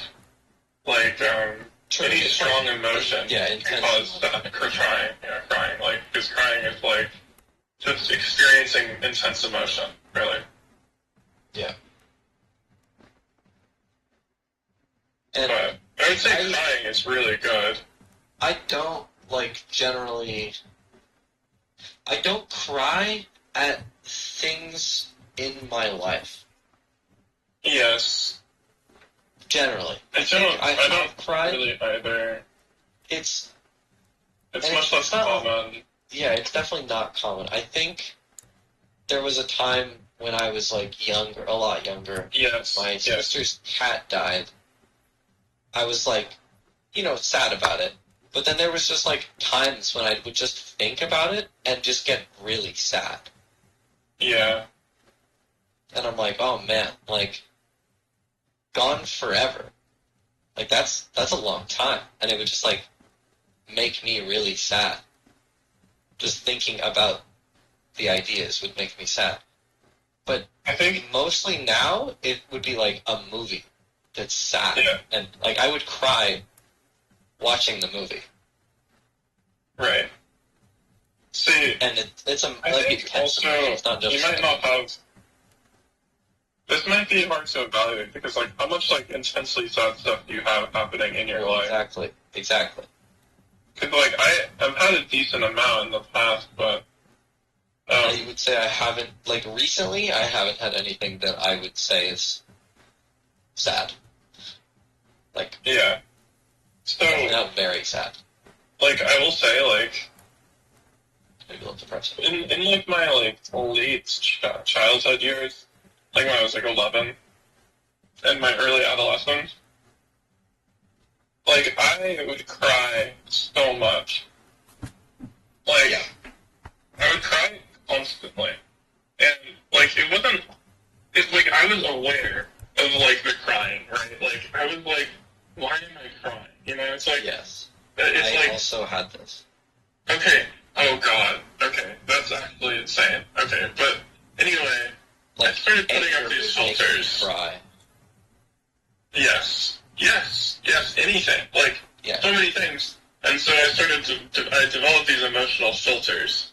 And so, like, I look at emotions when I introspect whenever I'm feeling an emotion, and I'm like, why am I feeling this? And like, what effect is it having on me? And like, so, but sometimes it's nice to just, like, kind of let the emotions, like, flow through. It's, like, really difficult at this point because it's become the filters are so intuitive that, like, it's actually, like, hard to not have them, you know? Yeah. Like, that's why, like, stories hit so hard for me. Like, when I'm reading stories, I cry constantly, and when I'm, like, watching movies, I'm, like, I cry, like, a good amount because, like, I don't feel the need to have filters, like, when I'm watching it, you know? Yeah, I mean, it's because it's not, like, your emotion, really. You're, like, feeling their emotions. Which I would say, like, I think at this point... I would say I feel other people's emotions. Slight tangent, it's not going to be that long. Whenever people tell me about injuries, it makes me hurt. Oh God! It makes me just want to vomit. Just describe what happened. Or like my coworker hit her knee really hard, and she looked like she was really in pain, and it made me hurt. It doesn't hurt my knee, Like, it's not localized to the same spot. It's like a chill of pain almost through like my spine. That's actually I'm really like, oh god, weird. stop being hurt. Is it like a mirror? It's not like mirror neurons? I feel like it has to be. But anyway, keep going, sorry. Well, I was just gonna say, like, now, I experience, like, if I was, like, trying to make myself cry, I would probably think about something, like, immensely grandiose. Like, I would think about, like, the, like, supernatural, like, horror of living for 10,000 years. Like, and, like, I would think about, like, true, like, understanding of the universe, like, or of, like, concepts in, like, a different way, like, not, like, in, like, not in, like, a, like, real way, but, well, not in, like, it, like, in regards to, like, our reality, but more of, like, a supernatural understanding, like, an enlightenment. Like, I would think about it would be like so I trying into like immenseness. Yes. Something. Yeah. There's. It's like easiest for me. You know how you like get chills when something gives you chills? Like, you know, this like that scene was so good it gave me chills. Yeah. There's a scene in Suzume no Tojimari where literally playing it in my head is actively giving me chills right now. That's how, like, powerful the scene is. It is the only theme I can think of in a movie, I can think of from a movie that will actively give me chills. Like, I'm not even seeing it. I'm just remembering the idea of it, and it is still giving me chills actively. Yeah, that's so powerful. The scene itself is sad, but it's not like... It's, like, emotional. It's, like, angry and intense, and it has so much intensity that I was like actually crying watching the scene. Yeah, exactly. I agree completely. And like this song, I can play it in its entirety in my head. And what I was noticing, like the night before last, when I was having this 8,000 paragraph conversation with ChatGPT that included talking about the same filters we're talking about now. He's practicing. Right, yeah, like literally, it's funny, like, we've been talking for the past couple days, and a lot of the talking points that we've talked about, like, even though, like, that you brought up, I had already talked about it. Like, in this 8,000 paragraph. I'm nothing. Like, it's crazy, because, like, you brought it up because it was your experience, but, like, I've experienced it too, like, and these are, like, these are pretty specific experiences, so that's why. You know, I'd argue that we're not really similar, because, like, you don't really... That's so true, Brandon. That's so true. You know, you don't really try that many new games. I feel like that's pretty defining. That's gotta be the most important factor. I do think it's interesting, like, that, like, we have so many similar thoughts. And I have a similar thing with, like, with Jeff. Like, Jeff has similar ideas, especially when it comes to, like, logical processing, where, like, it doesn't make sense, and we can, like, agree and just, like, find humor in the absurdity of other people's decisions in the same way we do. Yeah. Yeah. But, like, the line, okay. Like, the line here,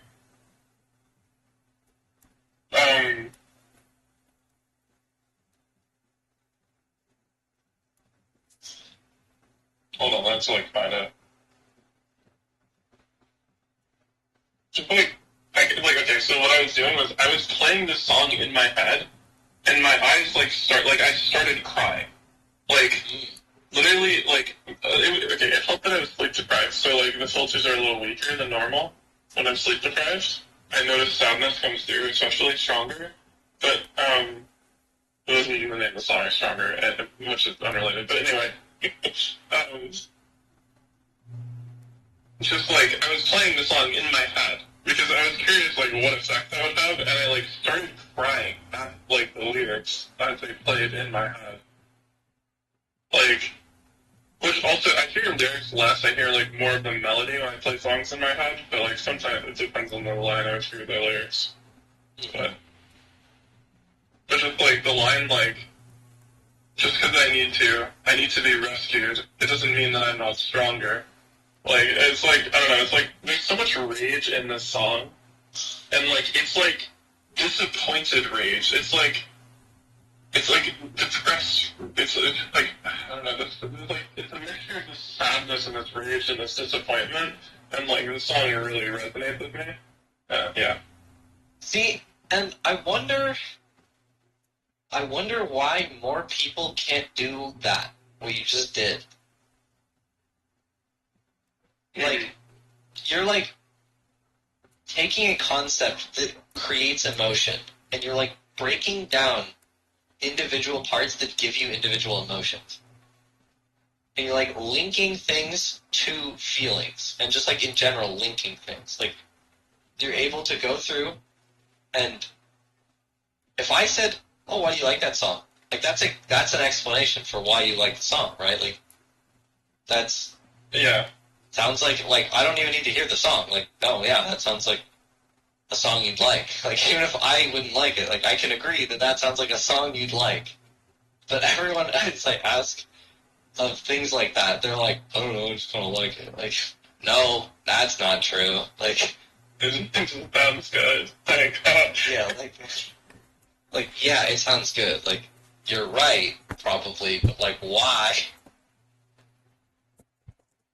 Yeah. Because that, like, you need to really be thinking. Let's assume I didn't like the song that you liked, that you're describing here.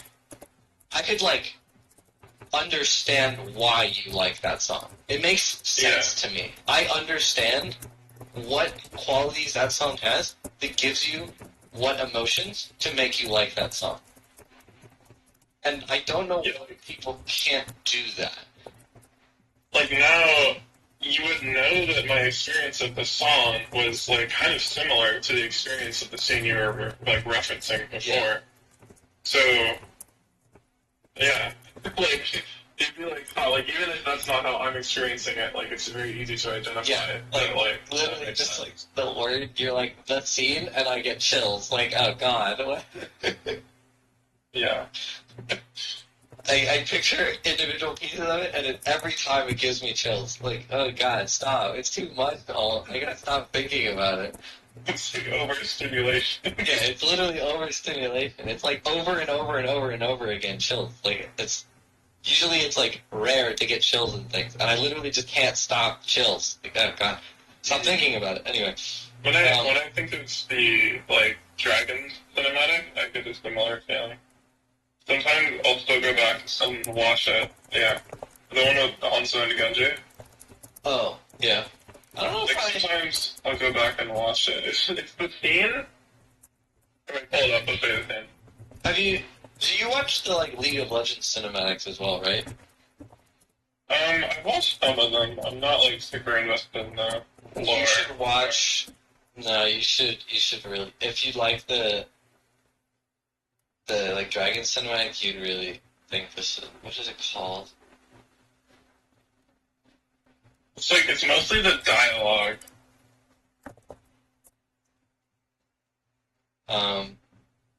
Did you send it, or did you do it? Oh, I thought you were just gonna look it up. It's on YouTube. Oh, you want me to look it up? Okay. What is it? Just Dragon? Yeah, it's called Dragons.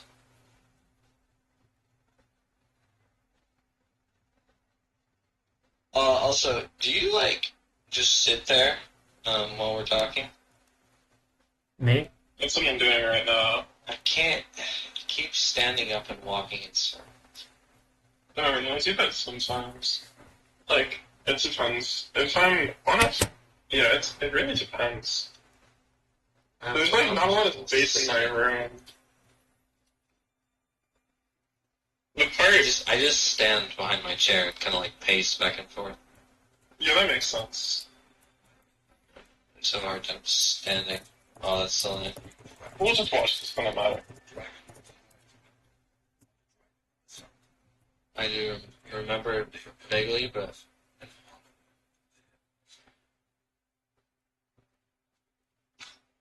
I remember when it came out.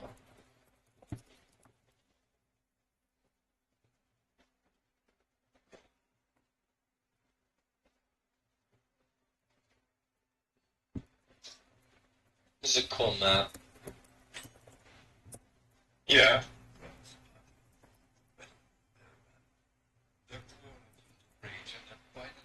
I think this guy's voice is part of it.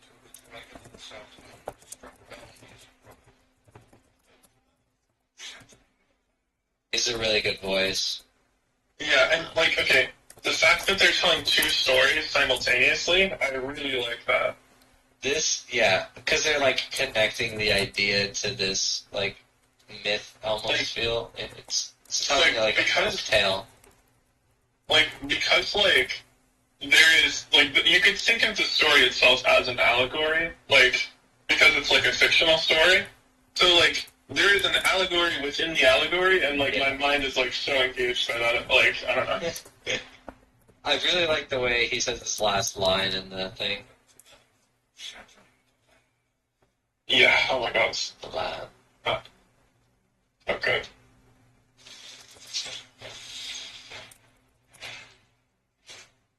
He thinks like whatever, you know.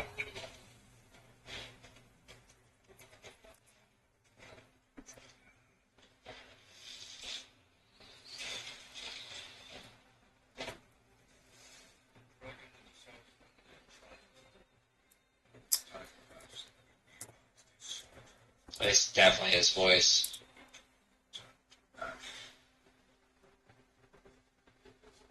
And the audio in general. Yes. Sound design is a very big part of like that scene that I was talking about that makes me like it, and also a lot of scenes that I think are really good. Like the sound design in this and like the music is really good. So I wanted to just experience catharsis. I usually would start with, like, I would watch it from, like, when he walks up to the incense altar.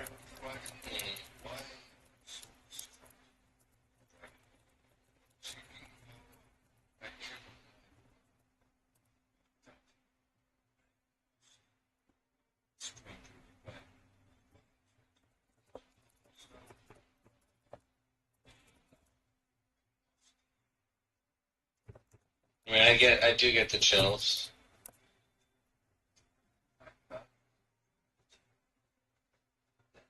Why is it keeping those ones?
That you are gonna disobey the plan, and that you have to kill it to maintain order.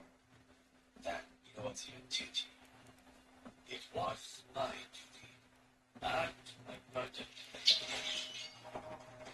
That does not mean that I do not honor it.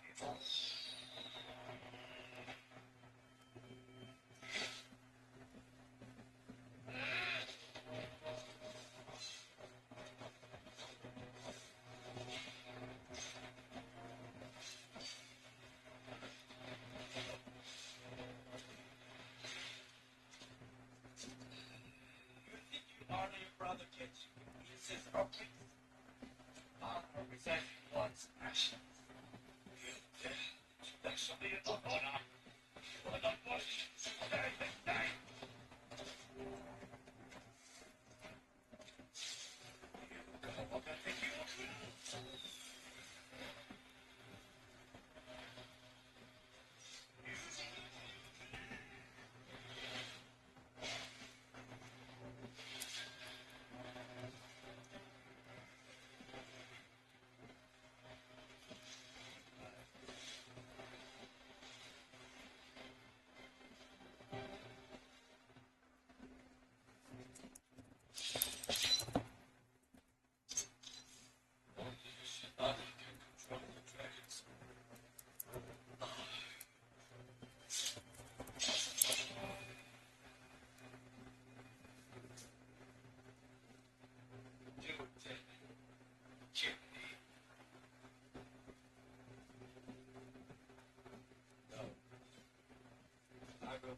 once you're the breath you wish for, you still have a purpose in this life.